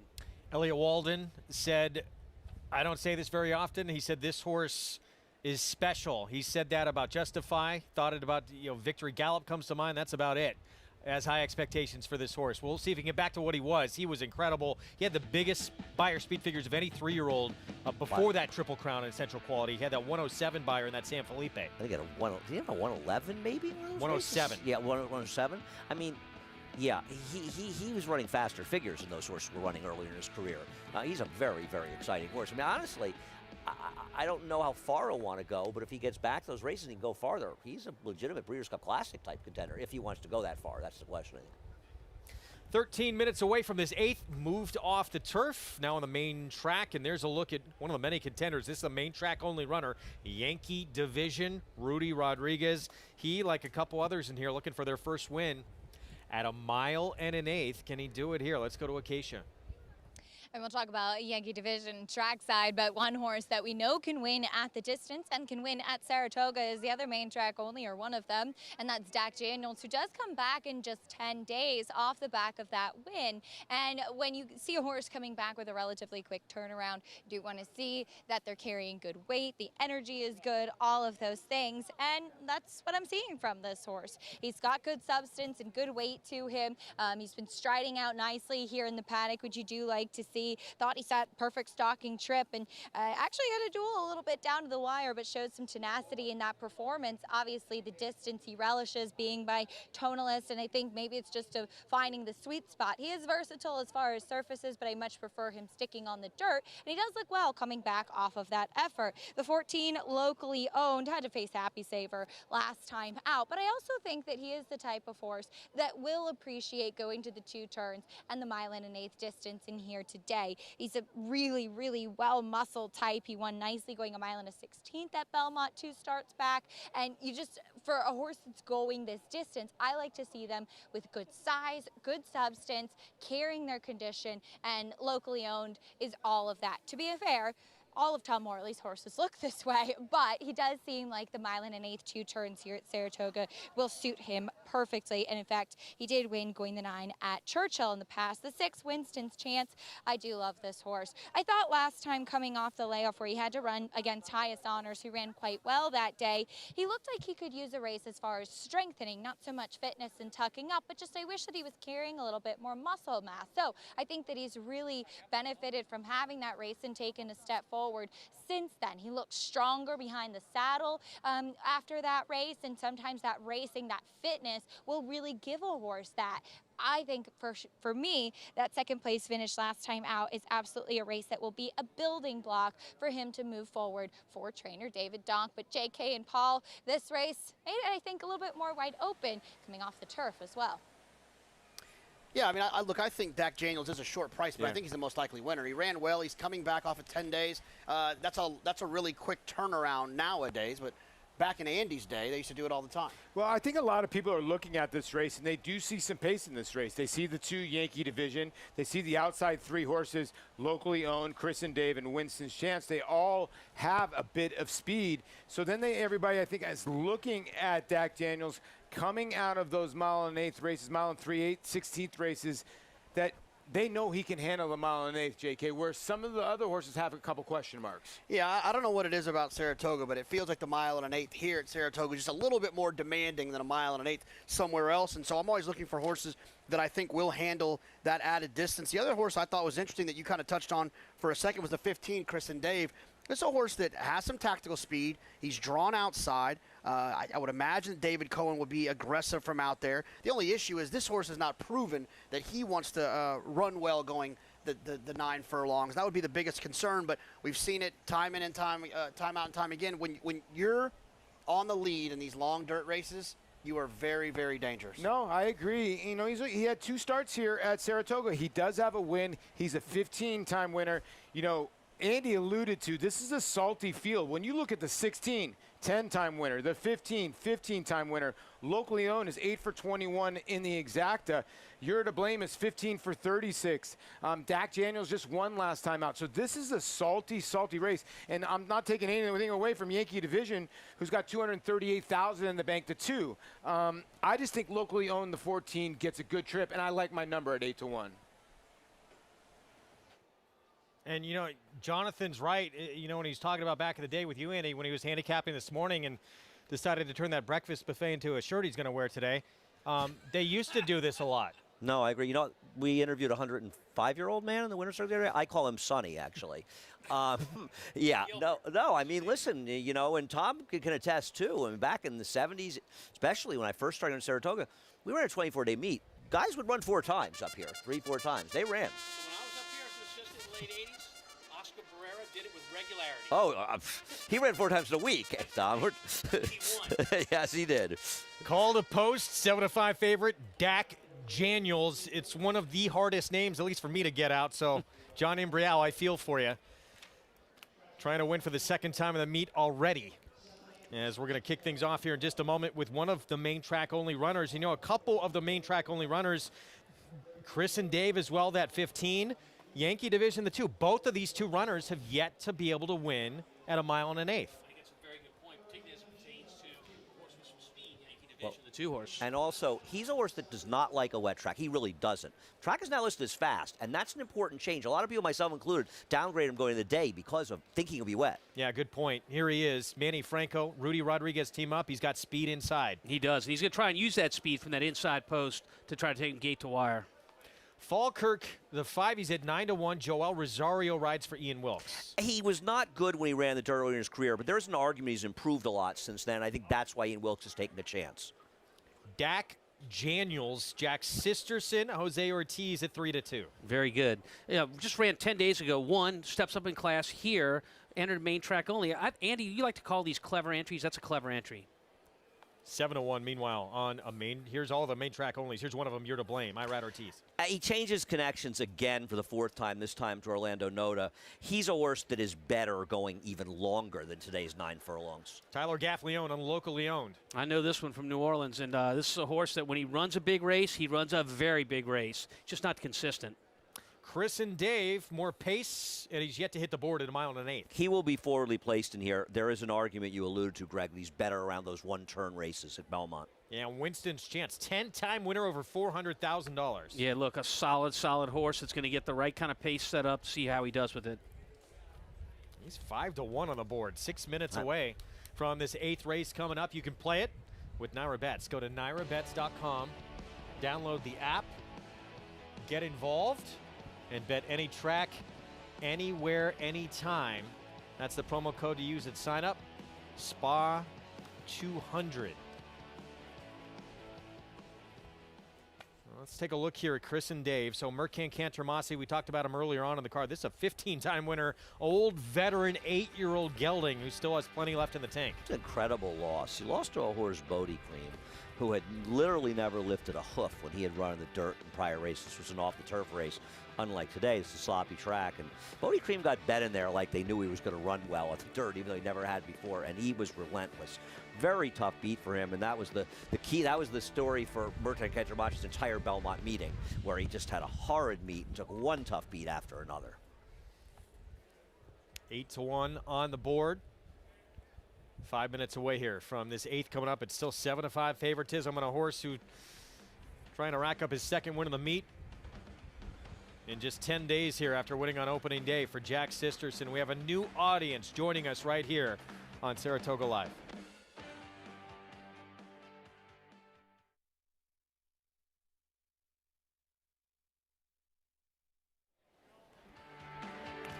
Welcome to those just joining us on Saratoga Live, watching on Bally Sports San Diego. Great to have you with us. Those already with us on FS2, good to have you here as well. Greg Wolf, Andy Serling, Tom Amos, one of the top trainers in the country.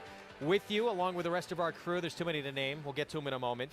We have this 8th race here coming up. Was very competitive on the turf, moved off the turf now all day, and it's still very competitive. It is. We had a lot of MTOs, and that really made a difference in this race. So you do have a relatively strong dirt race in here. This was the one race, I will say, and it's a fun race. I was a little disappointed when this race came off the turf because this is a pretty good race. Oh, it's still a pretty good race, though. And the MTOs, main track only entries that you're referring to, they get to run today. You know, it comes off the grass, and they're involved in this race, and a lot of them have pretty wide post positions by numbers, 16, 15, 14. But with the scratches, the field narrows down. It doesn't hurt them at all. It's going 1 1/8 distance. And we have a horse in here who we think is overbet and is favored, but is trying to do something no horse I don't think has even attempted so far at the meet to win his 2nd race already in day number 9. Opening day, the 6th, Dak Daniels. We saw Voodoo Song win 4 races at the meet a few years back. Yeah. Dak Daniels can put him in position maybe to equal that if he could win here. But again, you know, Andy and I were talking about this, Tom. I'm interested to get your thoughts, but we felt he'd have to move up off that win to beat this group. So he just won the 1st level allowance race, and now he's stepping into that 2nd level allowance race. For horses that are stepping up in class, they're facing a group that's already done what he's done. So it makes it harder for a horse to go back to back when you keep moving up class level after class level like Dak Daniels is doing, the 6 horse. But on the alternative side, you must be doing good if no Sisterson's putting him right back in. Let's go to Jonathan Kinchin and Paul Duca with more. Yeah, thanks, guys. I mean, we're going to take a look at locally owned. I mean, the horse for Tom Morley, the horse is the horse that I like. And the reason why is we're going to take you back to the race on April 30th where he sort of got taken back. And when he was in the Owl Stall Barn, he seemed like a type of horse that liked to try to grind it out a tiny bit. He got a good trip on this day. I get it. But I think he's the one horse that will like the 1 1/8. He has a win. He has a 3rd place finish. And I think he can pass horses and stay close enough, JK. Yeah, I mean, you're right. I mean, that's the biggest issue for me with this horse is that he did get a good trip on this day when he won. He was down there. He saved ground in the pocket. It's kind of a little comfortable spot, the pocket in behind those leaders. And then he tipped out right here and just kind of grinded away. Look, this is one of those situations where whoever handles the 9 furlongs is at a huge advantage. And locally owned has run well at these types of distances before. But like we talked about before, Dak Daniels has done it a lot. Yeah. He's done it further, and he did it 10 days ago. Yeah, and Winston Chance is another one that handles the distance and loves this racetrack, Acacia. Yeah, absolutely. I like Winston's chance in here. We'll look at one horse who will likely be a big part of the pace, though the 1 1/8 distance has eluded him as of yet, and that's the 2 Yankee Division, who's been very sharp and on his toes throughout. He's a big, solid-looking type that looks like he should want to go a distance of ground. He's very fit, too. He had a strong solo warm-up from Manny Franco, and I like that after that warm-up, expelling some energy when he's come back with the pony, he's a little bit more settled now. You do want to conserve it. I do like for a horse that has natural speed, he has good energy, but you don't want to expend too much when you have to go this taxing 2-turn distance, which for some, when we see the 1 1/8, it looks like they're crawling towards the finish line. So I like that he's able to link back up with the pony and be a little bit more composed now. We'll see if he can get his first win at the distance with that early speed. But ultimately, the 16, Winston's Chance, will be my pick. I thought last time he needed to strengthen up in that first race off the layoff, and he ran fine against Highest Honors. He looks much stronger today. I think that he's one that relishes this distance, and I think has taken a big step forward from his last race, Greg. All right, Acacia, there you see the selections of everyone on the program here. Yeah, I like the 16 in this race as well. I use 6, 14, and 16. But I think you're supposed to be betting this race because Dak Daniels should be maybe 5-2 to 3-1 in here. It just makes absolutely no sense that he's an overwhelming favorite, win or lose. And I respect locally owned. He can bounce back to his race the time before. Was good enough to win here. Winston Chance is a hard-trying horse. He's run well at Saratoga. He can run well at the 1 1/8 around 2 turns. And I think he's a very interesting alternative. The public seems to agree. And he's a close second choice. If a couple of horses battle up front, which it looks like could happen in here, who's the most likely to benefit from a hot pace? Well, I'm not sure how. I mean, isn't Yankee Division just sort of going to go? Is anybody really going to be going that hard after him in this race? I'd be surprised if there's a significant pace in here. Probably locally owned. Winston Chance did a good stalking trip, but locally owned, probably the number 14 if the pace gets hot, if he runs. Pay attention to the 15, Chris and Dave. I think Chris and Dave could challenge Yankee Division, the 2-horse, early for the lead and set up for a closer like Winston's Chance, the 16. Still favored 6-5. Going to go back-to-back here in 10 days' time. Dak Daniels. Jose Ortiz looking for number 4 on the card. Let's go upstairs. John Imbrial with the call.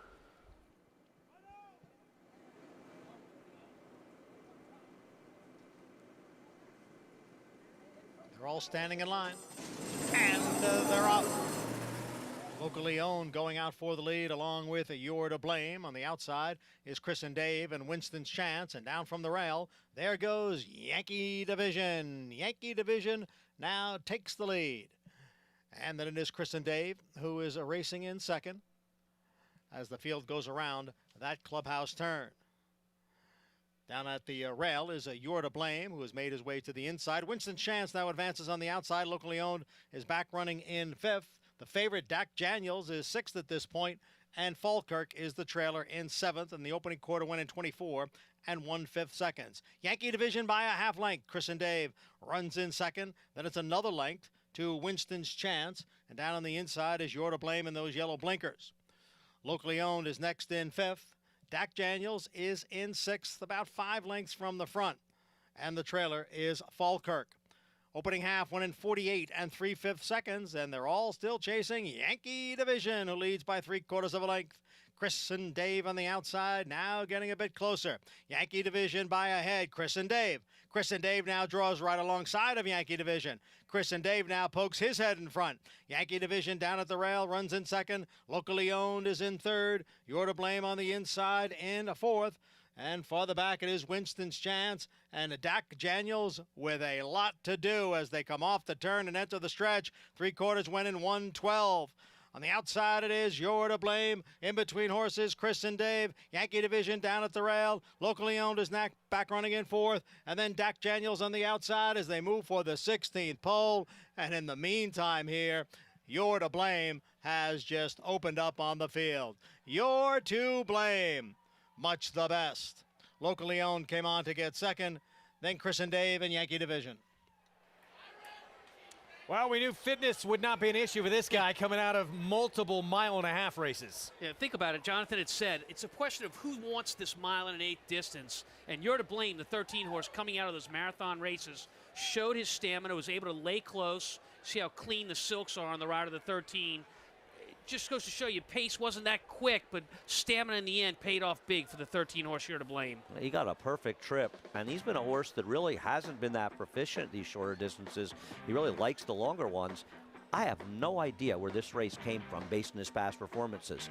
I mean, this was astounding. Maybe nobody else showed up, but he just won by about 10. I can't figure it out. Looking at his past performances, it's very hard to find this race. Well, he's coming out of a race in which Lone Rock just decimated the competition in that Brooklyn. But he did no running. And he looked like a wildebeest today out there. I mean, this was ridiculous. I think Dak Daniels may have finished last. He never ran a step. He finished second to last. 8-1 on You're to Blame. 13, 14, 15, and 2, gentlemen. So we go to J.K. and Paul. Well, I mean, listen, both of us did not have this horse at all. You're to Blame. A horse that hadn't won in 2 years and 11 starts, JK. But when you watch the replay, I know he won by a pole. He was the horse that wanted the distance. And then Locally Owned looked like he was going to run about 5th or 6th, came back to run 2nd. It ended up proving that those were the 2 horses, even though You're to Blame won by a pole, that they wanted the distance, and the other horses really didn't. So another price here in this Pick 6 carryover afternoon. You're to Blame. Irad Ortiz Jr., he gets his first winner of the afternoon. He's got 14 now at the meet. What I don't know what this inquiry is about. It's hard to see. It's about the winner. But, it is the second horse claiming against the winner. This horse hasn't really run a particularly competitive race in about 2 years. I am shocked. It had to be in the turn. That's the only time they were close to each other. Oh, it's probably they're saying he came out here and forced him out. Listen. It's hard to take horses down that win by 10 lengths. See justice in that, but I use the 14 and not the 13, so I guess I'm rooting for it. So I've had one look at it, but here's the problem. The stewards don't have a great view because of where it happened when they came out of the turn. And yeah, okay, the winner pushed his way out past that horse, but I have a lot of difficulty believing this horse comes down based on that. They did bump him there, but I can see it. They're showing at the racetracks, people know they're showing multiple views on another channel. We'll try to bring that to you momentarily. You know, they took Irad down for doing a similar thing at Belmont, and it was actually kind of similar to this, and they did take him down, a horse that won quite easily, and the other horse finished second. Listen, I hope he comes down from a personal standpoint. I used the 14 in my pick 4 and didn't use this horse. I don't know how the public is served by this takedown. Well, that was Irad making his case. It's before this. It's before this, guys. Yeah, so maybe we can back that thing up. But it's going to be as they're coming out of the turn into the stretch, and the winner's going to push his way out from behind horses. He does move out, locally owned, the 14 horse a little bit, but I have a lot of trouble taking down this winner. Winds up second, by the way, in the race. Yeah, I read Sid Days the last 3 days at Belmont, and it cost him the riding title because of disqualification. He did the exact same thing basically did here, and he did it here. He forced this horse out, and this is something that Irad needs to stop doing, frankly. And he's a tremendous rider, but he's an aggressive rider. And listen, he's trying to win, and if the stewards allow him to do it, that's fine. But, you know, he got punished for the exact same thing at Belmont Park. You were there. And now he's doing it again in virtually the same spot, getting in behind horses, inside of horses, and forcing his way out. I don't think this horse should be disqualified. I wish he was for my personal bets, but I don't think the justice served for people who bet this horse. He won by so much. There's Tom Morley, Tyler Gaffleone. They'd love to see a change here as they wound up runners-up. Meanwhile, Irad Ortiz Jr., he's made his case to the stewards there with Orlando Noda. And we will wait and see as it continues on here. Both these horses 8-1 on the board. I think what you might see, Tom, and feel free to agree or disagree, that they leave the horse up, but Irad gets suspended for this. I don't agree with that. Look, Irad is an aggressive rider. You could maybe even call him a bully. He does work his way out here. And you look at him use his crop with his left hand to urge his horse to move out right through here. Boom, there he goes. And he pushes his way out after he uses his crop with his left hand. And he definitely pushes out the second place horse. I'm not a fan of would it have made a difference in the race.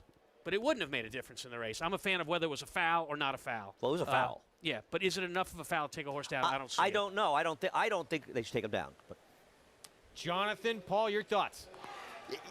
Well, Richie Migliori texted me and said he thought that Tyler lost his stirrup, so I would say that's a little bit significant, but it appears that the stewards did not believe it was significant enough. All right, so no change. It will stand 13, 14, 15, 2. And Irad Ortiz Jr. safe with this one. The bigger question to me is where this race came from. I just don't know how you look at the horse's PPs and understand this performance. Well, look, he's coming off a marathon-type race. He's shortening up. Sometimes with older horses, you give them an opportunity to do something different, and it wakes them up. Well, you had a lot of horses, too, in this field who didn't want to go this distance, right? No, you got plenty of horses here that have run effectively at longer distances. And it's just, this horse is, even in his career when Chad Brown had him and Todd Pletcher had him, he wasn't running like, he improved those longer races. I like Turnback. For me, this is a complete and utter form reversal off the trainer change. I mean, look, when Todd Pletcher had the horse, he did nothing but run him in stakes. This is no stakes race. This is a drop in class. We'll have to agree to disagree. Well, you can't argue that he's been in nothing but stakes races. Right, but he has not run performances that are anywhere close to this performance. This is, to me, a remarkable form reversal, and I think I have a lot of company on it. Shuvee Stakes is next. Chad Brown with 3 in our feature at 1 1/8 coming up. Dunbar Road, Royal Flag, and the X Factor Chilean making her state's debut. Gold Spirit. We'll be back. No sport in the world brings the wins home like racing. It's one-of-a-kind, high-speed, high-stakes action, and Naira Bets takes you there. Place your bets and watch the races live from anywhere. With Naira Bets, make easy, secure deposits and promotions every day to earn reward points or cash. Download the Naira Bets app or visit nairabets.com.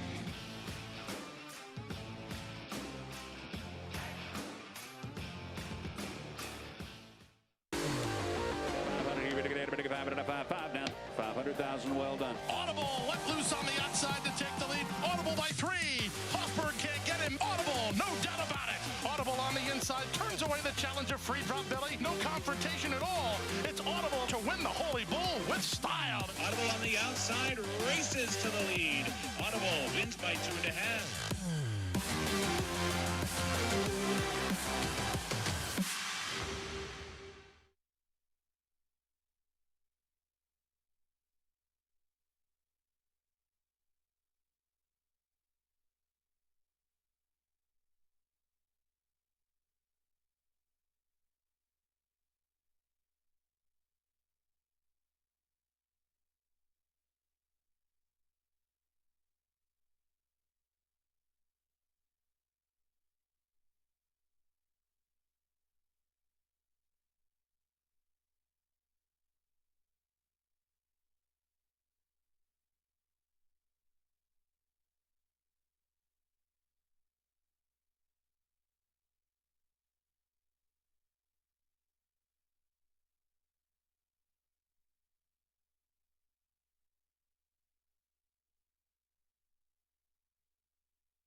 Back on Saratoga Live, our program brought to you in part by Hillendale at Alapa.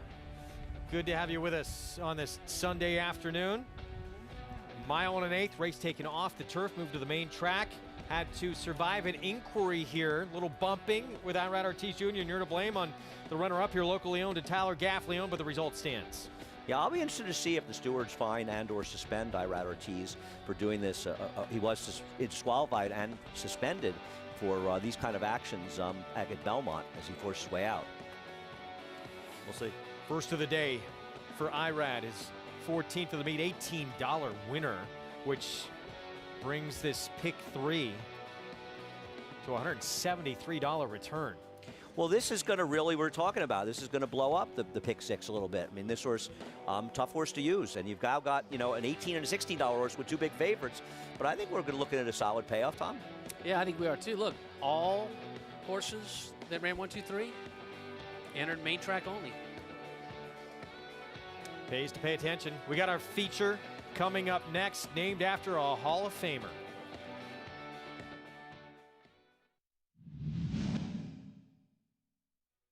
Coming into the stretch with a quarter of a mile to go, it's Shuvee on the inside with Hydrologist alongside. Loud third and Two Gun Dan is fourth. Coming to the eighth pole, it's Shuvee on the inside, still in front. Loud on the far outside, coming on with Hydrologist. At the 16th pole, it's Shuvee still in front as Loud comes on second. And as they go over the finish line, it's Shuvee the winner by 2 lengths. Oh, the great Shuvee, a champion, a Hall of Famer, and twice winning the Jockey Club Gold Cup against the boys when it was a 2-mile race. She was incredible. Won the Diana twice. I mean, honestly, she has to be considered one of the greatest race mares of all time. Oh, without a doubt. And, in those long races, those 2-mile races, when she shortened up, she was just as effective to those shorter races. By 1955 Horse of the Year, Nashua, out of the 1956 Coaching Club American Oaks winner, Levy, incredible pedigree, and she was incredible with the racetrack. U.S. Filly Triple Crown winner back in 1969, second filly ever to win that, and champion older female in 1970 and 71, 1975 Hall of Fame inductee. She was sensational. The Shuvee is next. Our Sunday feature here at a mile and an eighth on the main track. Chad Brown, he's going to send out, as we've been talking about all day long, 3 runners in this race, including Dunbar Road, whose best performance of her career came on that sloppy racetrack in the Alabama here. Yeah, well, it dried out pretty quickly for her. But, I don't think I think she would have probably run about the same race in the Alabama on a dry track. She was very good then, but is she the same horse she was when she won the Alabama? I think that's the question. And when you look at her most recent races, and, we went back to 2019 to look at her biggest race. It's a long, long time ago, and that's a lot of racing and training for a race mare, and I just think she's a different type of horse than she was then. And our owner, Peter Brandis, he loves to see his horses run. He comes to the track and sees them all throughout the year, and he's a sporting guy. He likes to see his horses race. There's a look at her. Daughter of Quality Road.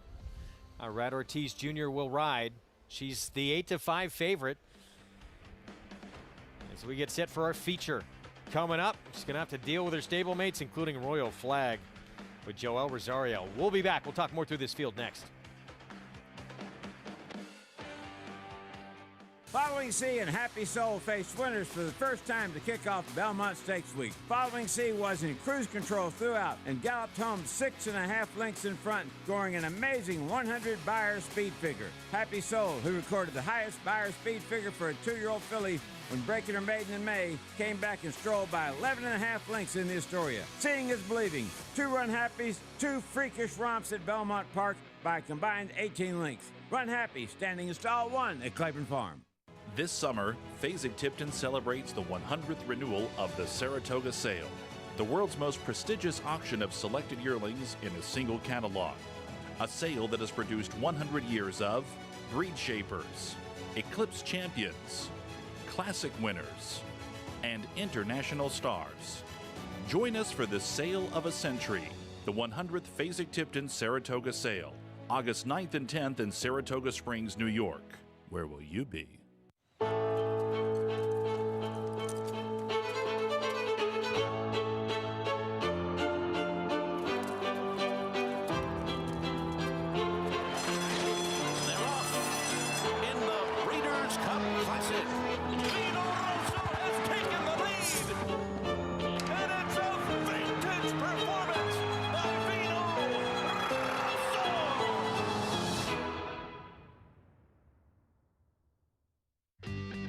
Plus, available through bloodhorse.com, provides exclusive, timely, and unmatched content to subscribers, including Fox Sports, Blood Horse branded weekly programs, a detailed stakes winners section, behind-the-scenes videos from Blood Horse staff, on-demand access to deeper horse statistics, and a $5 monthly credit to equineline.com.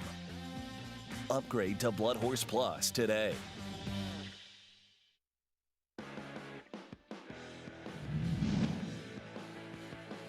Latruska, in the meantime, has a 4.5 length lead at the top of the stretch, ran 3/4 in 109 and 2.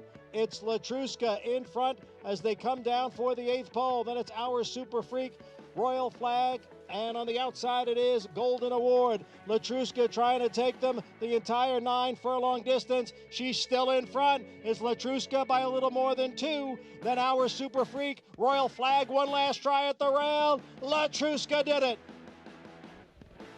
Well, that was the first time in the Shuvee last summer when a lot of us really started to learn who Latruska was. She has become a totally different mare since then.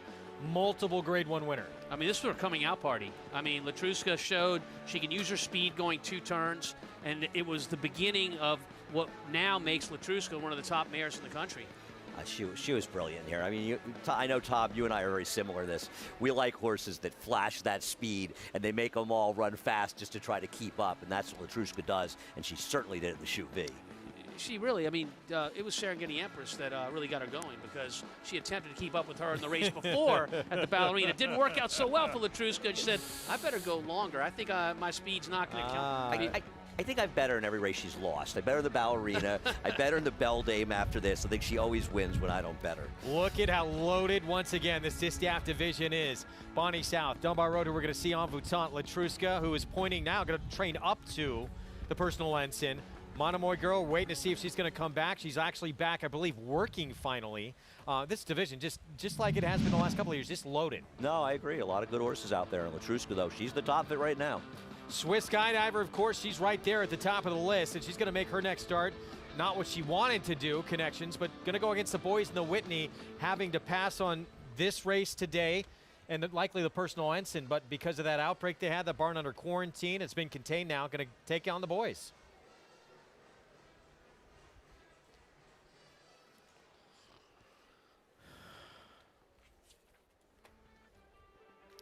Welcome to those just joining us on SNY.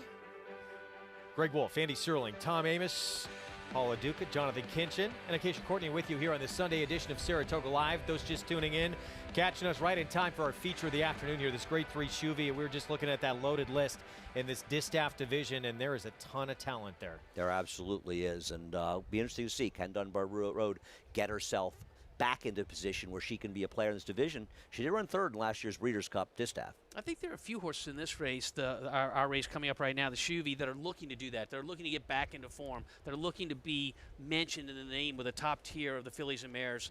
Obviously, Dunbar Road, our favorite in this race, is one of those. 8-5 favorite here in this spot. And yeah, as Andy mentions, look, she may have more in the tank. Third behind Monomoy Girl in that Breeders' Cup distaff last year.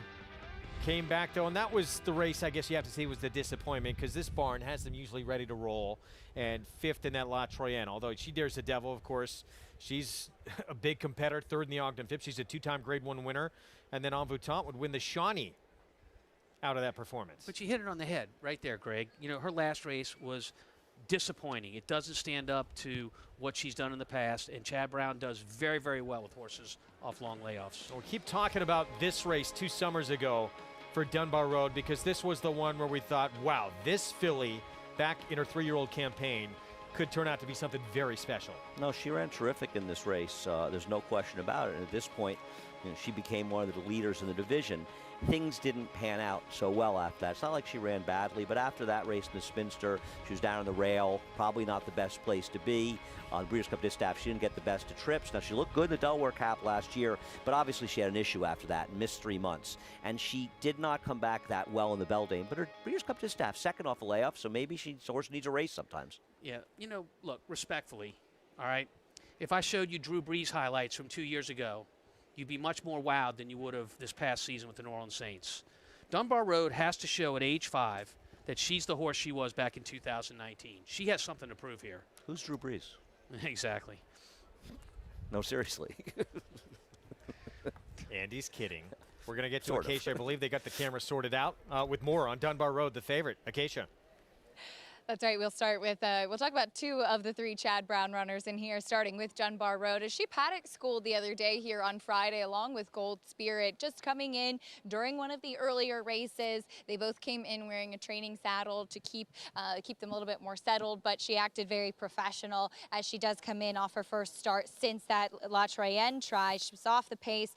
The winner, She Dares the Devil, did wire the field in there, but I thought she didn't offer any response when asked in closing. She does get a little bit more ground to work with, and she's such a big, leggy type of filly, or mare now, I should say, which is the type of physical that you would often see one really relish a wet track. I mean, of course, we saw her wet track Alabama victory. There is some moisture in the track today, but it was an absolute monsoon when she won the Alabama in 2019. If anything, I'd say now as a 5-year-old, she's actually carrying good weight, as is what is typical for her. So that is certainly a positive for Dunbar Road, as she will try to turn things around today. The 7 Royal Flag comes off a second in the Double Dog Dare. She's one that I've always thought would get better as she got older. She's sharper today than I've seen her in the past, and she's another one that would often not carry much condition behind the saddle. She's probably the strongest I've seen her look. I do like to see that from her, and the way that she's really filled out now as a 5-year-old. The age of 5, horses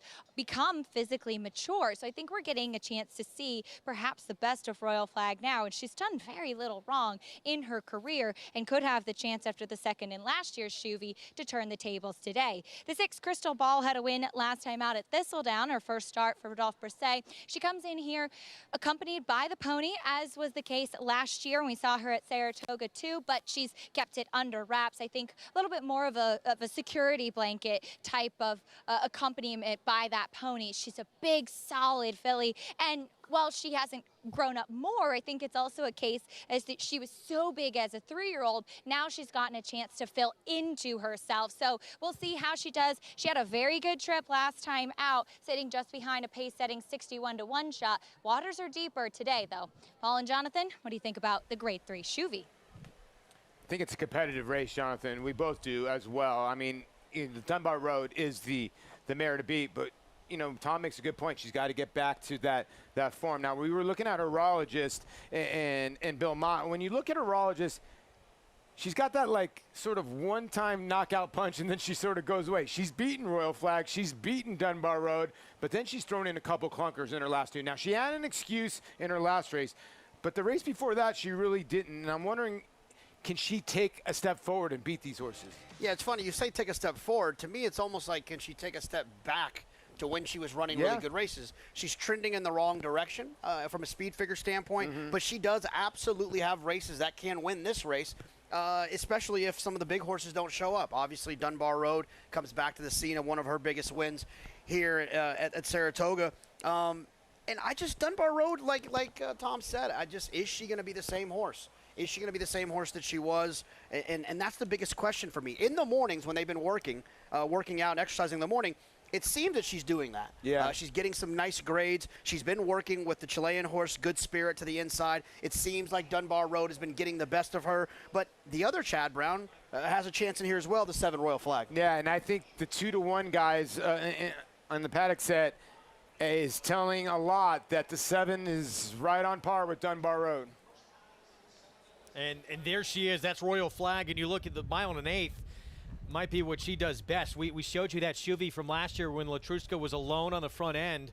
Royal Flag was trying to close into that. She was a runner-up that day. I think the thing to like about her, and I can't speak for you, Tom, but one of the reasons I like her is she's the consistent one in this race. A lot of these horses are coming in off poorer efforts. They're unreliable. Their best form have left them. Royal Flag runs essentially the same race almost every time, and it's good enough to win this race. Oh, it's definitely good enough to win this race. But I like Royal Flag's lone start this year in the Double Dog Dare at Keeneland, a race where she was behind a pace that maybe wasn't all that quick. She made a big middle move to get in position and try to finish on the end. It cost her a little bit on the end of that race. I thought she fought hard. Look, she's got 9 starts, Andy. She's never been worse than 3rd in her life. This is a really solid filly. It's breaking from the outside post of 7. Post parade horologist just went by for Bill Mott. Here's Gold Spirit. Gold Spirit is the wild card unknown in here coming up from Chile. Liberty MD, another unknown. She's undefeated. She won a race at Churchill last out. Entry-level allowance. Beat a filly who came back and won by 17 lengths last started. Ellis on a race taken off the turf. Yeah, big step up for Liberty MD, the 3-horse, to try to maybe use that speed early. Brian Hernandez Jr. on board. Dunbar Road, here's the 8-5 favorite.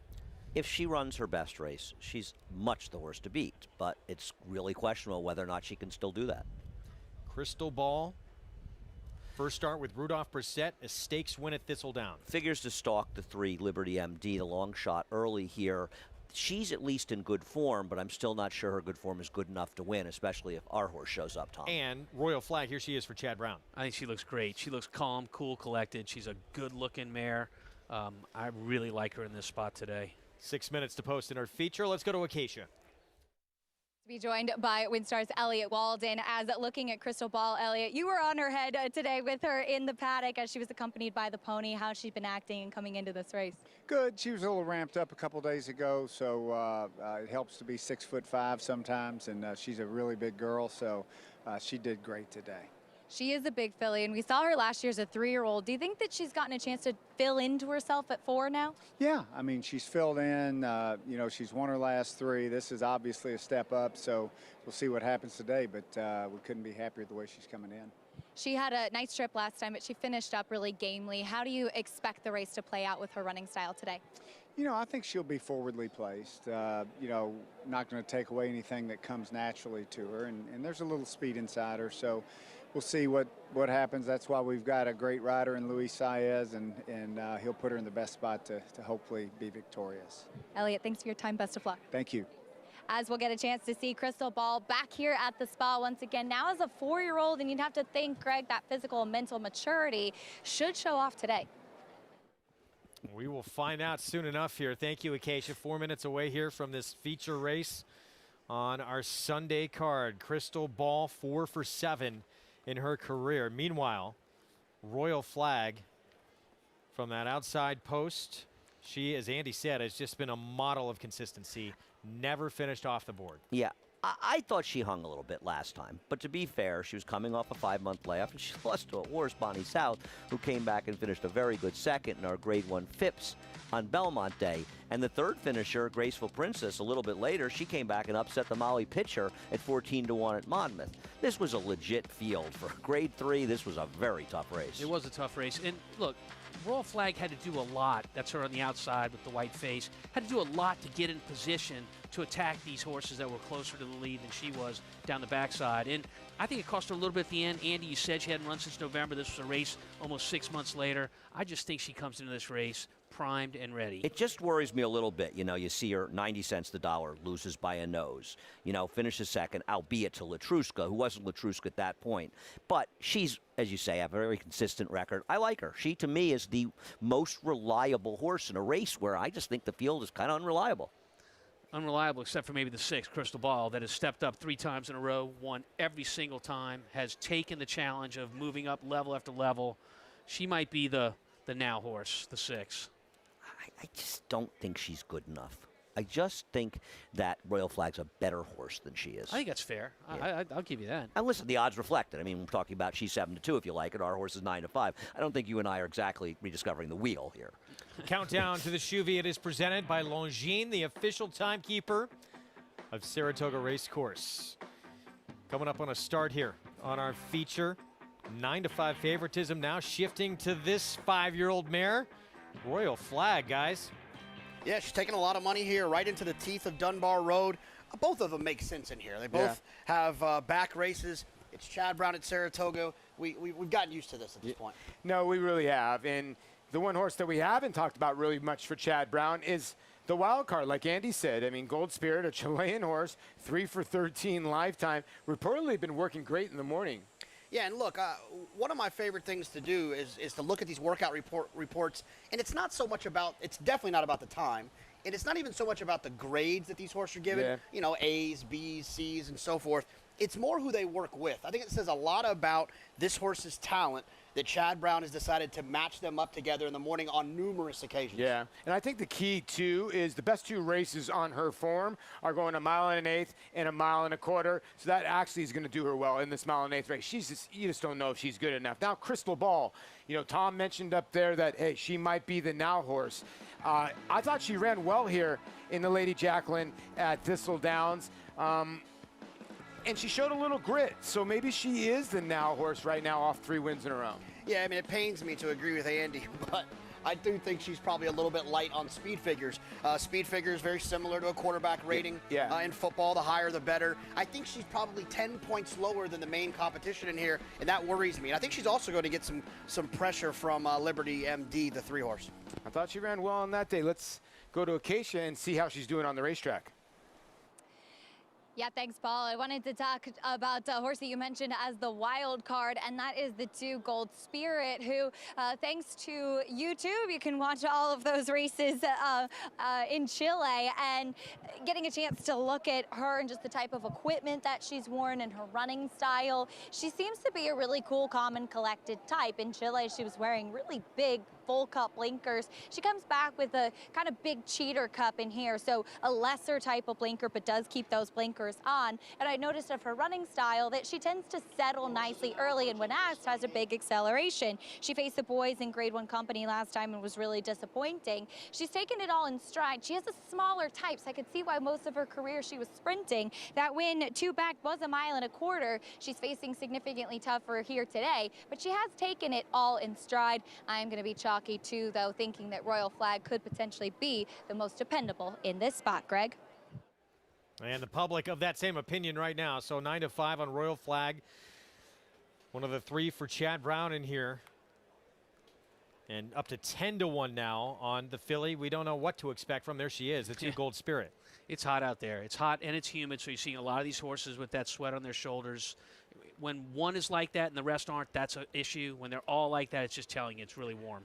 How is the 3 in this race? With all due respect, Liberty MD only 16 to 1. I mean, she looks like she should really be 50 to 1, right? I mean, not to. No comment. You trainers. First try and stakes company for her. We're set for the The only Shuvee. jockeys you pick on. Let's go to John Imbrial for the call. And they're off in the Shuvee.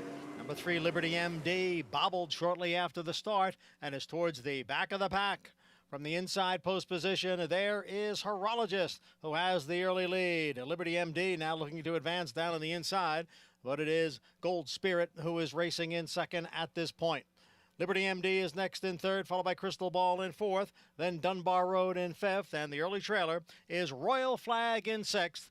As they head for the backstretch, the quarter went in 23-1. It's a tough to handle Liberty MD down on the inside. The leader is Horologist here by a half length. Liberty MD wants to go on with it and is now in between horses. Then it's Gold Spirit who's racing in third. Crystal Ball sits just off those front 3 in fourth. Then it's 3 lengths back to Dunbar Road, and Royal Flag continues to trail the half mile in 47 seconds. Horologist is the leader here. Horologist by a length. Liberty MD, Gold Spirit right together second and third, with Crystal Ball in fourth, and now moving up on the outside. It's 3.5 lengths back to the 2 trailers, Dunbar Road and Royal Flag, and the field is midway around the far turn. It is Horologist by 3/4 of a length. Gold Spirit is running in second. Crystal Ball is third. Dunbar Road is now advancing, and that move is followed by Royal Flag as they hit the top of the stretch, 3/4 in 1:11. Horologist being asked for more. Here is Gold Spirit now up to challenge. Crystal Ball is there, and on the outside it is Dunbar Road. Way out in the middle of the track is Royal Flag, so there's 5 of them across with a 16 to the finish. It is Horologist. Here's Crystal Ball. Far outside, Royal Flag kicking in late. Royal Flag got there. A last to first winner of the Grade 3 Shuvee. Royal Flag, Joel Rosario, perfectly timed, one of the best finishers there is in the game. And this mare, now 2 Grade 3 wins in her last 3 starts. I think I speak for Tom when I say there was really never any doubt. Well, you are speaking for me because it's my turn to talk. But, you know, really, a heads-up ride by the one Horologist out of the gate. They had intent. They wanted to go to the lead. That horse fought on gamely throughout the whole race. But that was a quick pace, Andy. 47 and almost even is really, really fast for a first half a mile. It's set up to close, and it's set up to close for the horse that was last early, Royal Flag, the 7. You know, maybe this track's a little faster than yesterday. I don't really know. But this was a faster pace than we saw in the CC Oaks last time. So, yeah, I would agree. I thought Horologist ran a heroic race in this race, frankly. And those was an excellent ride, an excellent idea by Junior Alvarado and Bill Mott going. Royal Flag, though, she just able to kick in and run by all of them late in this race. They ran so well, they went almost as fast as You're to Blame did in the prior race. The 1:49.2 final time, guys, for the mile and an 1/8. Yeah, Paulie, I know you liked Horologist a little bit going into that, and I know that that was a tough beat for you right there down the middle of the track from Royal Flag. Well, the thing about I like the most about Horologist is, like I said, she throws that knockout punch every once in a while, and she had 2 buried races that were bad. In the last race, she got in some trouble, so I figured she might fire a great shot. And listen, she ran giant, but when a horse is on about 8 deep encircling the field, you're much the best in Royal Flag. Yeah, and look, we'll see what happens. It seems Royal Flag is trending in the right direction, and it's possible that Dunbar Road is trending in the other direction. Yeah, that is good. That is very, very true, because on the backside, it looked like Dunbar Road had a ton of horse guys coming around the turn. She just had no punch. Big effort, and yeah, doing it, just swallowing up this field, going wide into the turn. Let's go to Acacia. Well, I loved the performance from Royal Flag today, and just as we often say, the calm, cool, and collected as a cucumber, Joel Rosario, not panicking. She was absolutely flying late, too. But one thing I really loved about her is what she did after the wire, how she's coming back to the winner's circle. She had her ears pricked. Every once in a while, one ear would flick back to say, "You want me to do more?" And she's one that put on a tremendous performance today, but it didn't look like it really took too much out of her, the way that she came back, and more just that she came back proud of herself and knowing that she ran well. I thought it was a tremendous breakout performance from Royal Flag today. Big effort, no question, and a much tougher group than she beat in that previous grade 3. Yeah, much tougher group. She ran great today. I haven't seen a lot of horses this meet in the race I've done with you guys that have come from that far back on a route of ground to win. But it was a pace scenario that's set up for that to happen, and it's set up for Dunbar Road as well. And she looked like she was in position. She looked like she was going to do something. But when the running started, the last quarter of a mile, she couldn't be competitive. I think you go back to the barn, you have some real questions about her future as a racehorse. No question. I mean, she's going to be a broodmare for Peter Brandt. And as we said before, he runs his horses. He's very sporting. He enjoys seeing them run, and that's why he brought her back. He could have bred her.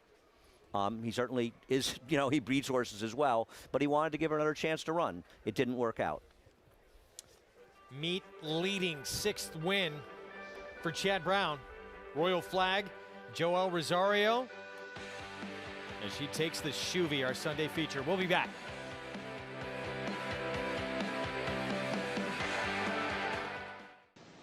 And on the morning of the 8th day, God looked down on his planned paradise and said, I need to create the noblest of all creatures.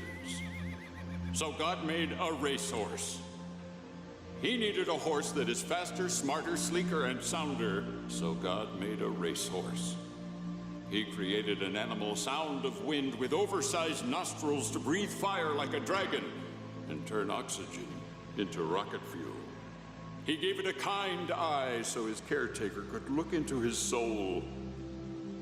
And then on the afternoon of the 8th day, God realized that he needed an animal that was even swifter, smarter, and sounder. An animal that can compete on the world stage and win iconic races like at Royal Ascot. So God created a legend. The legend lives on at Alapa.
We're back on Saratoga Live.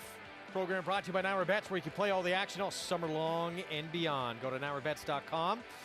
Download the app to get started with your account. Our Winner Circle lead-in, it's brought to you by the 100th Fasig-Tipton Saratoga sale for a century, offering the best of the North American yearling crop. It's the sale of a century. Where will you be August 9th and 10th? Royal Flag, what a performance. In the grade 3 Shuvee, now 5 wins from 10 career starts. Let's go to Acacia. And with her trainer, Chad Brown. As Chad, we saw Royal Flag finishing second in last year's Shuvee. Seems like she's a different mare this year. Yeah, she really is. I'm so appreciative to Mr. Farish to keep her in training this year. And after the race at Keeneland, she got sick on us, so we were just patient and always put her first, and I'm so happy for her to rebound. I mean, what a consistent horse, and looking at a record 10 starts every time in the money. I mean, a trainer's dream, really. Seems like it was a really breakout performance from her today, though, as she was absolutely flying late. Yeah, I have to tell you, she's never really trained better, and I was very, cautiously optimistic she could overcome the layoff, and the pace set up for her and Joelle timed it just right. You mentioned keeping her in training this year. Now as a 5-year-old, we get a chance to see these horses mature a little bit more. Talk to me a little bit about that and how you've seen them develop. Yeah, she's just a horse that's every year when she comes back to us, although she's lightly raced, she's a little bit stronger. She's doing all the things you want to see year to year. And like I said, I really want to thank Mr. Farish for keeping her in training and the team at the farm that sent her back to me in great shape. We haven't run her as many times this year as I hope, but hopefully now she stays in a consistent campaign for us. Big performance today, Chad. Congratulations. Thank you. Royal Flag, certainly that breakout performance we were waiting to see. She's been consistent and really stamped herself. Huge contender in this division, Greg. Indeed, as we look back, and you look at this performance and say, what, we've got to go on to the personal Ensign now and take another shot at Letruska. I mean, I think you're using this race as a prep for the personal Ensign. It's obviously going to be a much, much tougher race to win than this one, but I think you have to take your shot. She's an incredibly consistent horse, and I think, Tom, she basically just ran one of her usually consistently good races. With a very, very quick closing quarter. And when you think about Letruska's style and maybe how the race might set up, she could have something to say at the finish of that race. She's going to need the pace to be very fast and Letruska not to run her A race. Her A race, this horse can't beat her. We'll see. We will indeed later in August. Grade 1 personal Ensign. Let's take a look at this pick 6 carryover fall along. $1.4 million in that pool. Royal Flag did wind up going off the favorite, but you got two prices in there. And the parlay right now is about $1,000 for $2 or $500 for $1. The lowest payout with the heavy favor is $2,800 in the pick 6, so there's a lot of value out there. To close out the card at 1 1/8 on the main track, $20,000 claiming race in Mubarmage. Todd Pletcher, Luis Saez, going to be tough in this spot. 9-5 right now is the favorite. I don't trust this horse. I'm alive in doubles with the 3 and 6. Todd Pletcher does not have great numbers coming off of wins and dirt routes, especially in this situation, I think, with claimers. I looked it up.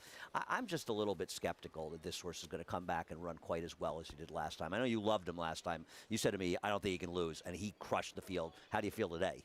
I think he's a horse to beat. I think Someday Jones is going to be tough in this spot, too. Yeah, look, he is the horse to beat, the 8 horse. A horse that's going to carry some tactical speed into this race. Now, it's interesting to note, with the new rules we now have in place for claiming races, if after the race the horse goes to and is examined by the state veterinarians and they say, yeah, you know what, this is not a horse that's at its best, the claim is voided. Well, the claim was voided 2 back on this horse, the 8 horse. So it gives him a free pass to drop in for a lower level. No one's going to touch the horse at that point after they avoided a claim on him, and he wins easy. No one goes for him that day. So now it's a game of poker in a sense. But here's the thing.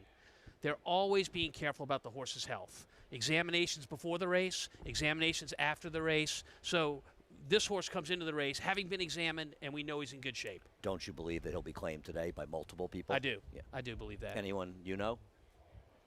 Personally? Yeah. Not anybody I know better than you. 6-5, 7-5 actually. $50 on Mubarmage as we get set for the nightcap coming up. Yesterday in the Caress Caravel, Bobby Flay, now the majority owner of this 4-year-old filly, and Elizabeth Merriman could be the last start with this filly. Going to move to the Graham Motion barn, but what a way to go out. First graded stakes win of her career. No, really, and she did exactly what she did in her race before, in that when you're watching her finish up here, you can see her visually accelerate. Only really good horses are you able to catch that with the naked eye. You know, most times it's by the clock. Oh, that horse went pretty quick at the end of the race. But when they can visually accelerate to your naked eye, you know that's a really, really good horse. And to win by this kind of margin, too, at 5.5 furlongs on the turf against, there were a couple of real runners in this spot. Robin Sparkles. Oh, yeah. Puts this group away. Do we dare say the best performance of the day yesterday, Andy? The winner of this race? Yeah. I'm going to say the best performance yesterday was Malathot. So, I mean, there's such different races that it's hard to say, 1 1/8 race versus a 5.5 furlong race. But this horse was tremendous yesterday. Lan is, and she's a filly, Breeders' Cup Turf Sprint down the line. Let's hear from her trainer after this big win. She means the world to me. She's very, very special. She has such an acceleration, too, when asked. She was just right in the catbird seat and able to run down a very fast filly. Yeah, I mean, she's so incredibly fast, and she's really gotten her running style down pat, where if the jock sits really quietly, she will wait and wait until the least bit of signal that it's time to go, and then she just explodes. You said she's the best horse you've ever trained. You're also her breeder. How special is that? It's pretty amazing. Pretty amazing. I've got a lot of siblings and a mother. What a moment for Elizabeth Merriman. First graded stakes win, getting it here at Saratoga. And a filly she bred, a Pennsylvania bred, who's now 7 for 9 lifetime. And she's still going to have a long rooting interest because they do hope to get to the Breeders' Cup this year. Yeah, there was so much emotion in the winner's circle by the people involved with her. And I think that race and so much the racing around here with that one brings out so many of the good things about horse racing. You know, part of that emotion is that she's not going to be with that horse every day as a trainer. And as trainers, you're out there every morning with your horses. You develop a relationship with them. You're attached to them. And it's hard. It's hard to say goodbye. And I think part of what you saw there was her knowing she has to say goodbye. Graham's stall, though, right next door to her, so she'll be able to see the horse plenty. Isn't that part of the deal, that she's allowed to see the horse? She sees the horse. No, seriously, she sees the horse every day. I think that was part of the deal. I thought that Acacia or Maggie, I think Acacia said that yesterday. Guarantee she is there every day. Oh, she will be, for sure. And deservingly so. Yep. We're going to take a break. We'll be back coming up next. Mubarmage, Todd Pletcher, Eclipse Thoroughbred Partners, Luis Saez with a 6-5 favorite in our finale on this Sunday card. Can the favorite get it done? We'll find out next.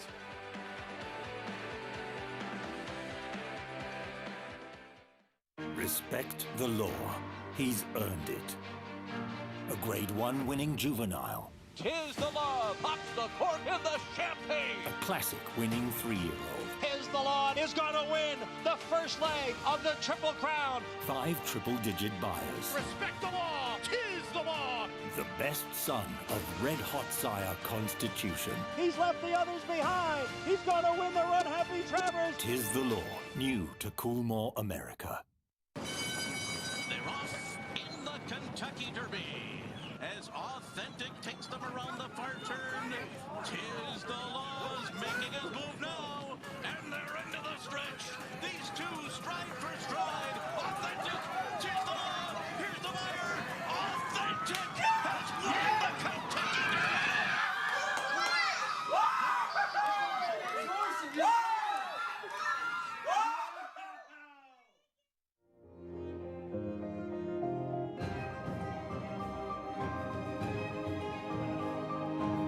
Structer and Jose Ortiz. J-Walk is a Breeders' Cup champ. And the bench has won the Del Mar Futurity.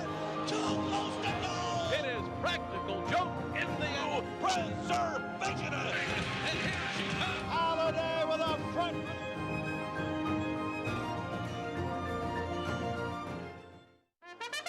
Now more than ever, it's time to get with the program because New York Reds start with an advantage. New York Reds run for serious green. At Belmont and Saratoga, New York bred maidens run for up to $75,000 and allowance horses for up to $85,000. And serious New York bred owners can collect awards of up to $20,000 per horse per race in open company. So get back with the program. Seriously.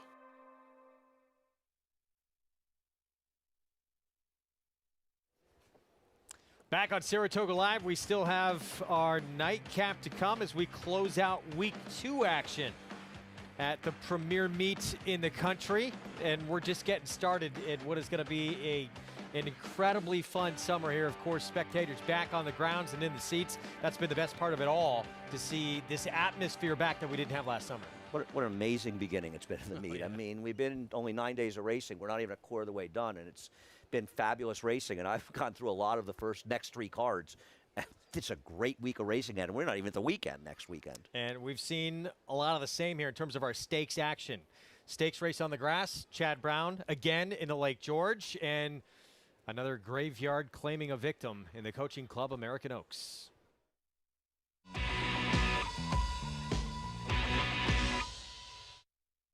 And they're off. in the Rick Violet Stakes. Run Curtis Run, the leader here by a length. Run Curtis Run gets away to lead by 3. Run Curtis Run was full of run today. On to victory.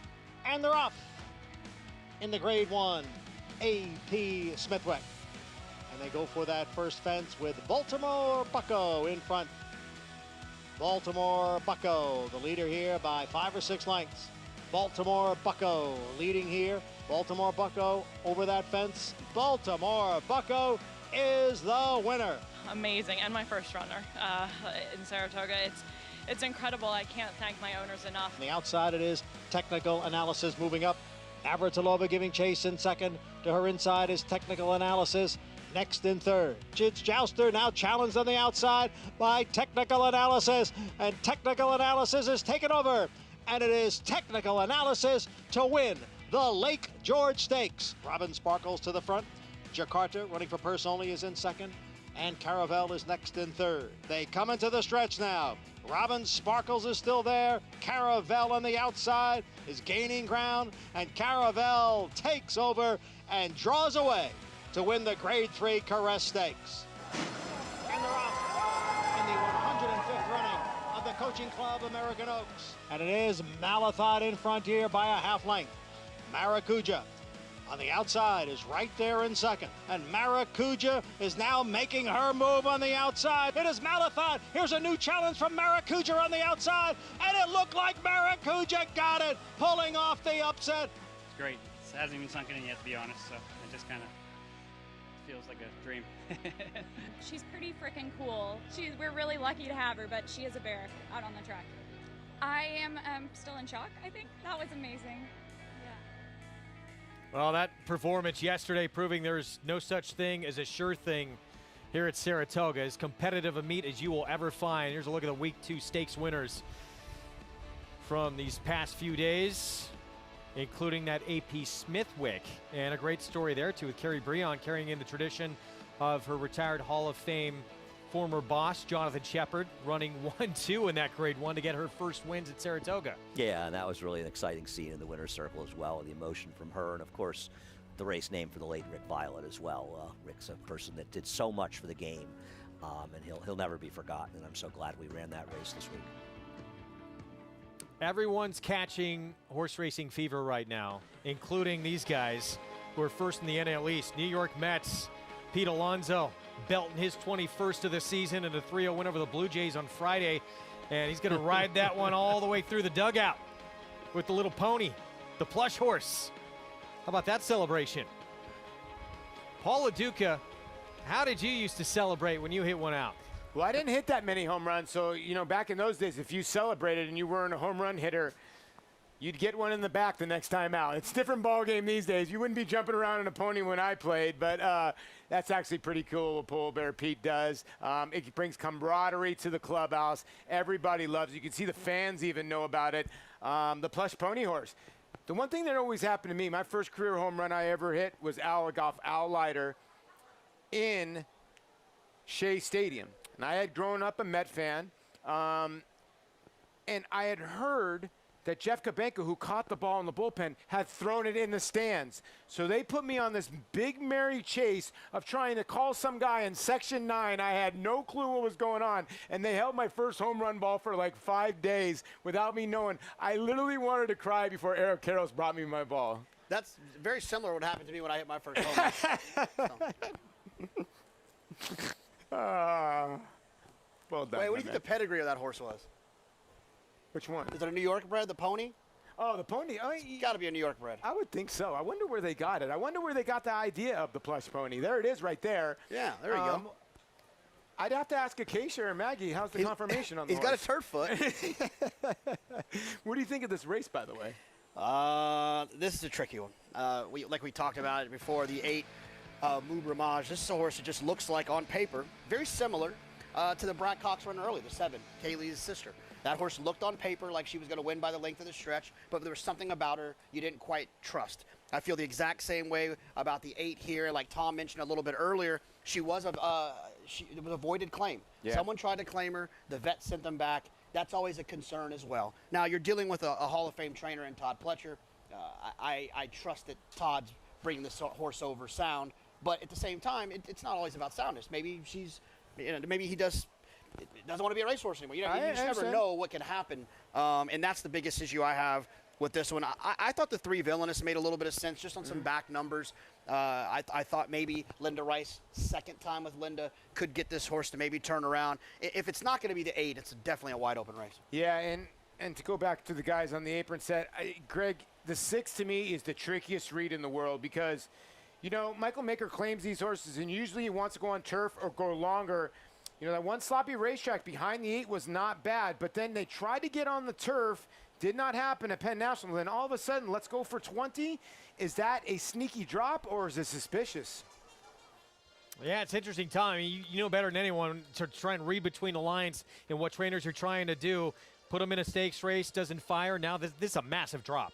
Massive drop by a group that knows how to place their horses, stays a step ahead of them. When they feel like their horse might be going the wrong way, they kind of drop them into a place where they can beat them on class, and maybe that's what's going on with Someday Jones. You know, Paul asked us a question.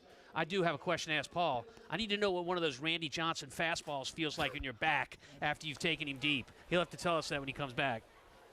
Well, you opened up the paddock already. Well, before this, well, what ended up happening is I danced on my plush pony the first time I hit Randy Johnson, and then Randy Johnson punctured my lung.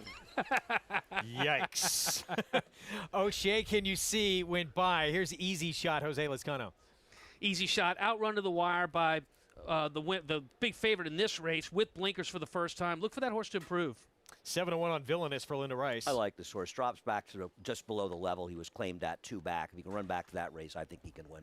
9-1 on this 6-year-old here with Manny Franco. I like the way you said that. You think this horse has a chance. I do too, the 4-horse.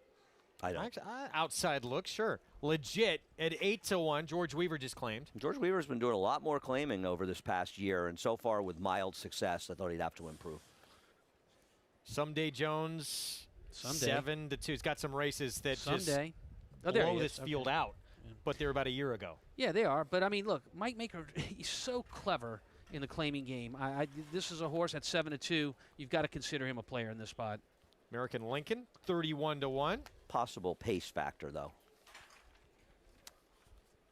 6-time winner in his career. Mubarmaj, he's the 7-5 favorite for Todd Pletcher. Man, he was much the best last time. He's basically running against the same group this time. A performance similar to that, and it's game over when they open the gate. And respect for all, outside post, almost 30-1. Lone 3-year-old in this field simply doesn't match up on paper. That's your group as we approach the 5-minute mark to post here for this nightcap coming up on a Pick 6 carryover day. Late Pick 5 ends here as well, guys. Yeah, look, these will pays we saw for the Pick 6, $2,800, I believe, to the favorite. There's nothing wrong with that, especially when you have 2 odds-on horses. When I first thought about what it was going to pay, I was hoping it was going to pay a little bit better, but then I start to remember when you have 2 odds-on horses, those are typically horses that are singled, and lots of people can then get to the other horses that might have seemed a little bit more challenging, like the Orlando Noto horse. Maybe that horse was a little bit more of a challenge, much easier to get to when you can single 2 other horses. Yeah, we just haven't. We've seen, like, obviously, like you said, you had the odds on in the 2 races, but we haven't seen total craziness in the other horses. Now, we did see some prices. I do think the 13 played giant in this. You're to blame, but you also could not say, I know the horse is over for the last 2 years, but you couldn't say that the horse couldn't win the race. So nothing too outrageous. And the public is not going outrageous here. They're not really going outside the box. It's 2,800 to the 8, and it's 7,000 to the 6, and they look like the 2 horses that are best on paper. Hopefully you have all, and you can click and get one of these long shots home. Yeah, but, you know, here's the thing. If the 8 shows up and runs, and runs the races that this son of Curlin has been running, they're all running for second. And it might not look as dramatic as the race we saw earlier with Kaylee's sister, but I do think that the 8 is the horse to beat. And I know the guys on the set like the 6, Someday Jones. Another one that makes a lot of sense in here was in the off-the-turf running of the With Anticipation. This is a horse that has some speed figures in the back as well. And if you go all the way back to that 9 furlong race about 5 races back, 6 races back, that was a pretty impressive performance as well. Yeah, I agree with you on that. And the other horse, too, I'm going to throw in real quick is the 2 Easy Shot. I know a long time ago he lost to Nick Sco by about 15 lengths, but I thought he had a decent race back into form. Now in the Mercton Carmucci barn, you get Lascano in the irons, and the horse does have some tactical speed. So 4 minutes away from the nightcap coming up, and public leaning heavily on Mubermaj as Luis Saez looks for his 16th of the meet. Obviously, if he runs this race, he's an extremely likely winner in here. But he's an unreliable sort. And this race was kind of an improvement over his prior efforts. You pointed out the voided claim. He drops again off the win. Todd's begging people to claim the horse. He can win. I just don't trust horses like this. And in these level claiming races, I don't pick these horses at short prices. I look to bet against them. You know, on the contrary, you watch this last race, and you got to ask yourself when you look at this field over, do I really need to overthink this race? I mean, his talent is better than anything in this race. You're watching him warm up on the track. He looks good warming up right now. I think you're overthinking it. No, I think you should always overthink races. I really do, because I think you have to ask yourself, we know why he's the horse to beat, but you have to ask yourself, why do I think he's vulnerable? And I think it's fairly likely that he won't run back to that effort. His prior 3 efforts are not as good as that one, and I think the other one's made competitive. And the problem with Someday Jones is, the 6, that he has 2 straight wet track races. You might want to use that excuse, but he didn't run well, and he hasn't run a good race for Mike Maker. Now, I don't know what we get from Villainous, because obviously he was ridiculously bad in his last race. Now, he was facing significantly better horses here, and he is kind of a deep closer, and he might need some help up front.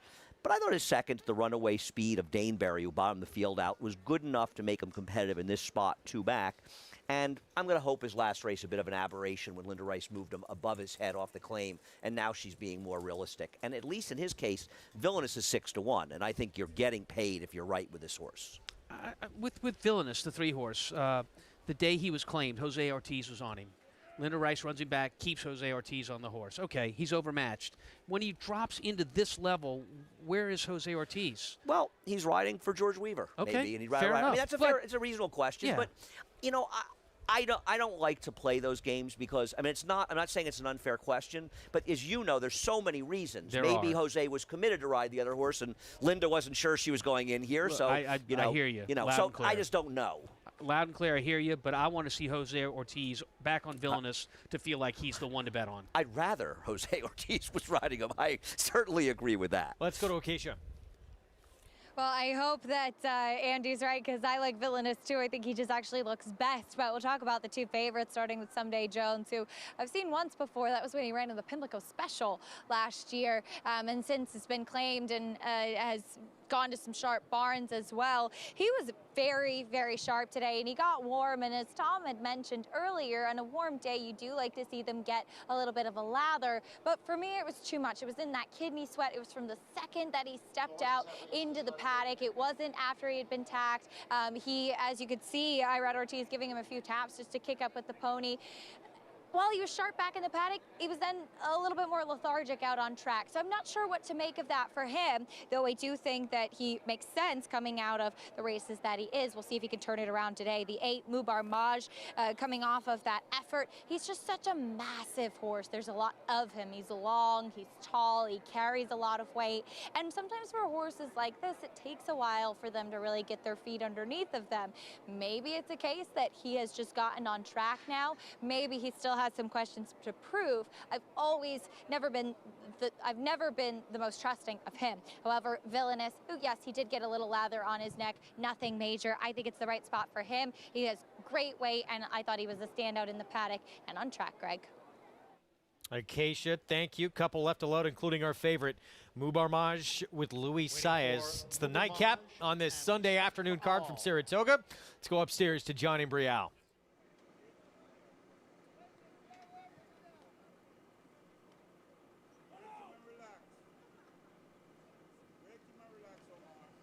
In the gate.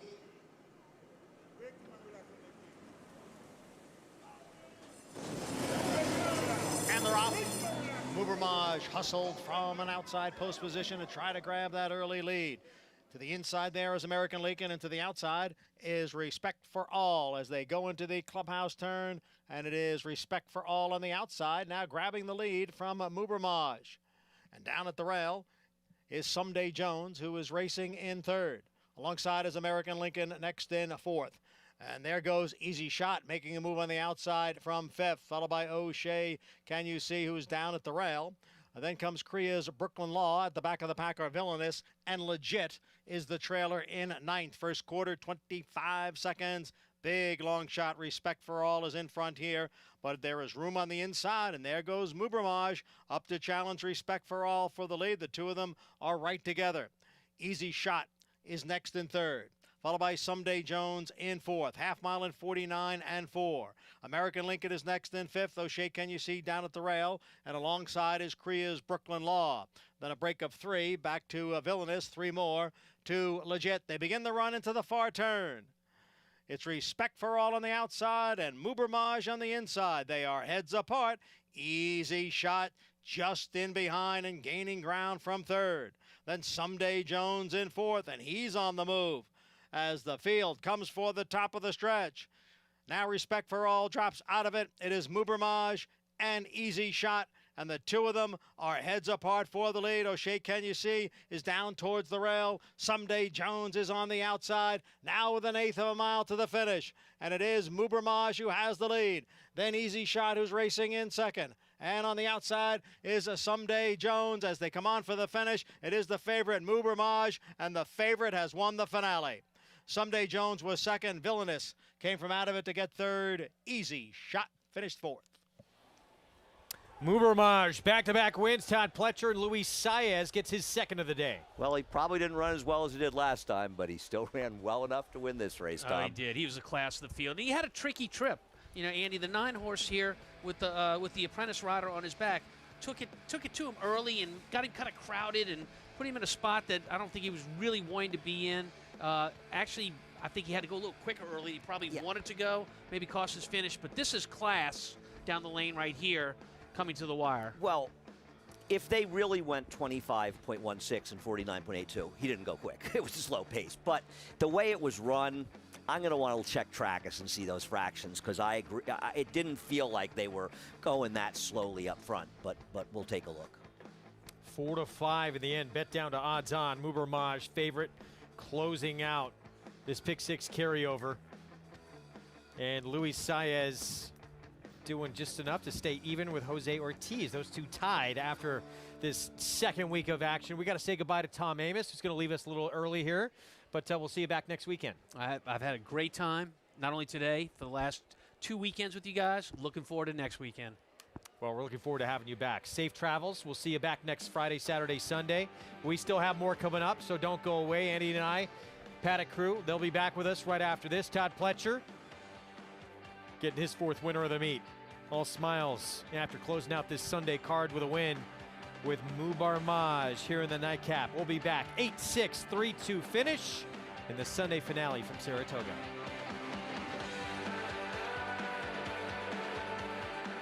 Grade 1 winner and track record setter Lee. Like their sire, his runners have excelled on both dirt and turf, including these standout performers. And dipping in will steal this one. And do you see it? Dipping in on top by a link.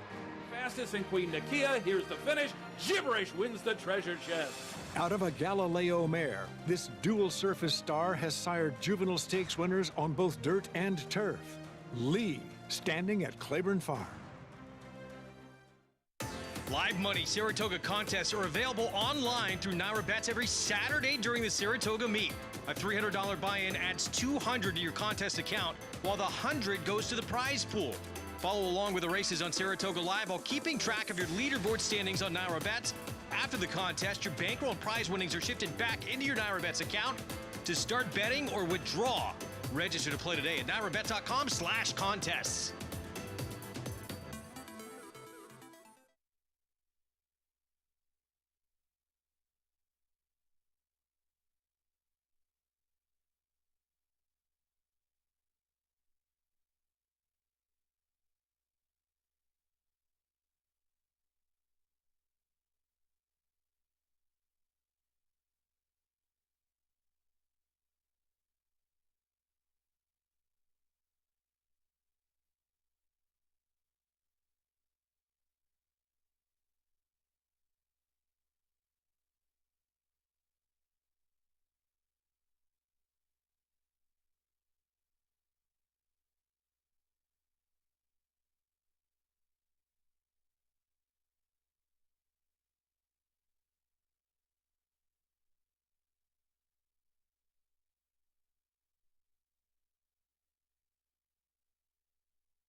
Welcome back to Saratoga Live, brought to you by America's Best Racing. For the love of the race, visit americasbestracing.net today. So we wrapped up the day with your favorite, a winner, Mubar Maj, getting the job done in the nightcap, as I'm pleased to be joined by winning rider Louis Saez. And Louis, this is a horse that you rode in both of his recent victories. Managed to be very game today, not like the open length score, but really dug in this afternoon. Oh yeah, he always try. He like to fight, and he always want to get there first. So we rode it very confident. He came to the top of the stretch. I know we have a plenty horse, so he gave me that good, good run right there, and he got the victory. So. One thing I think we've really seen from you is when horses are reluctant to switch to an outside lead, you don't get in their way. You kind of let them, if they're staying in stride. Talk to me a little bit about that. I let, sometimes I let it find his strike, and if I try 1 or 2 times and they don't want to do it, maybe, something, they don't want, so they keep running. So if they keep going pretty comfortable, I just keep riding. Week 2 in the books. Of course, the Jim Dandy coming up next weekend. You have been having a tremendous meet so far. How are you feeling? I feel very excited. I can't wait to that race and get on top of that big horse again. So we're so excited, and we can't wait to be there. Congratulations on closing out the week with the winner, Louis. Thank you so much. Louis Saez, who has been on fire since the word go here at the Saratoga meet, Greg. But of course, I'm sure the one he's most looking forward to is that mount aboard Essential Quality in next weekend's Jim Dandy. Looking forward to that, and then hopefully looking forward to a Travers performance with the Belmont Stakes winner as well. Let's take a look back again here at the nightcap. Mubar Maj giving Saez his 16th winner of the meet, is second today, and I shortchanged Todd Pletcher. My mistake. He had 2 wins today. He won with that 2-year-old filly race. He's got 5 wins at the meet. He's in a 5-way tie for second. Right. They're all right behind Chad Brown, who picked up his 6th win today, but that's the point. Put them where they can win, and I don't think Mubaraj ran the race that he ran necessarily last time out, but it was still good enough to win. Be curious, though. They put up some pretty slow paces, and I wonder if this race really went over 2 seconds slower than the prior race. That was a stake, but still curious to see if maybe the times and the fractions a little faster, which would make the winner's performance even better. Pick 6, $2,871 return on a $257,000 carryover day. You got misinterpret, or if you had misinterpret, you're to blame. Those 2 prices in there result in it paying out nice. It paid almost 3 times the parlay. And, I mean, look at the prices, right? $390 on 2 horses, $250, a $530 favorite, and 2 horses that were under $20. So, 2 horses that I didn't particularly like, but obviously a lot of other people did. So, this paid very, very well, and it shows, even with 4 supremely logical results. Let's take a look at the Showdown contest standings. Chocolate King creating a $630 bankroll. Well done. No excuse not to play the Showdown. It's free to enter. You're competing for real prizes, and then you get to see your name on that leaderboard if you're at the top of the list at the end of the show. Go to SaratogaShowdown.com to get involved each and every day on the program. We're only 2 weeks into this meet, and, the big moments still to come. Next week, a lot of big stakes races as well. Talked about the Curlin for some of these emerging 3-year-olds trying to move on to the Travers, the Jim Dandy as well. And we'll have the Honorable Miss on Wednesday, Grade 2 in that filly and mare sprint division. The Grade 1 winner in there, Bell's the one, and she won a Grade 1. She beat some horse. I think her name is Serengeti Empress. No so wonder that's why Tom left early. out. That's exactly right. Yeah. All right, she's going to be tough in that spot. She's in fine form right now, coming off a victory as well in the Roxalana against Sconson and Miss Mosaic, she'll deal with again. She is 8 for 18 lifetime. Let's take a look at that Roxalana performance at Churchill. Miss Mosaic, by the way, is a nice improving horse. If Bell's the one runs this race, and she drew a very nice outside post to get her position, she's going to win this race. And Neil Peston, I think the only other horse he's run at Naira in the last 5 years is Bell's the one in the Acorn, which she didn't run that well, but she's a better horse than that. She ran behind Garana that day. She runs her races. I picked her. I've already finished Wednesday's card, and I picked her. But there are some interesting players in there as well. Oh, there certainly are. And I would have thought, with her kind of style, you would think, well, maybe a little more ground. No, she's 4 for 4 at 6 furlongs. Yeah, I don't, a good sprinter's a good sprinter. And arguably, she's supposed to be better at 6 furlongs than 7 because she's a closer. And 6 furlong races frequently feature more contested paces than you see at 7 furlongs. So the reality is it helps her style. It's more the running style than it is necessarily distance. Meanwhile, Bill Mott, the Hall of Famer, looked like Lake Avenue was coming back as a 4-year-old and could potentially be any kind. She started off her 4-year-old season, back-to-back victories, including a stakes win, then struggled in the Ruffian and got beat a neck in the slop in the Bed of Roses. I'm so glad we're showing this. You know, I love it when we get to show replays of horrible beats that I took, and this was a really tough beat. She battled so hard the whole way, and I thought Junior Alvarado did a very good job of dealing with that tough inside position, but I do think it ultimately cost her the race. If she had drawn outside, I think she could have relaxed a little more and probably would have won. Now, she's one that maybe a little more distance is more helpful to her. 6 furlongs, a little bit of unknown territory. I don't think she's run since her debut. I'd have to look back at that. Yeah, you're right. It's been since her very first start. Here's Reagan's Edge, meanwhile, for Cherie DeVaux, and she's faced some really tough company. Yeah. This is her second place finish behind Frank's Rocket in our Prioress last year. If she can refine that 3-year-old form, she's a serious player in here. Her return race was a big disappointment. She was third, I believe, at 2-5 in that race. She had a little bit of trouble, not the best at trips, not the best at setup. She's a better horse than that. She's obviously got to show that she can run as well, if not better, as a 4-year-old, but she's got some terrific efforts as a 3-year-old. I think she's a little interesting. Only performance, as you mentioned, at this track in that prior, she ran second here. We'll see if she can get on in the win column in a tough group. Grade 2 honorable miss would be a feature almost any Saturday at most racetracks around the country. Here it's just a Wednesday. Yeah, an honorable miss, one of my all-time favorite horses. She won the Fall Highway twice against the boys. In one of those races, it was a 14-horse field, and she came from dead last in a 14-horse field to win the race against the boys at Belmont Park. She was trained by David Whiteley, and she was just a tremendous, exciting racehorse. We have that on Wednesday, and I know, look, we're going to get so much attention on the 3-year-olds coming up next weekend. The Curlin Stakes, that Jim Dandy, these new emerging 3-year-olds. Who are you most excited about? I think First Captain's one that we want to find out more about, obviously. But there are other horses that are at play a little bit in that Curlin. I actually have the PPs right here. You've got First Captain, but Baron is a horse who's improving. Miles Diouf, a maiden win. And how about Collaborate, a horse who got so much attention earlier? He's a little dangerous, Safi Joseph. That Curlin, that's a very fun race. Of course, they're all playing catch-up to the likes of an Essential Quality. But we'll see how this second half of the year plays out in this 3-year-old division. We are back Wednesday, 1 p.m. Eastern start time on FS2. And then Bally Sports Southern California we'll see on Wednesday at 3 Eastern time. Misinterpret giving Todd Pletcher one of his 2 victories on the day. You're to blame. Handling that 1 1/8. Irad Ortiz Jr. in the irons. It was Royal Flag in the Shuvee for Chad Brown. He's the meet's leading trainer after 2 weeks of action. We'll see you Wednesday on FS2 at 1 Eastern.